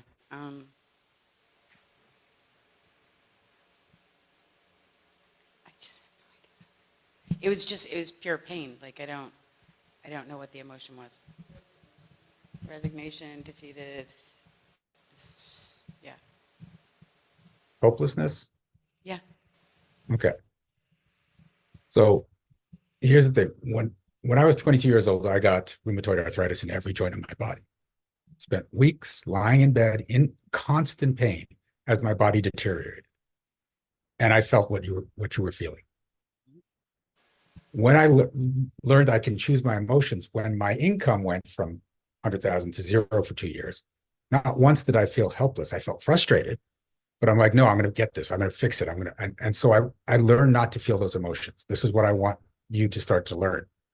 So are you willing to step out of the story that if everything goes wrong, you have to feel helpless? Absolutely. Okay. That's actually starting to move. Good.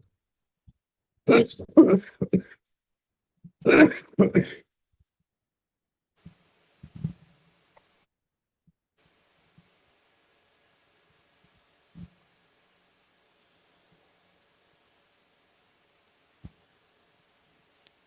here's the thing. What was happening in your life just before that all happened?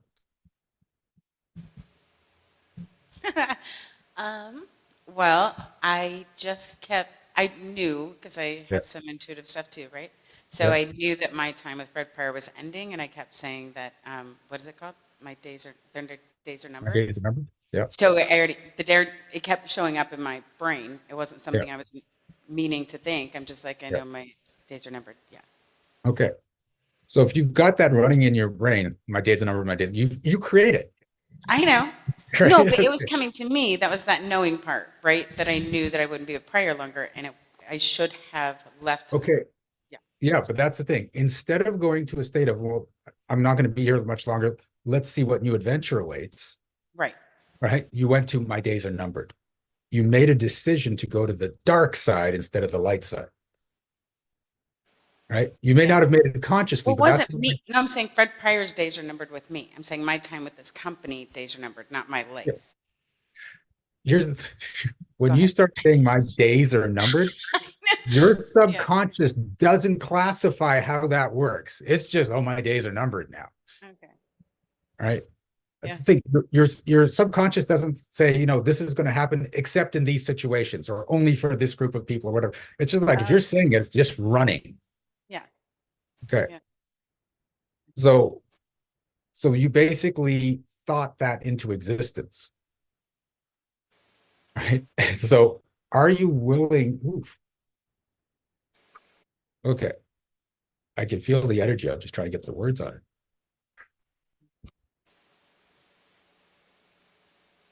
Do you have to avoid? Oof. Do you have to avoid situations where that relationship is definitely going to end, where it feels like your days are going to be numbered again?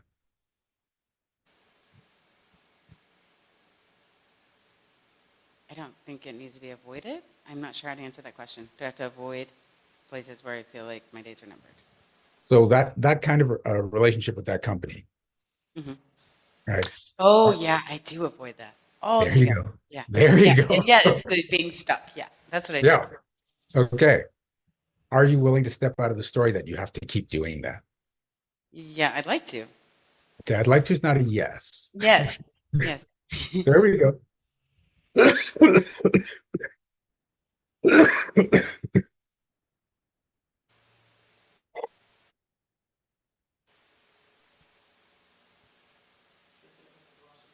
yeah, if you're trying to avoid, you're slowing down what's happening in your life. You're in that push motivation. Yeah. Away from motivation. So now you just got to switch it up to I'm going to be in these relationships with companies that are just amazing.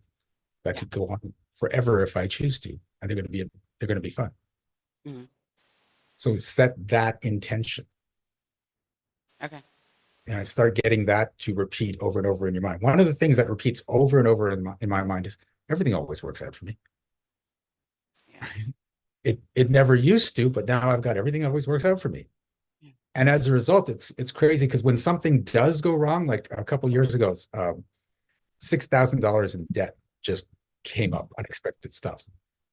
And if I had that momentary $6,000 because I wasn't making what I was making now, I'm like, where the hell am I going to get $6,000? But then I let that go, and I'm like, no, everything works out for me. Let's just see how this resolves itself. And that was actually during COVID too. So a couple days later, one of my clients calls up, and she's like, I want to take your energetic magic level 1 class. I'm like, okay, the next one's in March. And she goes, no, I want to take it now. I'm like, it's December. Everyone's breaking for Christmas. No one's going to attend, and you need at least one other person in the class. Because I'm bored. It's COVID. I'm done. Let me take the class. So I said, you know what? I will put the class out there. If one other person signs up, right, so it was a $500 class at the time, then I said, then we'll do it. And she's like, okay, that's all I ask. So I put that thing out to see if we can get one more person. 10 people signed up for the class. So that $6,000 debt got reduced to a $1,000 debt real quick, and $1,000 was not a problem for me. And I'm like, oh, that's how it works out. And it wasn't even me going out and saying, let's do the hustle. It was someone called me and said, I want to do this. I'm like, yeah, okay, let's just do it. Right. So when you start to get these things running in your mind, now, then they start to show up in your reality. Okay. The caveat here is you can't have something that's absolutely false. Like if you say, I'm a millionaire, your brain's like, no, I'm not. But if you can see how things have worked out for you in the past, you can say, well, yeah, everything does work out for me. I'm still here. I'm still going. So everything works out for me. And then more of working out shows up. So notice where you're in. I don't want that to happen. I have to make sure that doesn't happen, and take it the other way. This is what's going to happen. This is what I'm going to make happen. And watch how things start to change. Okay. How's that feel? Better, worse, the same? No, or it different? feels really good. Yay.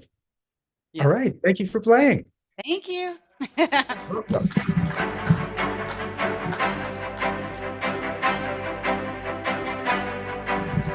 Do we have time for one more person? Sorry, that was loud. Those of you who have been sitting on the sidelines and you are intrigued, we have time for one more person. Raise your hand.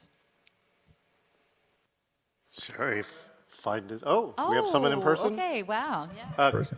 Kristen And raised half a hand too, just so I think I saw it. Kristen also raised half a hand at Shiraz.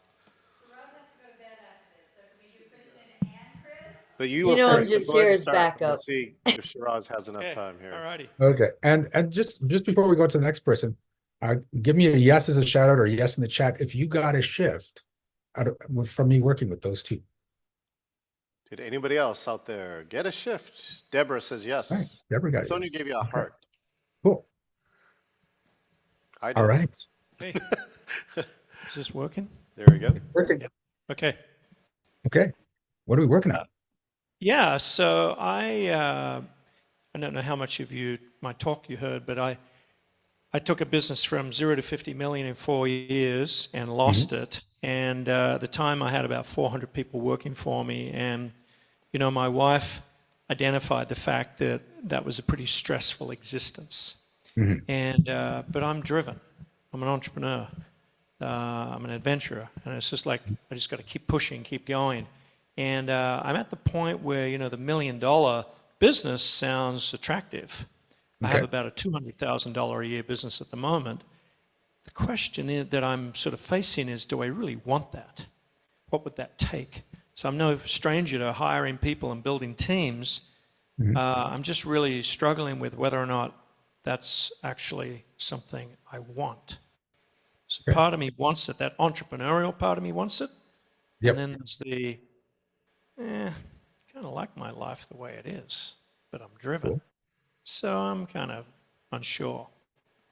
Okay. Do you have to work hard to succeed? Yes. Okay.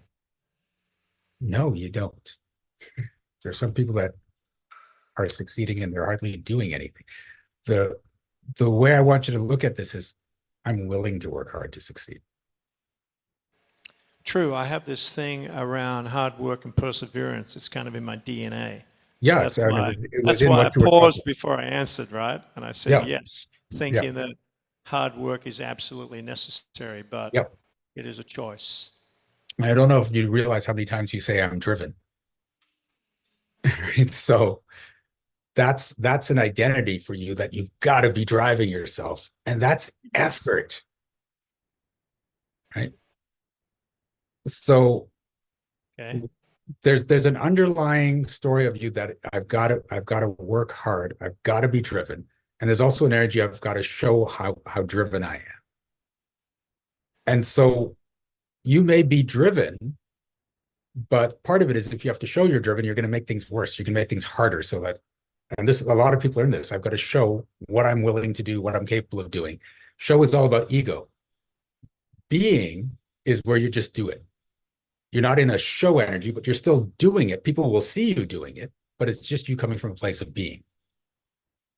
So first of all, let's start with where I started. Are you willing to step out of the story that you have to work hard to succeed? Yes.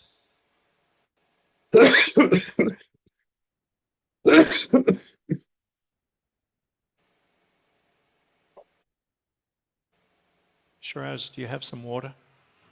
I've got Red Bull. I do this all day, every day. It doesn't hurt me. Don't worry about me coughing. It's I all was good. just going to say, it's really funny when you laugh, your hand keeps disappearing because of your because of the virtual background. No worries, keep going. Okay. So when you're willing to work hard to succeed, it's like yesterday, I did a 22-hour day because I was willing to. All right. But I'm also willing to sit on my ass and have money drop in my bank account. I'm willing to do that too. And I feel no guilt that money shows up when I'm sitting on my butt. Right? People that feel you have to work hard to succeed feel guilty if money just shows up and they're not doing anything. Okay. I can't, that's right. I'm feeling the energy of several people in the room right now from that statement. So I'm going to do it for you, but it's also for the rest of the group there, because I can feel this. Are you willing to step out of the story that you should feel guilty if you receive money for no reason at all, for not doing a damn thing? Sure, I don't have a problem with that at all. Now, like I said, I didn't feel it so much for you, but I could feel it in the room. So.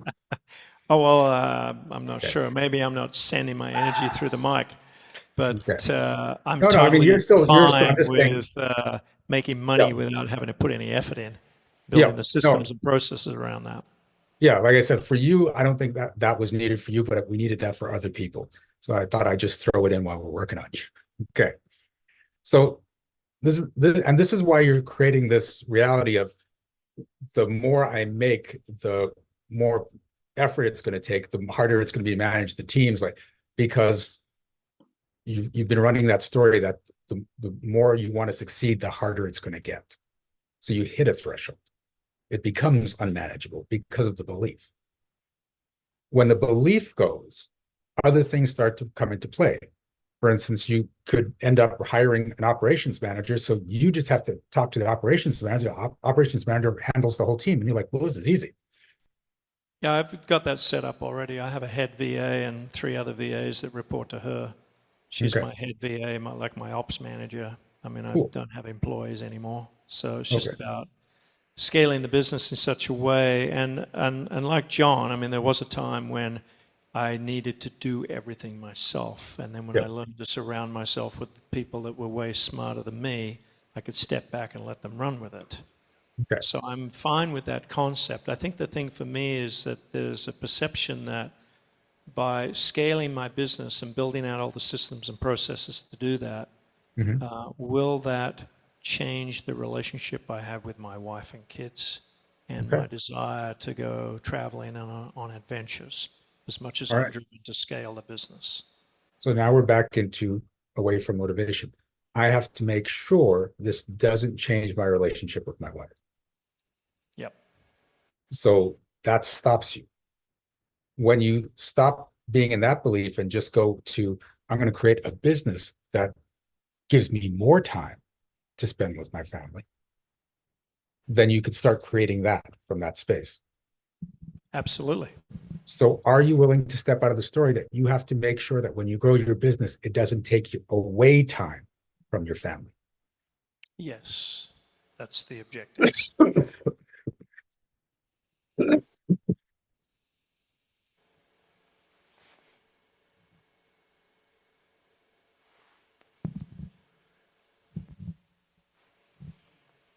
Are you, I want to go a little more general here. Are you willing to step out of the story that the bigger a business grows, the more time it takes up? Yes.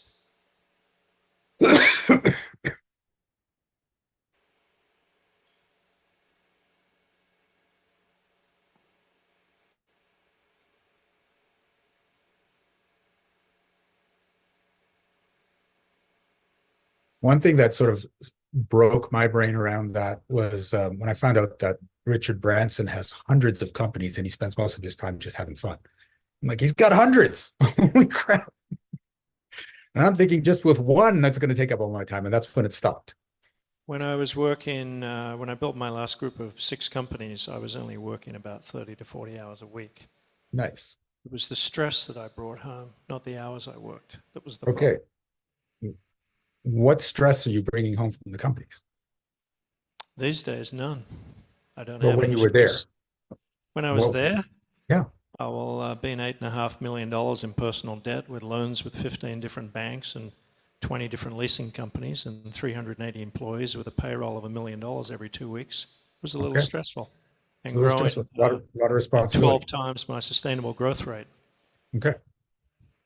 It was a So little stressful. if you grow your company, are you going to have to go through that again?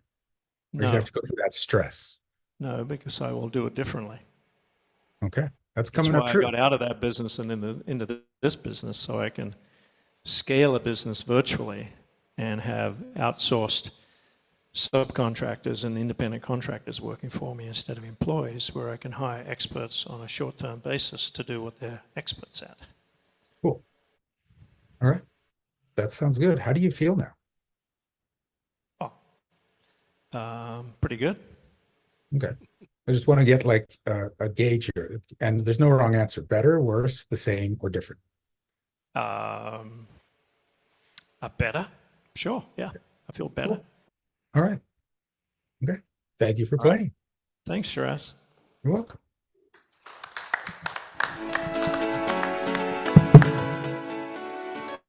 All right.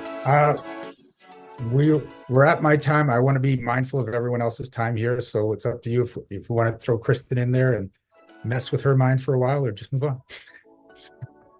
Sherry Prindle.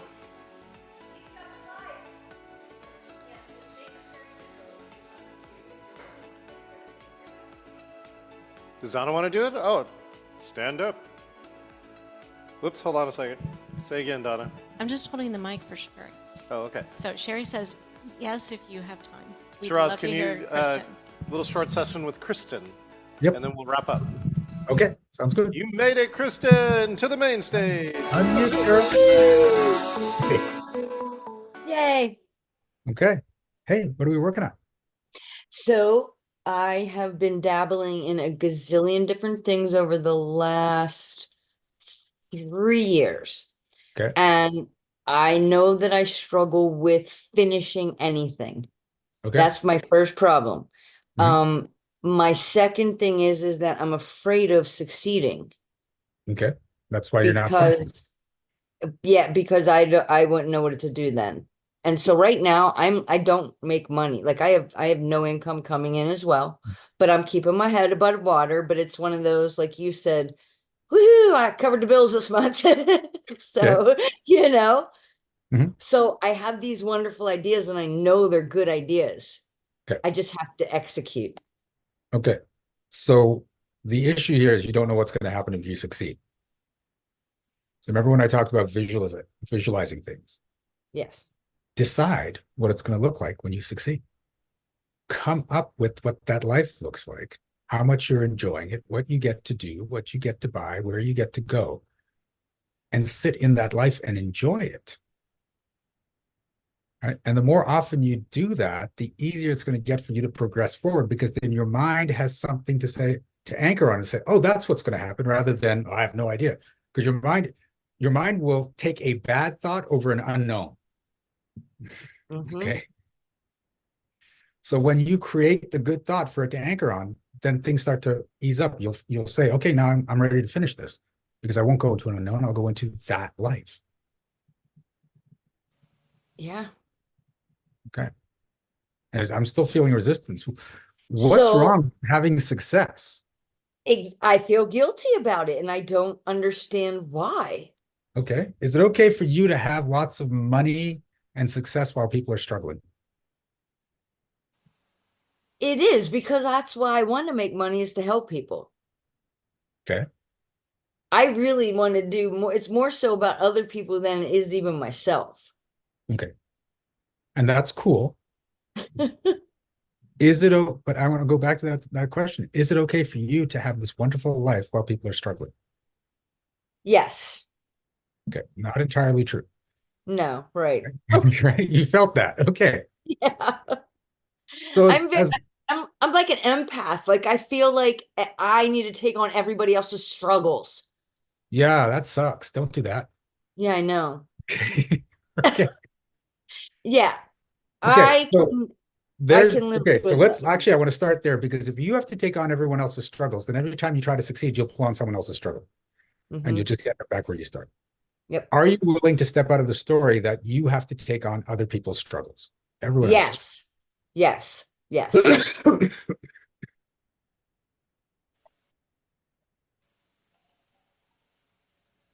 And I want to get you to get this from where you've been sitting. You've been choosing to create struggle in your life, right?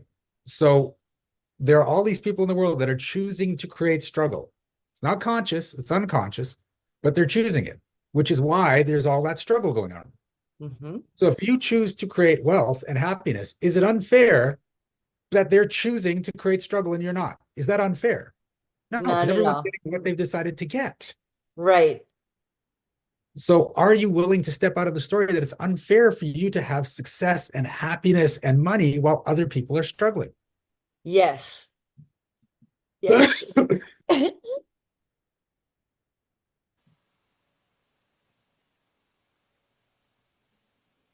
When you succeed, do you have to give your money to the people that are struggling? No. That's not coming up true. Okay. Oh, no. All right. And I know it comes from a place of compassion. Yeah. Here's what you wanted. Like, this is, get solid in this. When you succeed, you can give a certain percentage of your money to the people that are struggling. If you give it all, you just lost all your power to actually help them. Right? So for me, it's 10%. 10% goes to helping other people when it gets generated by my company. 90% goes to continue to build the company. And as my company builds, that 10% becomes a bigger and bigger and bigger amount. It's still always 10%. I see a lot of people, they make the money and then 100% goes, now I've helped so many people and now I live in a one-bedroom apartment and I can't make rent. Right. But I helped people for a little while. Okay. Yep. Understood. Understood. Okay. So are you willing to step out of the story that if you make lots of money, you have to give it to the people that are struggling? I'm stepping out. I definitely am. For sure. Okay. How's that feel? Great. Yay. It really does. It's just like pointed visualization and thought. All right. Okay, thank Thank you you. for playing. Thanks. All right, and we are done. Thank you for the extra time, Sherry. It's been so much fun to be here. I appreciate always being at your events. Thanks, Sherry. Thank Thanks, you. Nice Roz. shifting. Yes.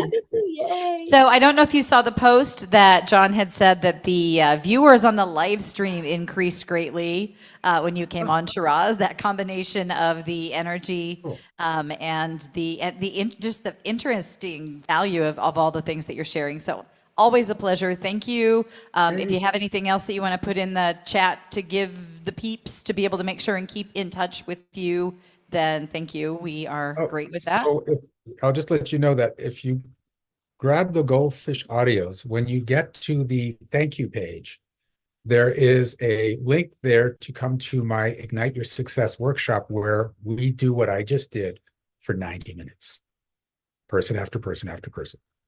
That sounds like something you want, grab the audios and then go sign up for the class. And you're not on live streaming or in front of people you know necessarily when you're doing that, so maybe it'll feel easier to go on stage. So thank you again, Shiraz. Thank you so much to Kristen. You were here all day.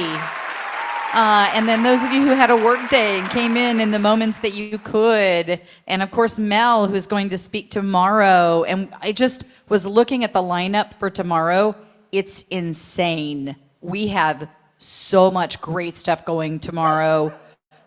So please come back. Thank you so much for everyone that was here today. We officially have a party coming next, but everybody looks pretty tired, so we'll see what happens.